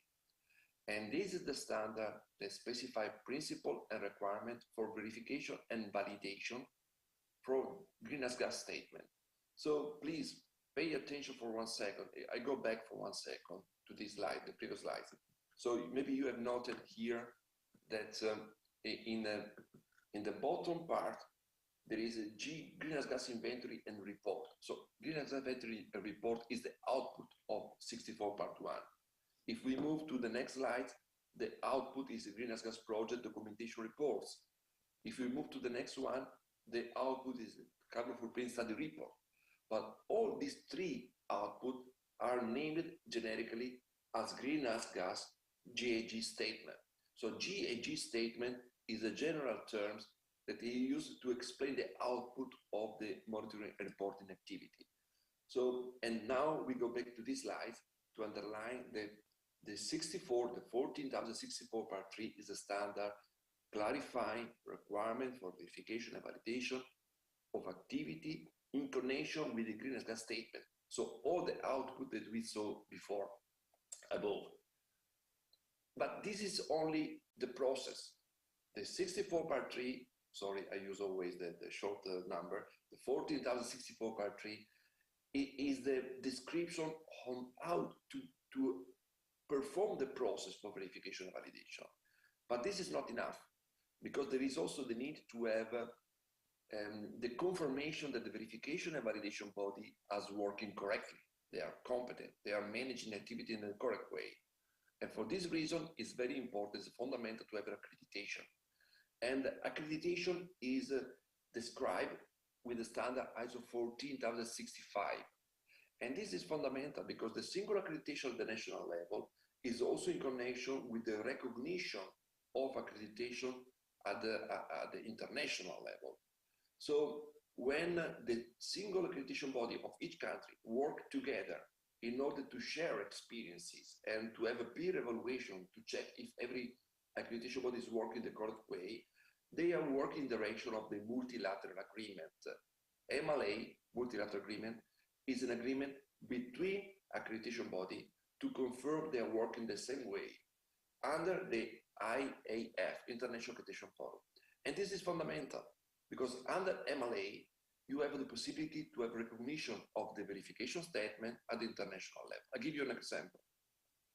We may have, for example, in Costa Rica, a company with a carbon footprint of product verified by an accreditation body, by a verification body accredited, signing the MLA, and this specific greenhouse gas verification statement is useful, is applicable, is recognized at the international level, in Italy, in Japan, in Australia, in every place. So this is very important. And then there is another standard that is 14066 on the specify the competence requirement for verification validation teams. I like to underline that this standard is now under revision because all the standards mentioned before, 64 part 1, 64 part 2, 67, and 64 part 3, all of them are just revised. They have been published in the last version 2 or 3 years ago. This standard is under revision and the new version will be available the next year probably. And here you have the specification of the level of competence, the topics, and how to manage the competence of the teams. And there is another standard that's not yet in this diagram, this figure, but is very important and is under development. It's ISO 14068 on carbon neutrality. And this is a very crucial topic because the company wants to show to the market the carbon neutrality. And so please, I invite you to be active part at your national level with your standardization body to be involved in the development of 14066 and 68 because we have a possibility to have a better understanding and to influence the content of these standards. But I'd like to go in direction of the conclusion of my presentation to underline a couple of very important crucial topics. These standards are voluntary standards. All ISO standards are developed on the basis of consensus, on the basis of voluntary participation. But what is important that this full package of standards on carbon management is used in two different contexts. It's used in the voluntary context and in the regulatory area. So I'd like to share with you now a couple examples. Examples that are based on my experience. So the first one is based on Italy. We have in Italy a program operator. It's called Carbon Footprint Italy. And this carbon footprint, this program is fully based on ISO standard. So all the standards that I mentioned before, I repeat, 14064 part 1, 64 part 2, 67, 64 part 3, 65, all of them are needed to be part of this program. And this program allowed the company that have a verification statement for their product, for example, to be part of this registry and to have to show to the market the credibility and reliability of their information. So the company have the possibility to use the logo CO2 in connection with the QR code. And the QR code goes straight to the specific page of that product where the consumer, where the client may check and have the full package of information. The verification body, verification statement, the name of the company, the name of the product, the data of carbon footprint, all the technical information behind, a blockchain link also to confirm that this data will be frozen over time. It's not possible, no more possible to change these numbers. So this is very important. But what I like to share with you is that this experience at the national level is fully based on ISO standard. The Carbon Footprint Italy is part of the group, the Carbon Footprint International Alliance, with other program operators, New Zealand, for example, US, Costa Rica, and so on. And this group is working together in order to give the same level of credibility to the market, always based on the voluntary approach. This is something requested by the market. And another important part is the UETS. You know that ETS is very important. The UETS is a pillar of the European policy. We have to think that 11,000 companies in Europe are under UETS. 45%, 45 is almost half of the global European emission, not of the industry, of the Europe in total, is under UETS. So this is a fundamental policy tool for the European Union. And what is important to underline is that the verification and accreditation are based on 64 Part 3 and 65. And this is very important because it's also something that allows the verification body, accreditation body to work in the same way. So we have a verification body accredited in Italy, working for UETS, and with the same accreditation working to carbon footprint of product for companies that want to be registered in Carbon Footprint Italy. So this is fundamental. Obviously, this is mandatory too. You see here the variation of the price for 1 ton of CO2 is around 80 euro per ton of CO2, a very important figure. So obviously here we are in the mandatory framework, but it's also important to read in connection with the voluntary one. So to conclude, a couple of final slides. We have also another important tool. It's Carbon Border Adjustment Mechanism, CBAM. And CBAM is a new tool under development, and we expect we have a publication in the next months. And this is to quantify the greenhouse gas emission of imported goods in the European market. And the importers need to pay kind of tax based on the amount of emission, greenhouse gas emission, in connection with the product. So you may understand how important it is to know the level of emission of the product. And this tool that will be published by the end of the year have a first transitional phase starting 2023, and they will be fully into force in 2026. And to conclude, the honesty of the CBAM is clarifying the calculation methods and the verification, how to verify the data. And obviously, I don't want to share with you specific detail because it's not still in the final phase or the final version of the document, but it's important to underline a couple of things.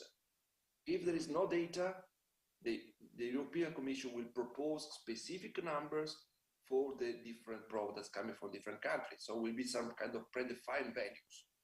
But, and this is a very important point to conclude my presentation, there is also the possibility for single company to quantify their own emission generated in their site and for their product, to verify this data and to accredit on the basis of accredited verification. And they may use this specific data in order to show their impact and to have a different level of taxation of the product that will be imported in Europe. Thank you a lot for your attention, and here available. Okay. Thank you very much, Mr. Daniel Prenegoti, for your contributions. I think it's really important for future promotion ISO standards in Kazakhstan. It is a great tool for the carbonization of national economy. Уважаемые коллеги, у нас еще один... Dear colleagues, we have another presentation.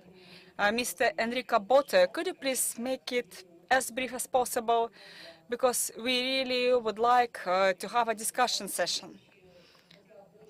Although the topic is so important, Enrico will talk about the employment during the decarbonization phase. Enrico Botte, CPAP project, OECD. Enrico, please, the floor is yours. Yes, thanks a lot, Madam Chair. I will try to be as brief as possible with my presentation. I assume you can see my slides. Please let me know if that's not the case.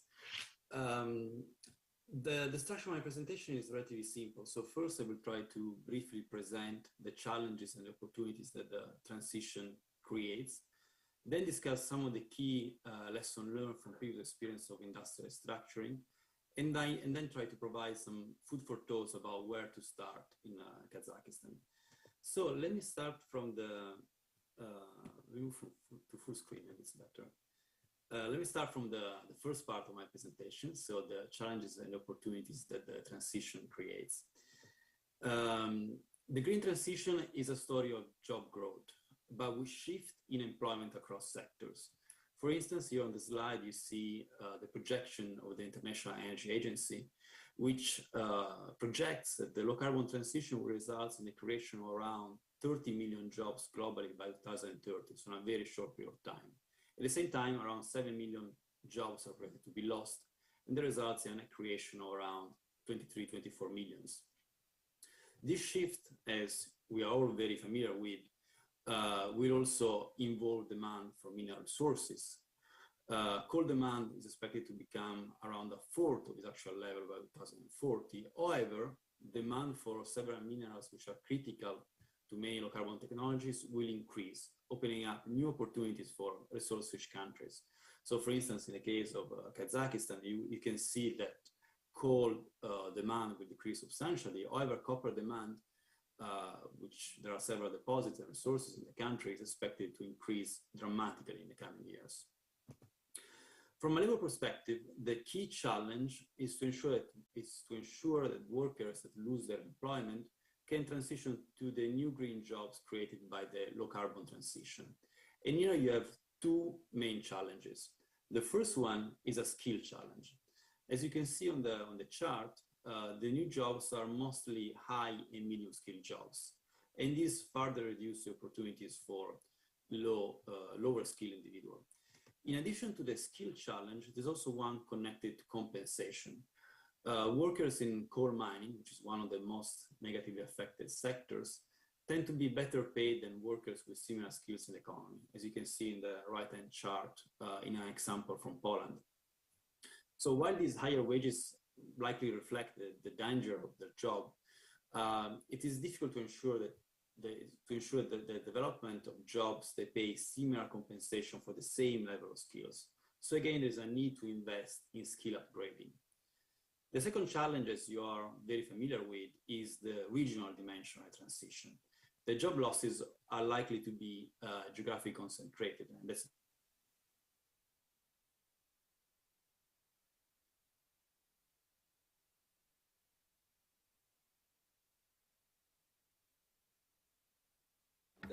Коллеги, звук, да? Пропал что-то.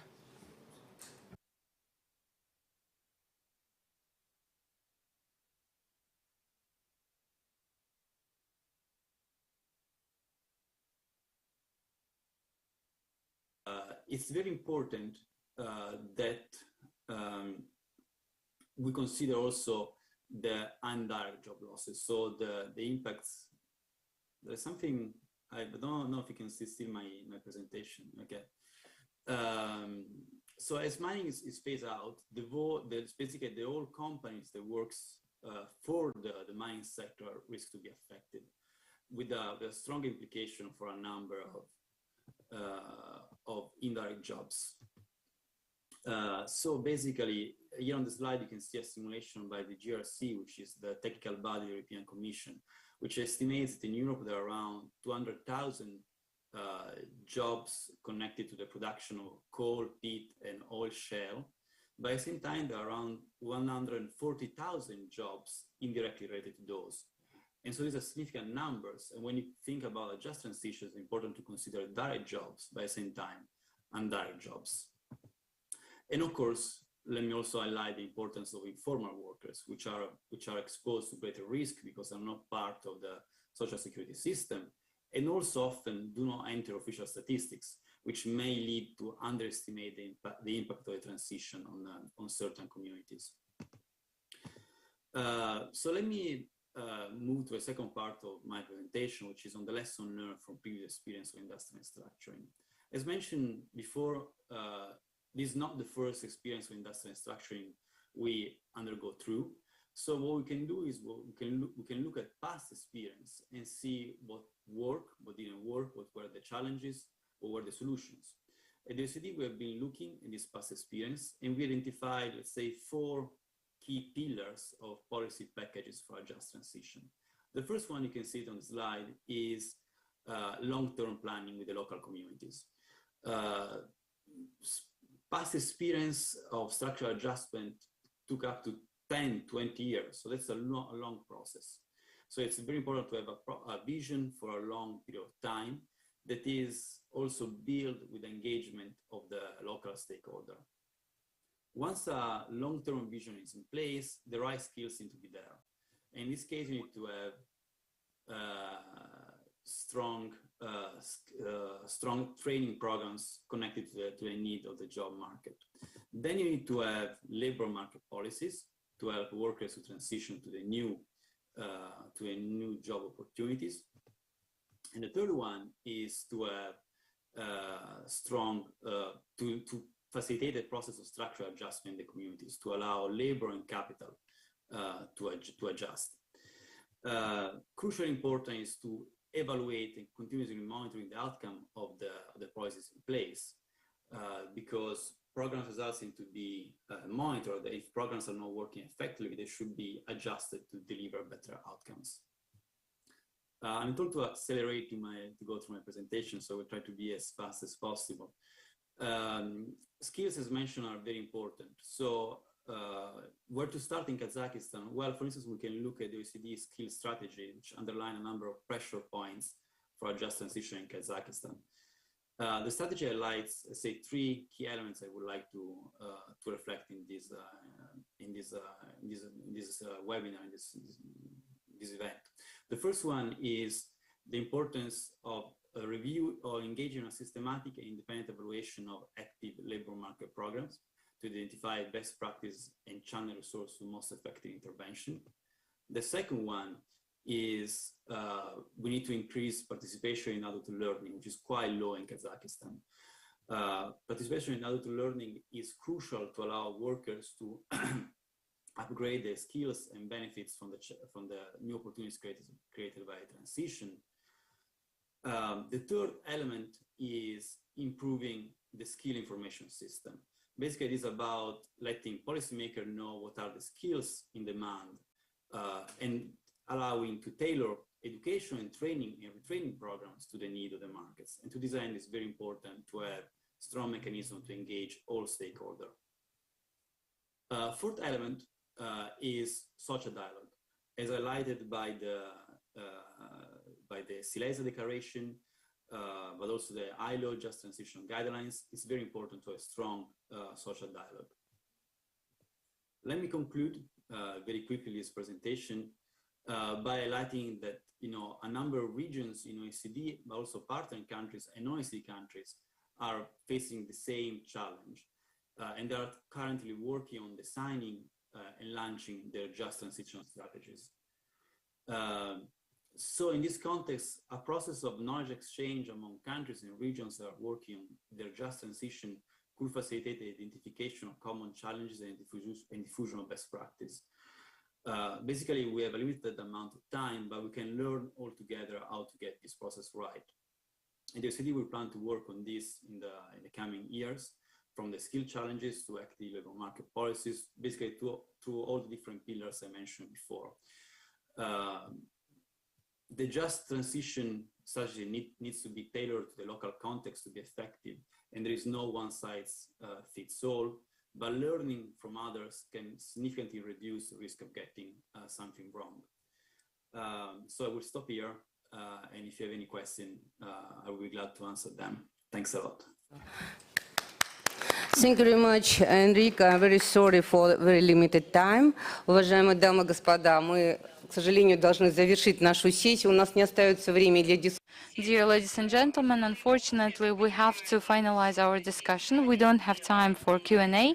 However, major speakers are here online and offline, and in 15 minutes we are going to start low carbon strategy development session, and Mr. Abzal, the Vice Minister of National Economy, will share detailed presentation on such low carbon strategy, and you will have an opportunity to facilitate your questions. Once again, apologies for taking your time. Let us thank our speakers for their presentations and our partners from Green Academy by OECD, Deputy Director of ERI, Mr. Klanish. Special thank you to you, and let us thank our interpreters. Dear counterparts, we invite you to the next hall where we will continue the efforts by ECOJER.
Раз. Есть, да?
Казахмыс – это ведущая международная группа по добыче и переработке природных ресурсов, крупнейший производитель меди и серебра в Казахстане и один из лидирующих в мире. Объекты компании расположены на 4 производственных площадках Казахстана. Это 13 рудников и 4 обогатительные фабрики, 2 медиплавильных завода. Топливно-энергетический комплекс. Он объединяет угольные разрезы, электростанции и распределительные электросети.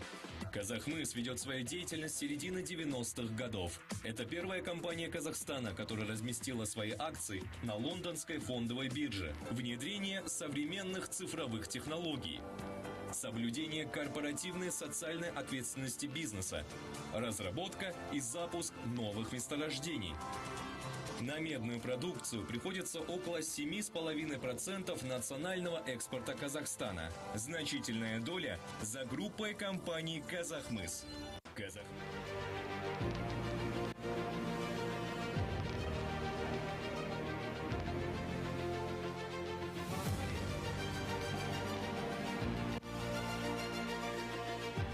Полиметалл – один из тех инвесторов, которых в Казахстане принято называть якорными.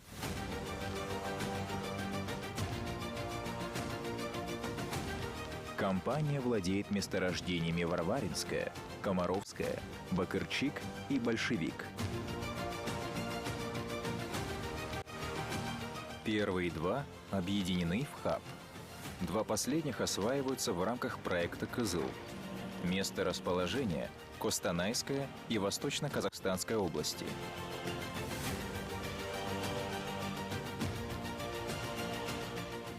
Компания «Полиметалл» – это одна из крупнейших компаний в сфере производства золота и серебра в мире. Компания пришла в Казахстан в 2009 году. Объем прямых инвестиций составил более 520 миллиардов тенге. В настоящее время на наших предприятиях работает более 2500 человек. Еще 1500 человек задействованы в подрядных организациях. Заработные платы являются одним из высоких в регионах присутствия. Компания «Полиметалл» входит в Совет иностранных инвесторов при президенте Республики Казахстан. Она стала первой, кто разместил акции на бирже МФЦА, что стало сигналом для мирового капитала.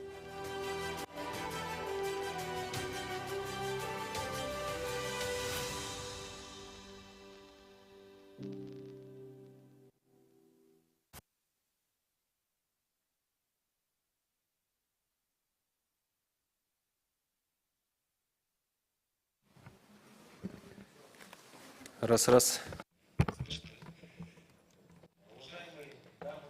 Dear ladies and gentlemen, my name is Ramazan Jambisov.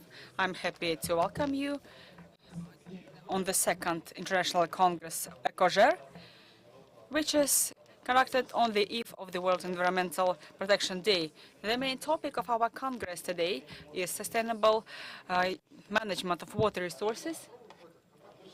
But besides the industrial pollution, so it has a very significant effect on the country of ours, and in terms of climate policy, many countries are taking ambitious climate goals, and our country is also developing a strategy to achieve carbon neutrality by 2060. It will outline the main frameworks for the energy transition. Is just transition possible for Kazakhstan? What are the main priorities and sectors in this area? What are the development perspectives exist for the renewable energy sources as well as alternative energy? Apologies for the technical problems with the microphone.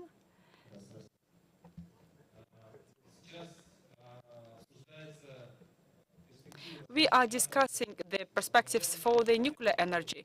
Renewable energy sources have a stable growth trend in our country, but what are the further development pathways? What is the role of the government, businesses, and society in this sector? All these issues we'll try to touch upon. And we will talk about the energy transition, future for the alternative sources of energy. Let me welcome our dear speakers. Today, we have here Karashev Talgat, Director of the Department for International Cooperation of the Ministry of Energy, Galiyev Yerlan, Deputy Chairperson of the Committee for Geology of the Ministry of Ecology, Mr. Alex Stilavata, Managing Director of ARM Wind LLP, Sarım Nurgaliyev, Project Manager in UNDP, Mrs. Aynur Saspanova, Board Chairperson of the Kazakh Green Association, and we have colleagues remotely from the International Renewable Energy Agency, Irena, Mrs. Emanuele Bianco, as well as Louis Schulz, International Cooperation Officer, European Commission. Let me remind you of the time limits, 10 minutes per presentation, and after that we'll have a chance to have a Q&A session.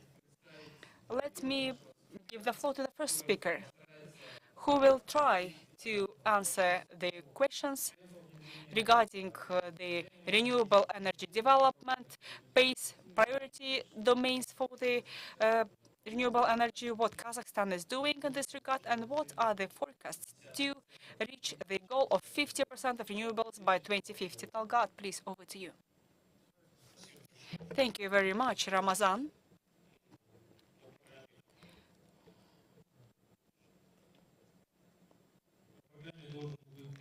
Well, the first Vice Minister, Mr. Zhuribekov, was announced as a key speaker here, but unfortunately he was urgently called to a meeting. On behalf of the ministry, let me try to make a short outline about the development of renewables in Kazakhstan.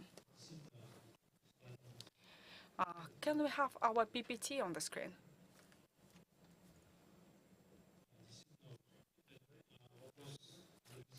The question of energy transition is very relevant today, globally and nationally in Kazakhstan. And on this slide, you can see that Kazakhstan is an oil and gas country.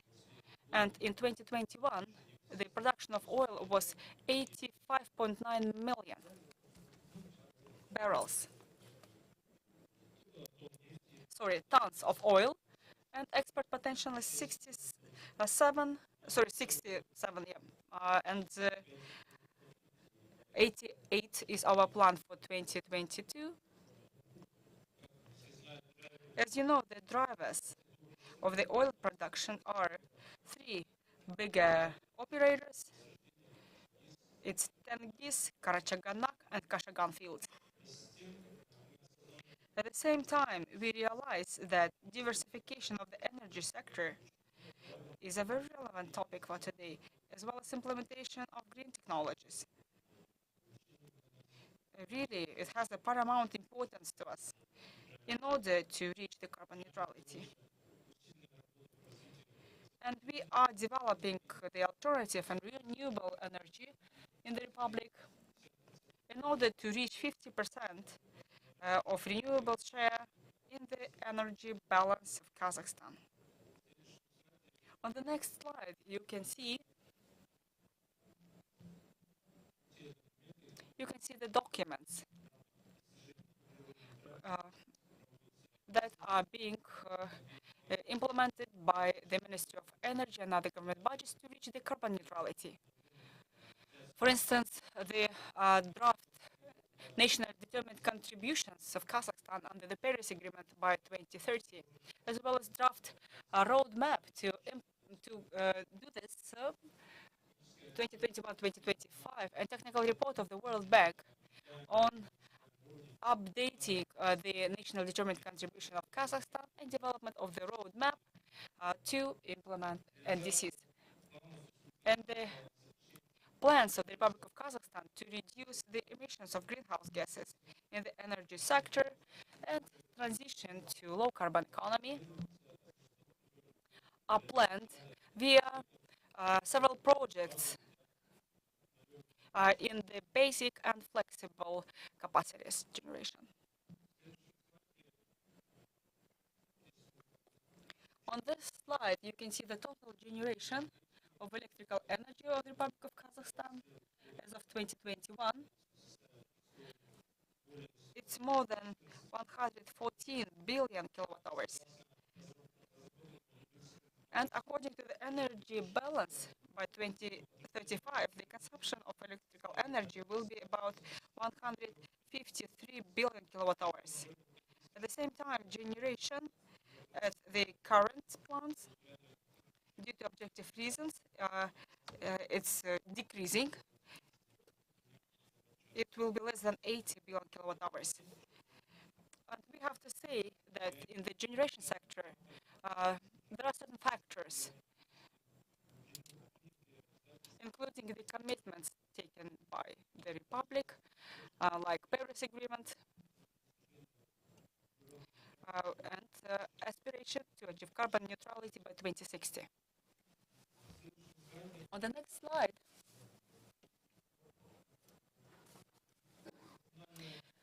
the national legislation for the alternative energy sources needs to be changed significantly. It needs to be updated. The actions in terms of the draft law on alternative energy, renewable energy. There is a new draft for the alternative energy sources.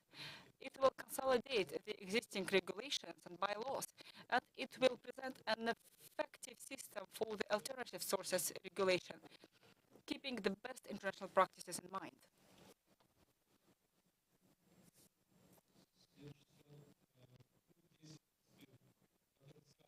Here you can see the renewables potential in Kazakhstan. We have huge potential of solar and wind energy. Solar energy is 2.5 terawatt per year, high density in the south. Economically feasible wind potential is 920 terawatts per year. Aggregated hydro electrical potential is 62. So our country has got natural potential to develop solar and wind energy. So we have huge expectations and plans for the development of renewable energy sources. Speaking of the current status, you all know that we have the indicators for the development of renewables. Until 2030, it's 15%. By 2050, it's 50%. By 2030, we are planning to develop the hydro energy up to 10%, gas generation up to 25%, and coal generation by 2050 has to be phased out to 50%. So reduction to 50%. So Kazakhstan has 136 renewable energy plants. Installed capacity is more than 2,000 megawatts. As of 2021, the volume of electricity generated by renewables is 4.2 billion kilowatt hours.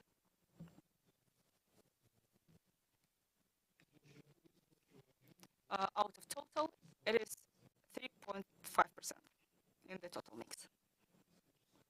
Next slide. Couple of words about auctions.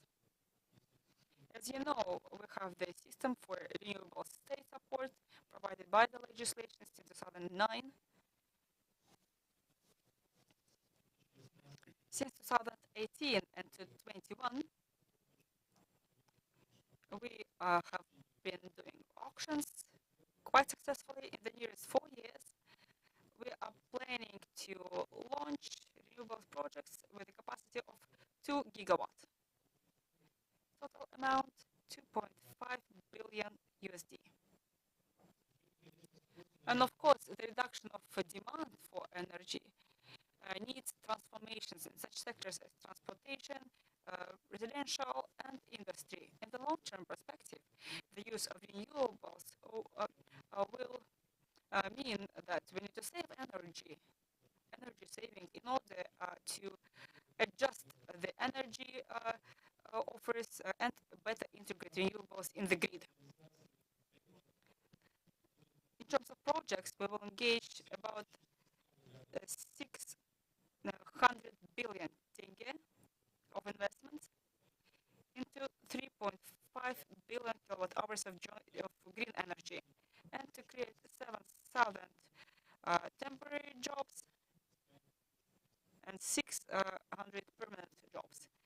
And this year we are planning to implement about 10 projects, renewable energy projects with the aggregated capacity 290 megawatts.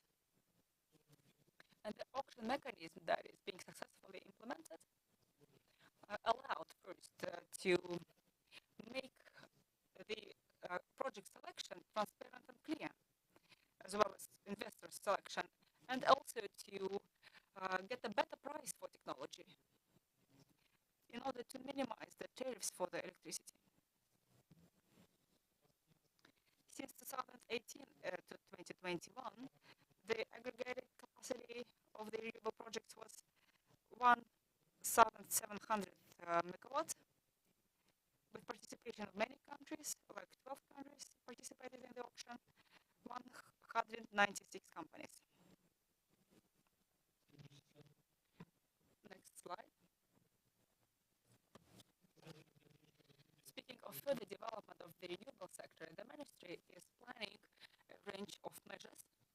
You can see them on the slide: development of the storage systems, technical requirements to the participants of the RE market, improvement of mechanisms for the development of small-scale renewables, as well as regulation of the mechanism on bilateral contracts between the renewable producers and consumers, especially miners, incentives for the groups of big HPPs. Finally, I'd like to tell you that regarding the moderator's question, really, the energy transition requires attention to not only of Kazakhstan, but the entire globe. And Kazakhstan is committed to do this. Although we are the oil and gas country, I think that in the nearest future, we'll be able to balance the energy market of Kazakhstan, and we'll have good opportunities to develop renewables in the Republic of Kazakhstan. Thank you. Thank you so much, Talgat Alimbekovich. It's great to see that the ministry is thinking about development of additional incentive measures, as well as to improve the mechanisms for the development of small-scale renewable projects, as well as bilateral contracts. We have discussed it many times in the premises of the ministry and on the platforms of various public associations like Kazakh Green Association. Besides the measures of state policy, transparent rules for the regulation, measures to support the corporate sector plays a key role as well. For us, a good sign is that the sector for the development of renewables and energy transition support, these efforts are joined by bigger oil and gas companies. For instance, ENI Corporation has got positive experience in implementing a range of projects in the field of renewables, and there are plans to launch new projects. I'd like to give the floor to Mr. Stilavata. Please tell us about your experience in this area, what is available in our country for that, and what are the perspectives, and what do we need to do additionally to reach the energy transition targets. Please, floor is yours, Mr. Stilavata.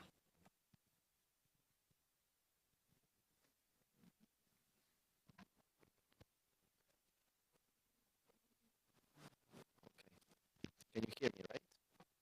Better, please. Thank you. So, good afternoon all. Thank you, Ramazan, for the introduction.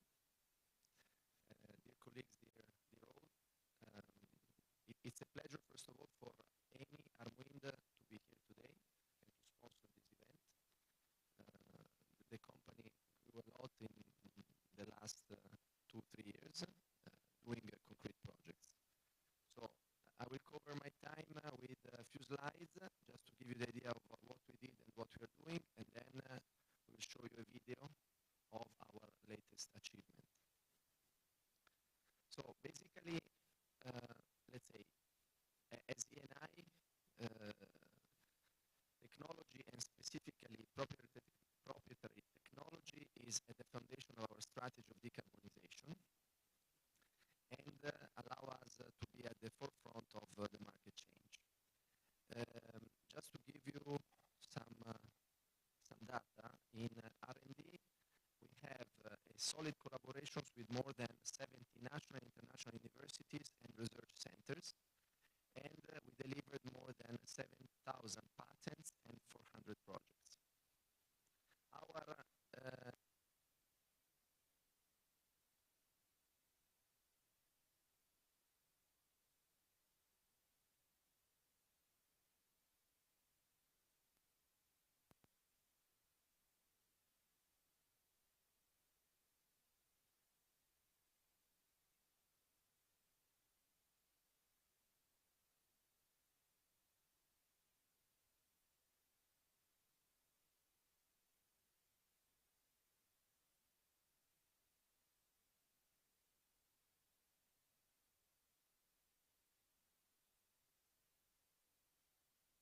80% by 2030 and minus 80% by 2040 of absolute carbon emissions. Where is it? I lost it. Here, sorry. Okay. So coming to Plenitude, just for your information, let's say Armwind is part of Plenitude, which is the Eni company developing the renewable business at global level. And Plenitude represents another example of our satellite approach, integrating renewables, energy solutions for customers, and a widespread electric vehicles charging network. Specifically in renewables, we expect to reach 2 gigawatt of installed capacity by 2022, as you can see on the right side of the slide, and more than 6 gigawatt, and more than, 60 gigawatt by the end of the plan. So now coming to Armwind, to our activities, which we do here at country level. Let's say, first of all, let me highlight the fact that today we are basically inaugurating here the change of the logo, because as you can see on the upper side, the right side of the slide, the logo is evolving. So the dog is becoming from dark to green. So from tomorrow, our logo will be the one that you see. So it's a pleasure for us to show you our new logo for the first time today. So thank you. So our projects are shown here. We are present in West Kazakhstan in Aktobe region with Badansha 1 and Badansha 2, 2 wind farms, 50 megawatt each, the biggest in the country, and the fastest in terms of construction, because Badansha 1 took 17 months execution, Badansha 2, which embedded the lessons learned from Badansha 1, took 14 months. We cover with, then we have Shaldir, which is under construction in the south, in Turkestan region, and we are proud to be also there because we recognize it's an important oblast for Kazakhstan. And so, let's say, as of today, we cover basically 10% or 1/10 of the electricity production of Kazakhstan in terms of renewables. And we save each year 400 kilotons of CO2, which represent around 25–30% of the emissions of our equity emissions of our conventional assets. Now, Badansha 1 was put into operation in March 2020, okay, inaugurated in December 2019. And let's say is composed by this data. I believe we presented it many times, so I will not go on it because it's already a project in operations and it's giving us lots of satisfactions. Badansha 2 was inaugurated at the beginning of March 2022. It's composed by 10 turbines, 4.8 megawatt each, and has these dimensions. They are basically the biggest turbines in Kazakhstan, the Cypress GE model. Shaldir is a 50 megawatt project in the south. It's under construction, not without issues, but let's say here I cannot share. Anyway, let's say we are moving on. And let me say that also this project we save almost 100,000 tons of CO2, per year. And these are the local jobs created at peak by the site.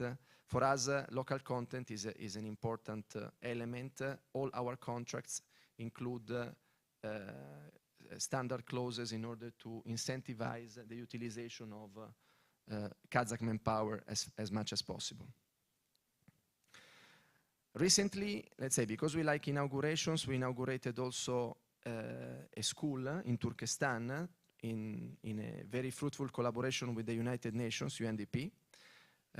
We installed in a school in Turkestan, school number 23, a 50 kilowatt PV, and we implemented some energy efficiency measures into the school.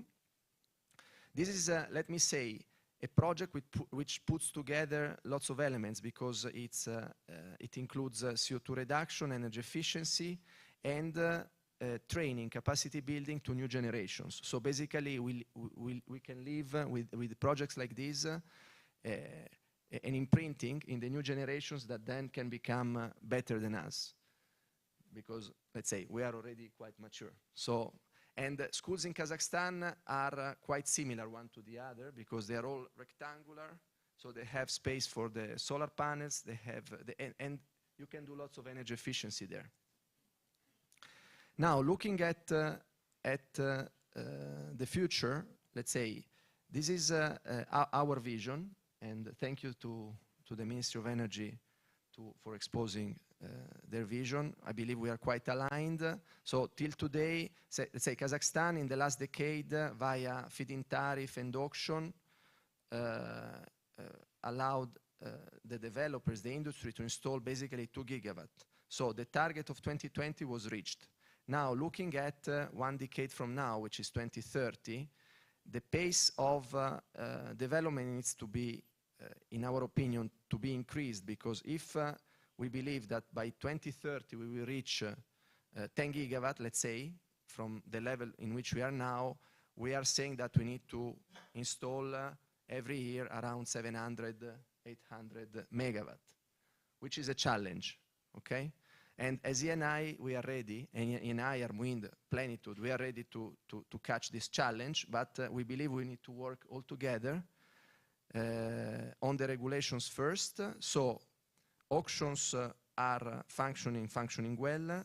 We need more auctions, and we are, let's say, supporting and working together with the ministry to possibly introduce as soon as possible also the bilateral PPA regulation, which will allow another commercial model to be introduced in the country. As you can see on the right side of the slide, we last year signed a strategic collaboration with Kazmunia Gas to develop pioneer large-scale hybrid projects to decarbonize the activities of both KMG and ENI, and basically to contribute together, putting together 2 big industrial subjects to the decarbonization of the Republic. So I believe that's it. We have here a small video, which I recommend you to enjoy, because this, apart from slides, shows the concrete efforts that myself, but mostly more than myself, my team and Armwind team put in place to realize these beautiful objects. So this is the video of the construction of Badansha 2.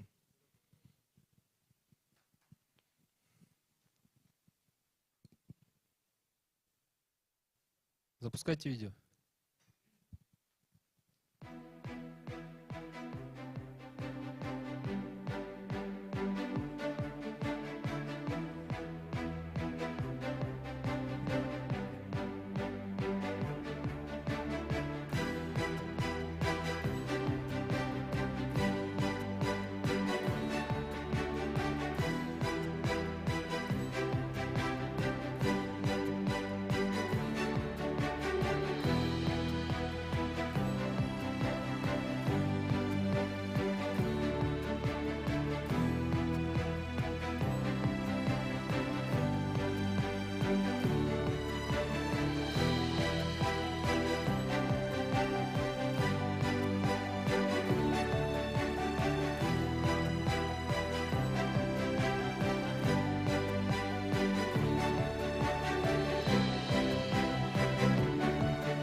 Thank you very much, Alex. That's very impressive project, very impressive video.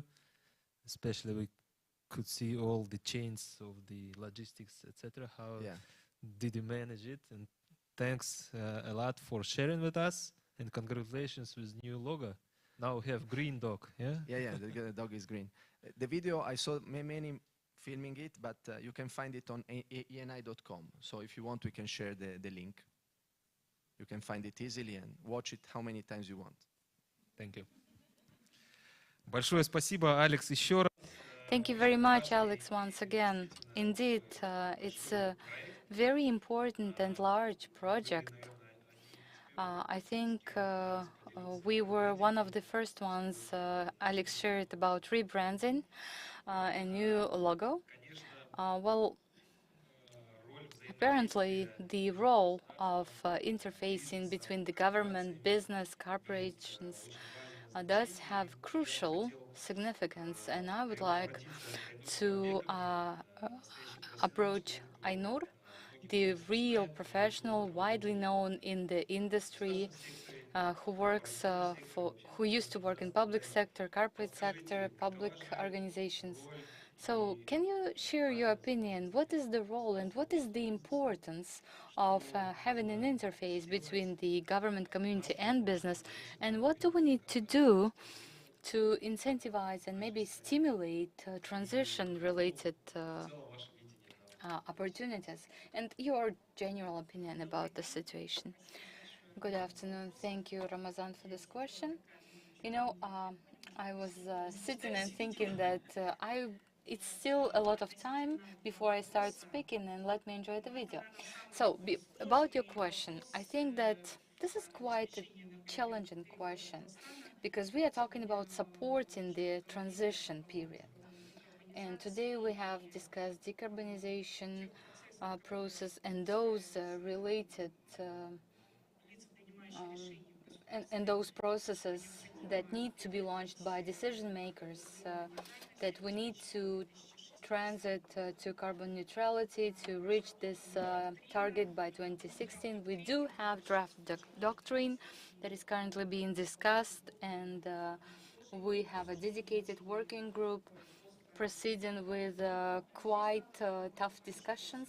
But we need to understand that before we take some major decisions that will have overarching impact on the enterprises, economy, inflation, we need to understand the cost behind.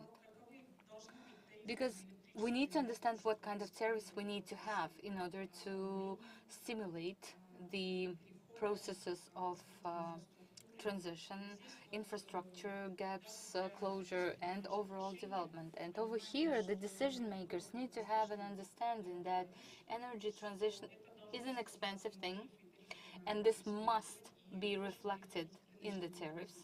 And we need to shift to market-driven mechanisms. Otherwise, we will not see the development. And in general, you know, when we talk about the need to comply with the technological code, applying BATs and meeting our CO2 commitments and other international obligations,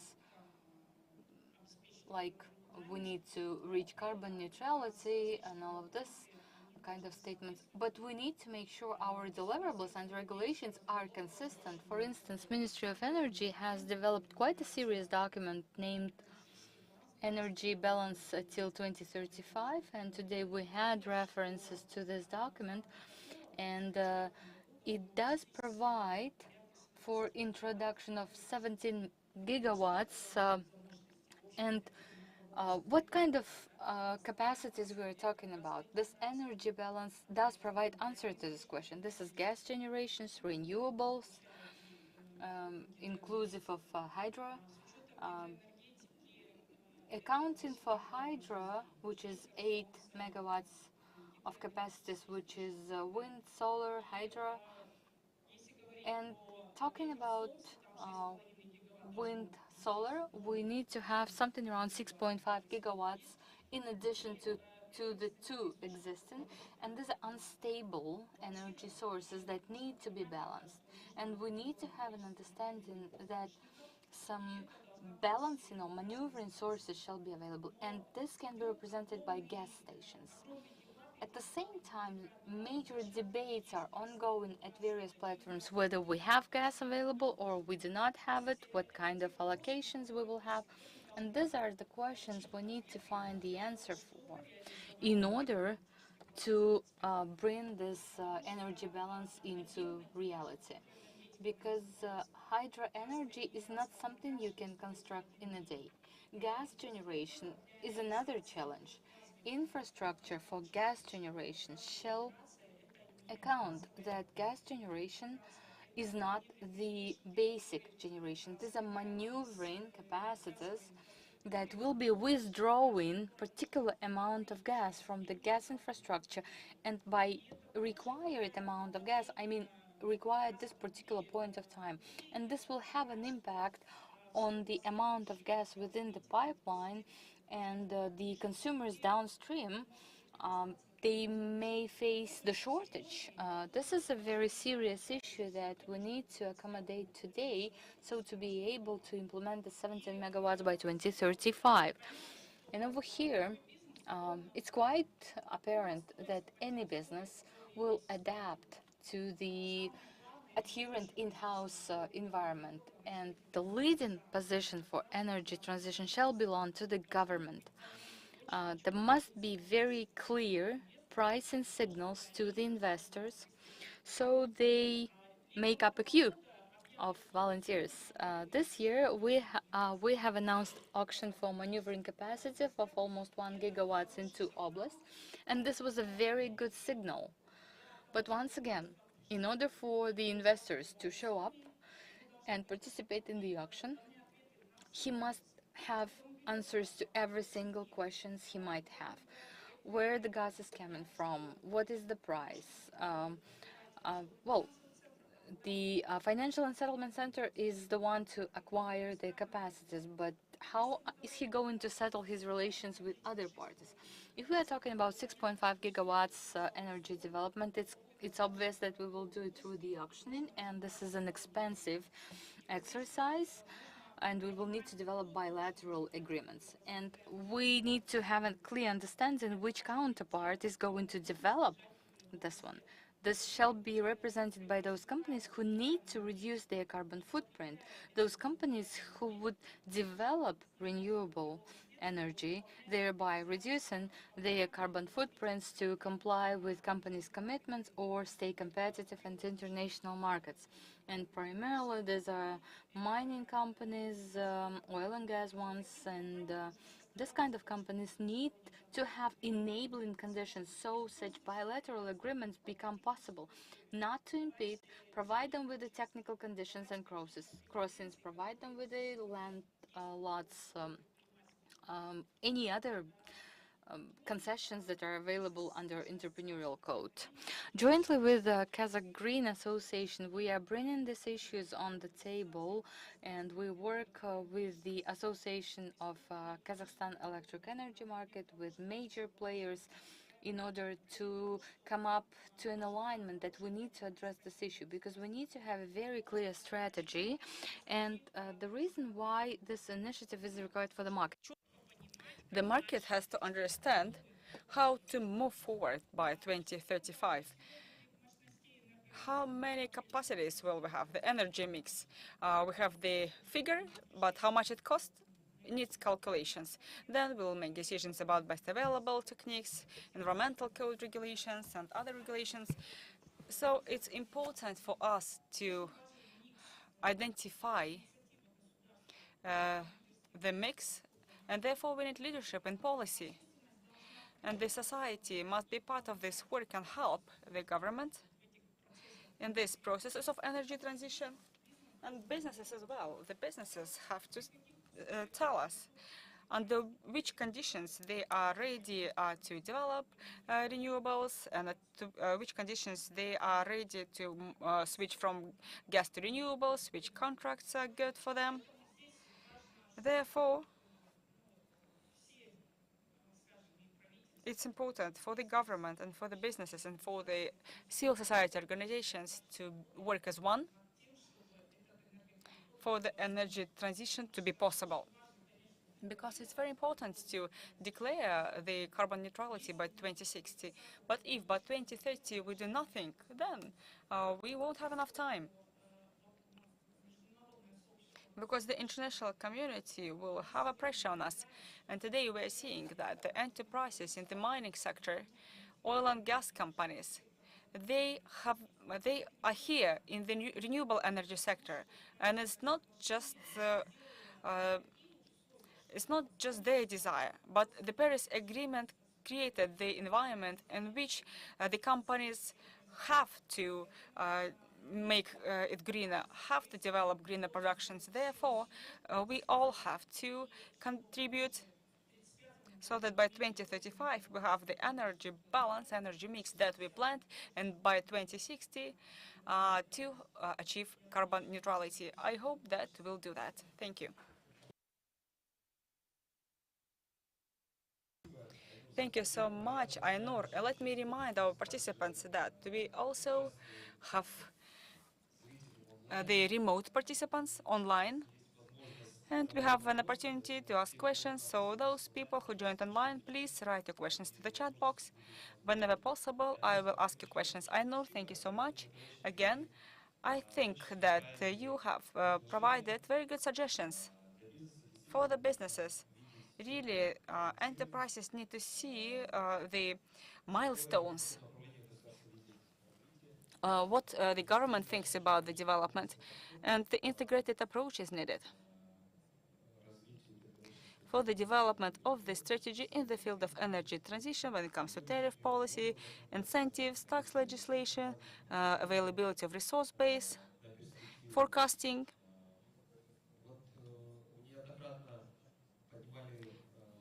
You raised some questions like many companies are ready to launch projects for the energy transition. And are they successful in finding the common grounds with the government? Is the business heard by the government? We have very good collaboration with the Electrical Energy Department in the Ministry of Energy, with the Vice Minister, Norma Gambetov. We are keeping in touch, and we always work in the working group of the ministry. And we are discussing the bilateral contracts with them. And we discussed to what extent the consumers have to take part in this energy transition, because we have a new group of consumers, miners. Is it good? Well, it's good if the miners do not add the ecological burden, if they use green energy. And we need more consumers like that. Therefore, we have a dialogue. It's very comprehensive and it's very complex. And the ministry has got consumers on one side. On the other side, they have the development of energy infrastructure, generation, and renewal of the fleet. I mean, the power plants. And it's good to have such a dialogue. And we hear from them some commitments that we are ready to discuss the issues on the platforms of associations. They are ready to take our decisions on board, and that's positive. I hope that this dialogue will bring concrete results. Let me remind you that we have representatives of international organizations. Energy transition is quite a complex issue, and the countries of the European Union have gone very much ahead of us. They have more ambitious goals. They have new programs like Green Deal, on the Green Deal, also on the CBAM, and development of a new program in the field of renewable energy. I think it's called REMAP, something like this. Now, if you allow me, I'd like to give the floor to Mr. Louis Schulz to share the experience of the European Union. Please tell us about the current policies and measures. Mr. Schulz, can you hear us? Are you with us? you. Good afternoon. I hope you can hear me as well. Да, мы вас... Yes, we can hear you. Please go ahead. Welcome at the Thank you very much. ECOJER Congress. Thank you. Thank you for inviting me, and thank you for... Sorry, I hear myself. Thank you for inviting me and for giving me the possibility to present the European approach to the energy transition. Well, it's a pleasure to join you today remotely. I would have loved to be there, of course. I try to do so next year, if you invite me. The meeting and the topic couldn't be more topical right now. The invasion of Ukraine by the Russian Federation really changes the geopolitical landscape drastically. It's a turning point for European energy policy, and we think could be a turning point for the global energy policy. Just 2 weeks ago, the European Commission presented the Repower EU plan in a reaction to the war in Ukraine, and it will surely accelerate our energy transition in the EU. And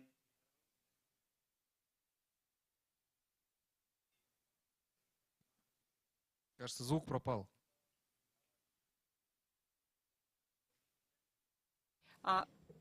There are some technical issues. Could you please stop for a while? We don't have any sound from your side.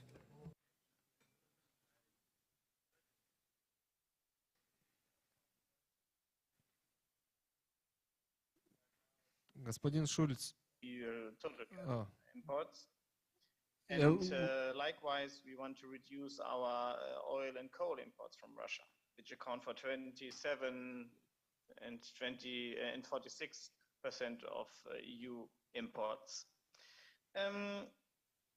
Well, as I said, the Russian invasion of Ukraine really acts as an accelerator for our transition towards more energy autonomy. And this is completely in line with the European Green Deal. The recent developments in Ukraine prove that turning dependency on fossil fuels into energy autonomy is really a predicament for foreign policy for the EU and all energy import-dependent economies in the world. The Green Deal, of course, remains of primary importance to the EU. It's especially for our energy security, and it's not affected by the geopolitical instability right now, because there's also this other emergency, that's the growing climate emergency, in addition to our geopolitical instability. And of course, the EU stays committed to the climate neutrality by 2050 and to the Paris Agreement. It was already mentioned before that we should act now if we want to reach our goals in 2050 or 2060 by the mid of the century. So the clean energy transition and the global clean energy cooperation are prerequisites for the successful decarbonization. We have a crucial role to play, and we must assume responsibility and leadership in this respect. The best way to fight climate change is to shift towards more energy efficiency, more market efficiency, and renewable energy. So it will require reducing faster our dependence on fossil fuels in residential and public buildings, transport, and industry. Therefore, the EU will scale up renewables, boost energy efficiency gains, increase electrification, and address infrastructure bottlenecks. So the last communication, the Repower EU communication from 18th of May, so 2 weeks ago, includes several proposals. And I want to mention the most important ones, not to go too much into detail now, but you can find them on our website in all detail. So what we want to do, you already know that our motto, even before Repower EU, was already efficiency first. And this stays true. Efficiency is still the cheapest way to reduce energy costs and energy consumption and emissions. So the EU-wide energy savings campaign will cut around 14 BCM of gas needs or gas imports. This means that we want to increase our target for energy savings from 9 to 13% by 2030. We also have a new proposal on renewable energy. Already by 2030, we want to use 45% of renewable energy. So we want to increase it to 45% from the current value that's 32%. We already proposed to increase it to 30% in December, and after the aggression of Russia, we now decided to increase it to 45%.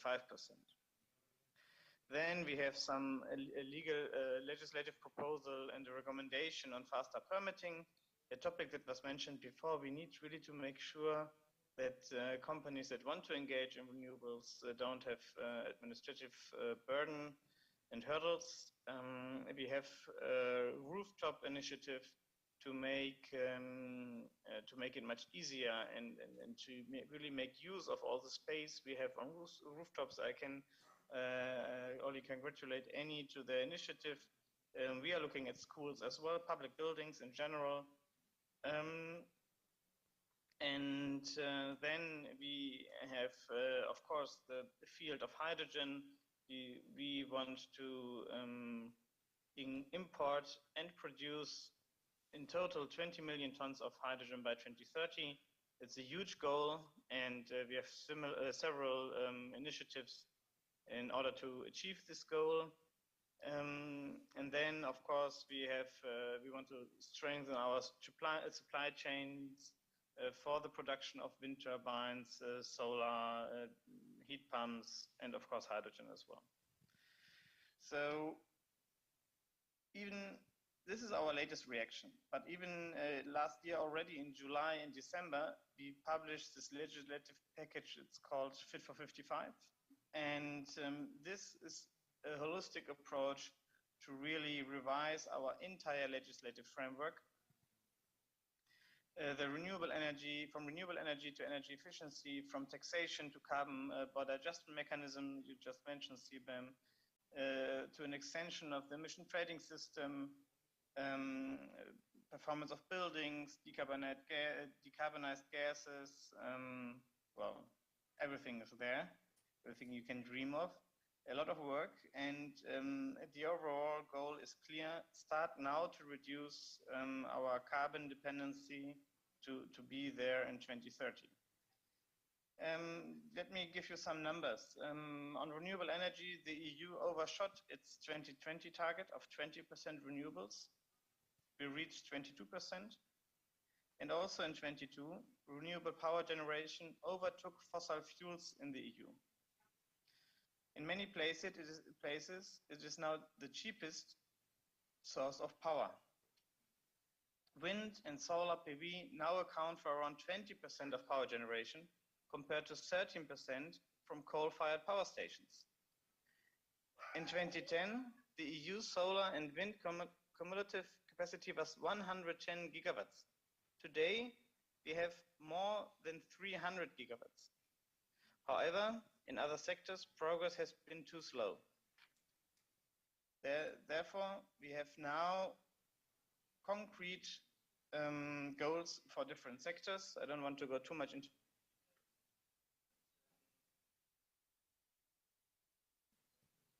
Колонки опять отключились.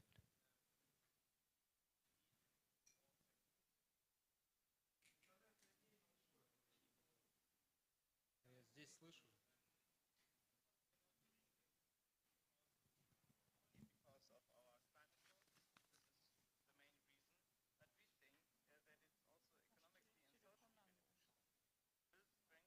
Strengthen our energy security as well. It's really a growth program.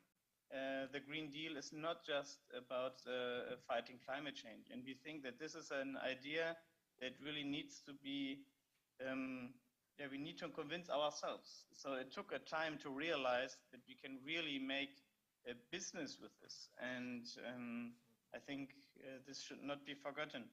And because it was mentioned before, the costs of renewables, of course, a transition always rises the fear of higher costs, and indeed we need new infrastructure, we need new market designs, but the cost of renewable energy production has really fallen over the last years.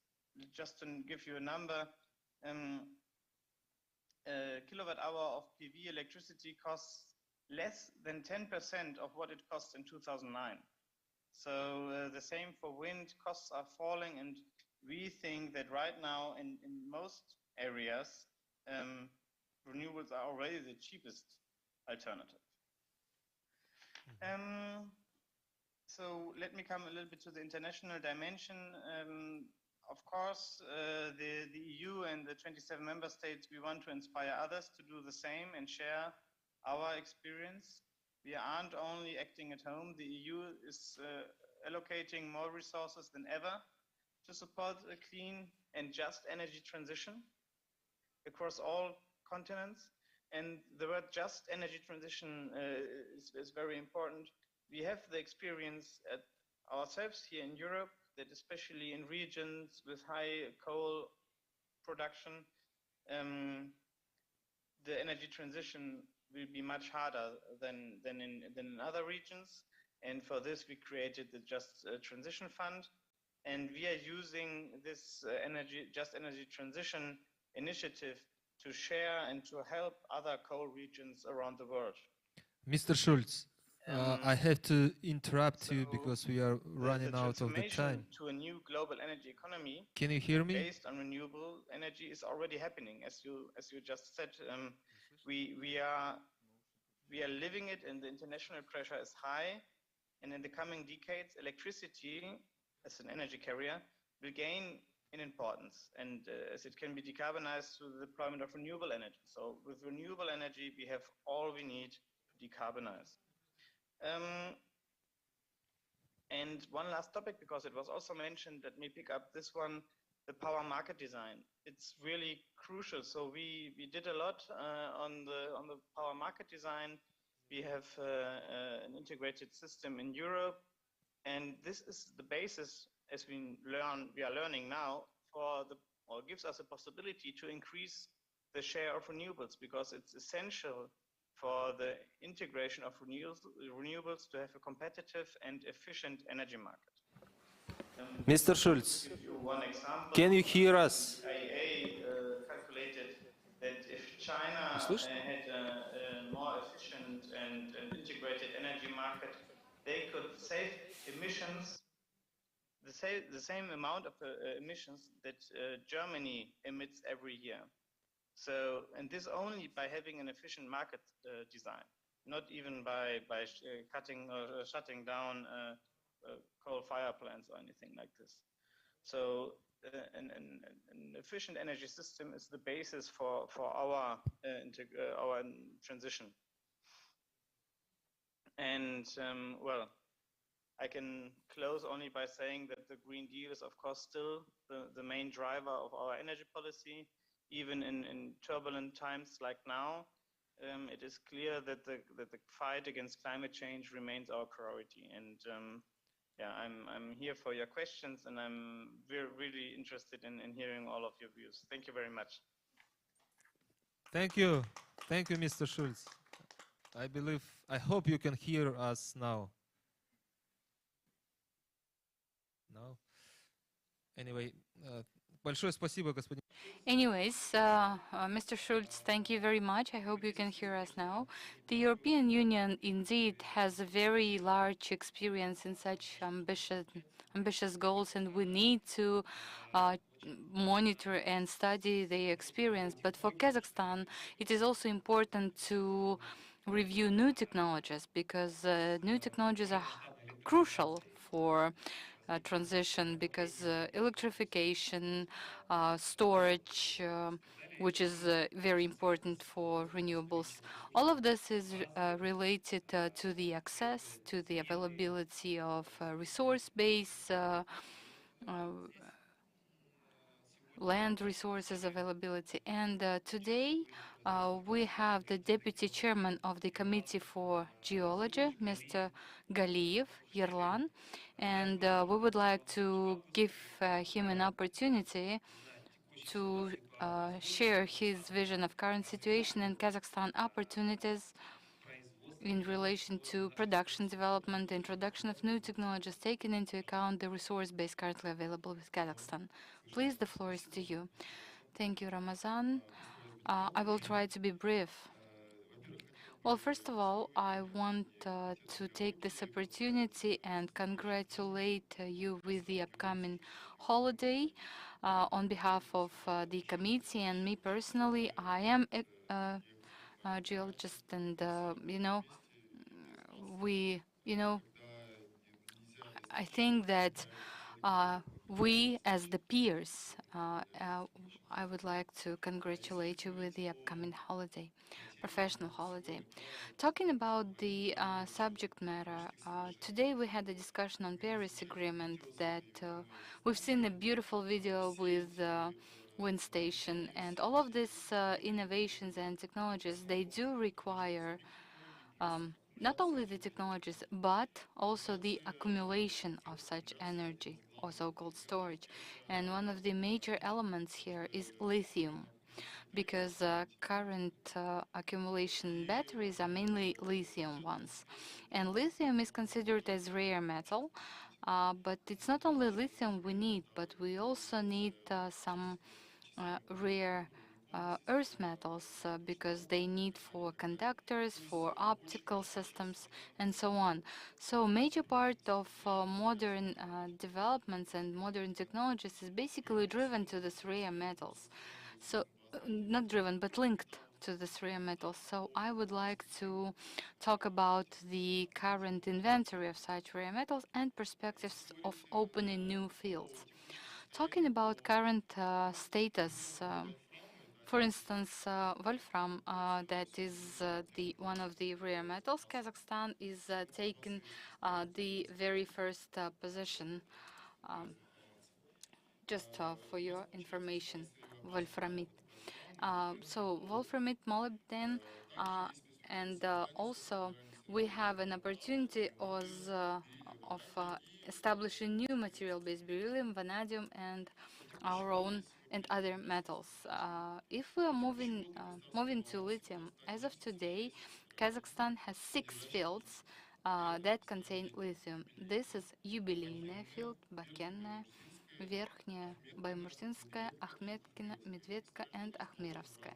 These fields are located in various regions of Kazakhstan, and at the same time, it is important to say that significant lithium reserves are concentrated not only within the certain fields, but also in the dump fields, in other factories and fields. Also, we have some rare metals that are considered as the side metals, that are considered the side components of extraction. This is current resource base.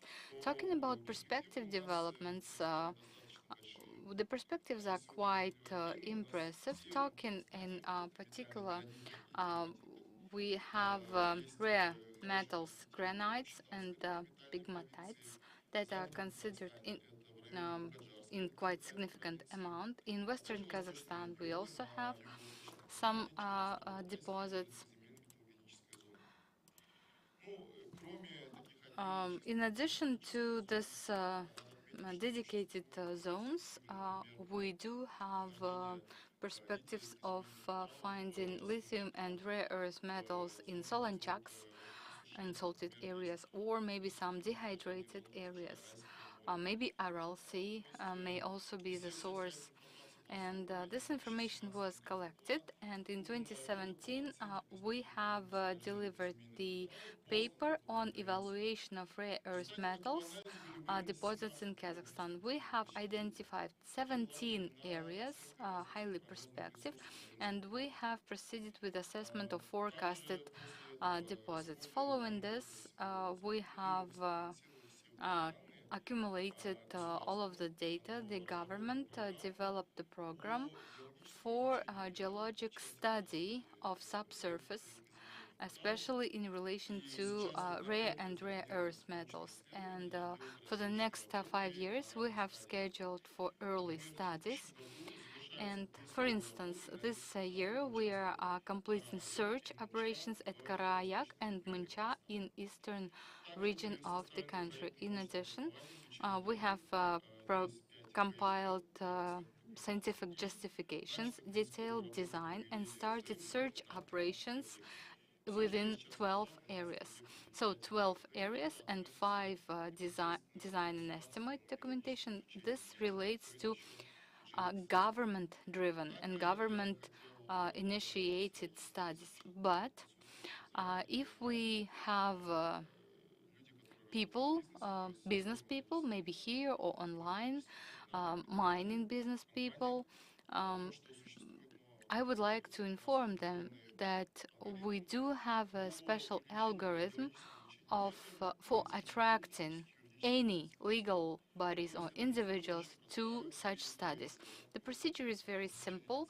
You apply for license for geological study, and then you are given the license. Within 3-year timing, you proceed with the study. After 3 years, the information that you will gain will be exclusively yours. So for 5 years, the government does not have the right to disclose or transfer this information to third parties. And within this 5-year timing, you need to come up with a decision whether to proceed using your own resources or to sell this information to other investors. This is a very simple and transparent algorithm that that can be leveraged and taken into account current demand for rare metals. This may result in identification of highly prospective fields within Kazakhstan. And in closure, I want to say that I tried to brief you on the current perspectives related to identification of rare and rare earth metals in Kazakhstan. If you have additional questions or you need additional information, please approach the authorized body, which is the Committee for Geology. We will provide you all required data as prescribed by the ROK legislation. Thank you very much, Ilan. So Kazakhstan does have good perspectives for rare and rare earth metals, indeed. And I think the very important role for renewable energy belongs to standardization and technical regulation, development of various measuring equipment and instruments practices. Sarım, can you please advise? You have very large experience in this field, especially under UNDP's project umbrella. What kind of recommendations you will have, or maybe some wishes? Good afternoon. Thank you, Ramazan, for this opportunity to speak out. UNDP works in this field for quite a while. And talking about technical regulation in particular, so it's not only about renewables, it is also about technical equipment. Just a couple of words about UNDP's efforts in renewables field. We used to utilize project auction. Then we proposed the Ministry of Energy new type of auction with readily available documentation, and this approach proved to be efficient. So any information is provided to investors, and this helps investors to reduce their risks. We have tested this auction in 2017 and in 2019. In 2019, this kind of auction approach was the winner of the award. Currently, we have a lot of conversations about generation, but we shall also consider distribution, because distribution and transmission have a very great role in lowering the burden, and we have to work with households, small and medium enterprises, And UNDP, jointly with the Ministry of Energy, is working on preparation of regulatory framework to have various concessional rates and preference for, let's say, small business. If small business wants to use some renewables in, or maybe to produce some renewables and then sell it to the network. We're also working on simplification of the procedures to connect to the overall network. We work closely with the Ministry of Energy. In order to incentivize it, we have several financial programs, tools of subsidizing. We used to have subsidizing rate tool that is now closed. And also the guaranteeing or securing system. We have various options, and if the business wants to participate, they can approach the bank, they can take the loan, but the interest rates are high. So over here, we have a dedicated program, and we work with DAMU on this. This is where we subsidize energy efficiency and energy saving 40% and 25% for renewables. If you have some collateral shortage, you may have another security for your collateral using DAMU's tools. These are the major areas for major and small renewables. Well, quite apparently, we mainly work with the smaller ones now, but we have a very great potential that utilizes various technologies. By renewables, we mean solar. And, you know, we've been to Petropavlovsk and to the eastern area, and over there, they are using some of the wastes, and they are using, in fact, straw for their boiler house. Well, for me, it looked quite suspicious because I thought that, well, this is something that it's not going to work while I was wrong. And this is a very good area, and Petropavlovsk is ready to continue. 250 schools in Petropavlovsk, they are ready to participate in further piloting of this idea. However, it will require investments, and we work with various IFIs to incentivize transition to biomasses or biotechnologies or solar panels. Another important point to make when we talk about the technologies, that it has to be a very comprehensive approach. Today, Mr. Silavata demonstrated our shared project where comprehensive solution was applied. So it's both renewables, technologies, heat, all together. And this is where we gain the best result, because when we do it separately, the effect is segregated. Applying these technologies, we say that we will need to consider for quality issue. At our market, we have a lot of technologies currently available of various quality level. Taking UNDP's experience that used to work in technical regulation field, I would like to say that it is a very important component. So every time we are seeing the demand, any type of product may penetrate the market, and sometimes not the good one. So we need to have some barrier established to protect business and to provide them with the good products. Our international consultant has prepared the roadmap in 2019, and this is a technical regulation roadmap, and he drafted an algorithm on how to proceed jointly with the Technical Committee 117, which is Renewables Committee. We are working on this algorithm. We have started new path of international technical standards. We proved it is efficient. We just need to proceed, and Technical Commission is doing this work now. Today we all heard that the perspective for renewables development and generation development has a very good wording in the strategy and is widely supported, but we need to pay attention to those risks that are there with the quality of the products. And these are quite significant risks for both investors, policymakers, and business. We have conducted a relevant analysis, and we saw that we basically do not have technical regulation and lab testing system been strong in Kazakhstan. We don't have a single lab that is accredited for renewables.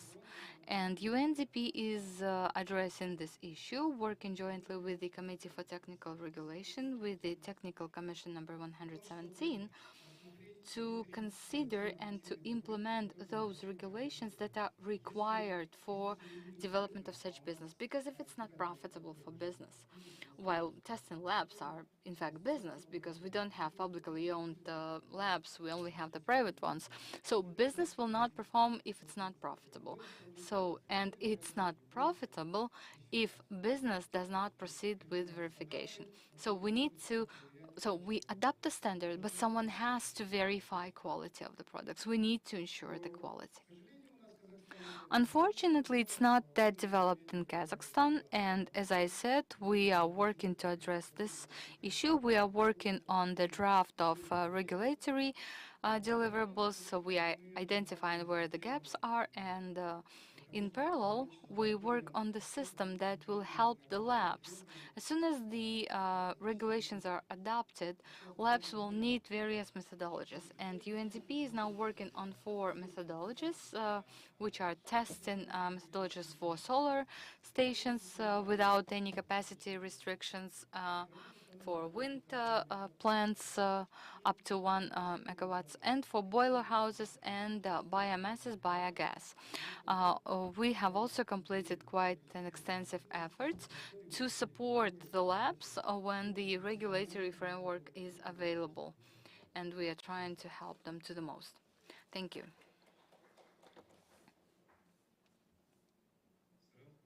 Sırım. You know, UNDP is proceeding with a very important work, and we hope that, as supported by the technical committee, you will continue these efforts in parallel with the standardization of the national standards and development of domestic labs. The topic for today's session is not only renewables. We have a wider agenda, which is alternative sources. And we have to talk about this because global community recognizes this as one of the major solutions to decarbonization. I'm talking about various systems, maybe color coding for hydrogen, because we have green, turquoise, brown, and so on. And Kazakhstan is also considering for mega projects for production and transportation of green hydrogen and transportation to the European markets. I would like to give the floor to Ms. Emanuelle Bianca, representative of International Agency for Renewable Energy, so she can share her vision on the perspective of hydrogen energy development. Ms. Bianca, can you hear us?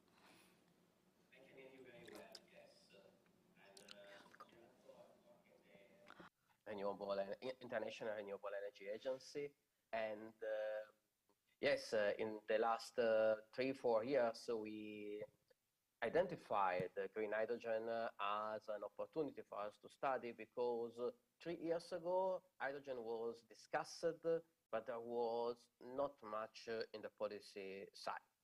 Now, after 3 years, I can say that we have some more discussion, more strategies in place, but still policies, direct supporting policies are missing. So this is a call for policymakers to start taking into consideration this energy carrier, this sector properly, because we have only around 30 years to fix the climate crisis, and green hydrogen is necessary. There is no alternative to decarbonize the hard-to-abate sectors like ammonia production, methanol production, steel making, and somehow it's also the best solution that we have for now, also for aviation and shipping.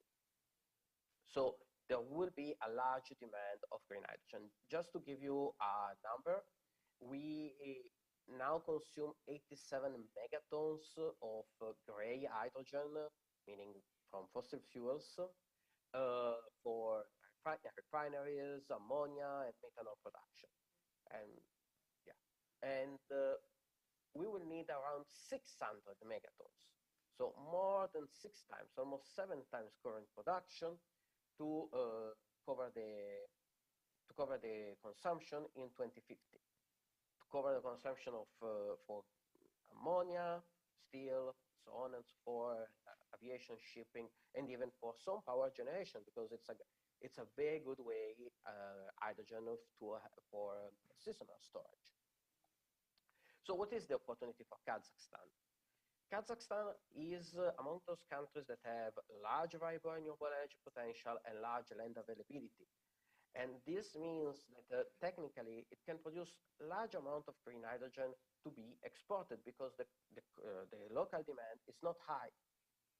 However, there are other countries now that are in a similar situation, and moreover, they have a better access to water and a low weighted average cost of capital. And they are set to become the main exporter of green hydrogen in the future.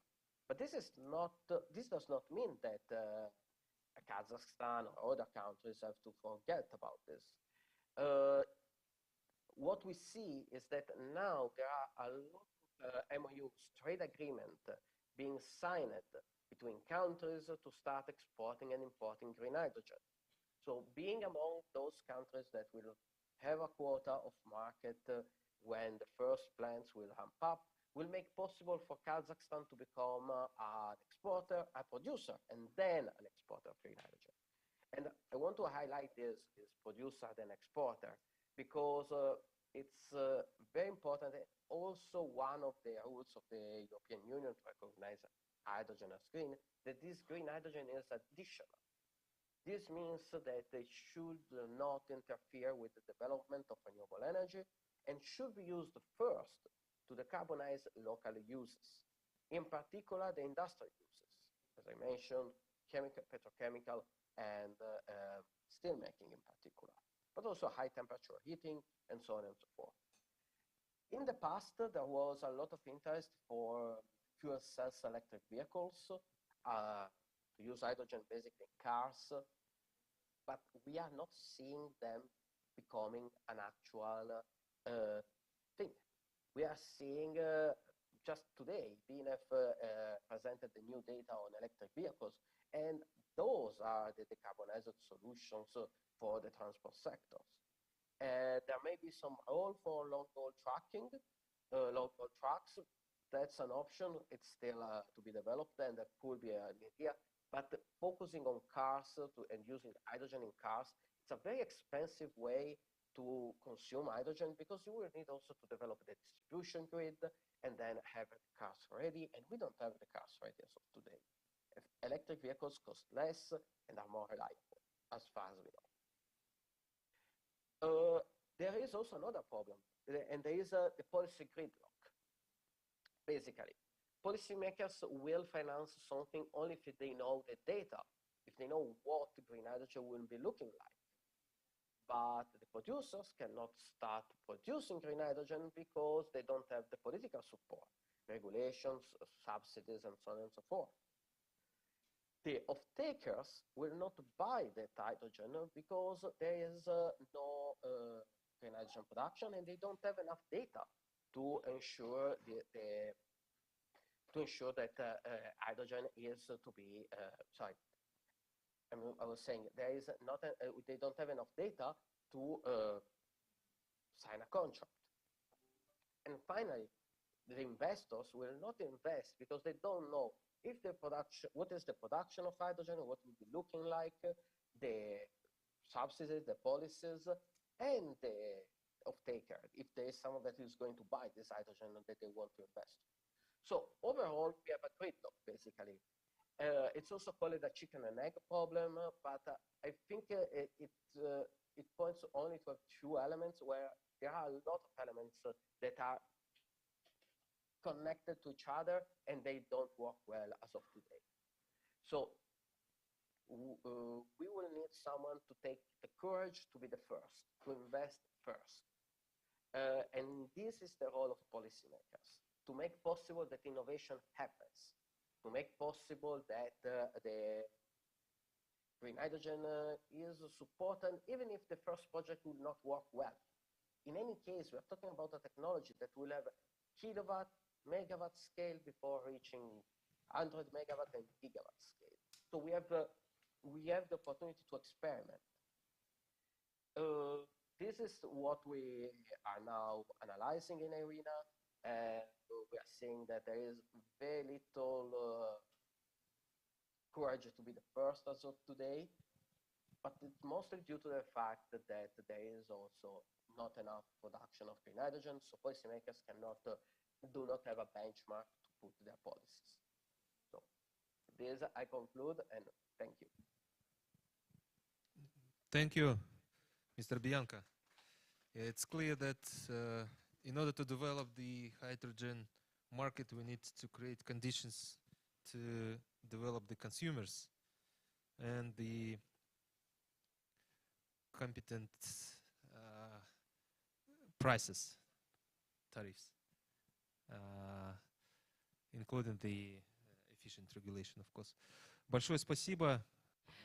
Thank you so much, dear colleagues. I'm told that the time is up. And let me ask the participants whether there are questions. Do we have a mic for participants?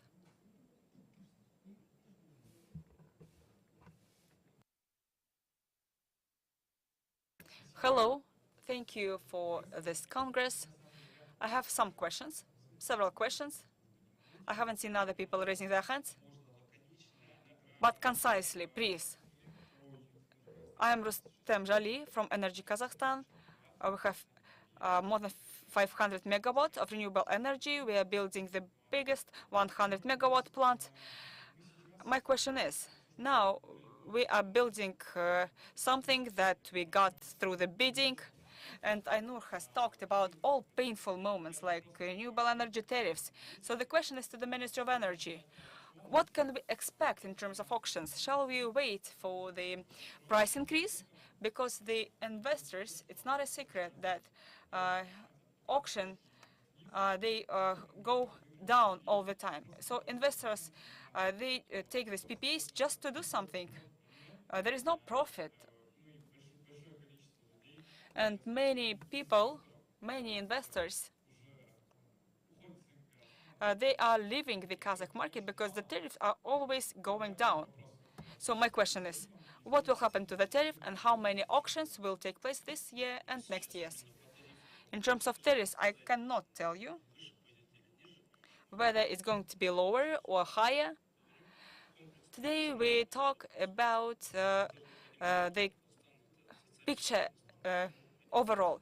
Kazakhstan is socially oriented, human-centered country. We cannot raise tariffs for the population too much, but also we care about our investors. And therefore, in the legislation for 2022, the Department of Renewables is looking at new objectives, new tasks, and new renewables projects for 2020 to 2024. We are discussing these issues with our colleagues from the association. But of course, we cannot go down in terms of tariff eternally, but we cannot raise a tariff too. We need to find the balance. We really need to find it. And we will know later, okay? I didn't understand from the presentation because there were no figures, but what about balancing? Whether the Kazakh system has got any reserve to have more auctions in the future. Do you have a picture, or it is still under consideration? Yes, it's under consideration now. We are looking at those issues. We understand that in electricity generation we need renewables. But at the same time, we cannot phase out coal generation. We need a balance. But there are no specific figures. The third question, the last one. The question is about storage systems. In any period, maybe 2 to 5 years, will there be any mandatory requirement regarding storages for the solar power plants or wind power plants, because it's being discussed with the national grid operator. I know, maybe you can correct me if I'm wrong. There are bigger projects for the accumulation of energy. But what about requirements? Maybe KIGOC is doing something, maybe storage for 2 hours or something. Well, regarding the accumulation, we have a very intensive discussion. And we have an arrangement with the Ministry of Energy. There is no order on the auctions for this year, but in auctions this year, the mandatory requirement will be, there won't be any requirement on accumulation this year. But this year, KIGOC will have to make a decision how to integrate the accumulation storages into the system, whether they must be attached to plants or whether there should be separate storages that will be used as a balancing tool for the system, for flexibility, managed by KIGOC. KIGOC will have to say, but they need pilots, some kind of pilots, and they need to experiment. Because in the conditions of our infrastructure and climate conditions, no one has dealt with it yet. Thank you. I have many questions. Maybe I'll ask them later, because really I feel inconvenienced. Dear colleagues, just 3 minutes left before the plenary meeting. I'd like to thank all the participants. If you have any questions, I see some raised hands. Could you please refer them to the organizers? We do not have time. Apologies, because we are 30 minutes late already. Thank you so much. And I'd like to thank our speakers and our interpreters. Thank you so much.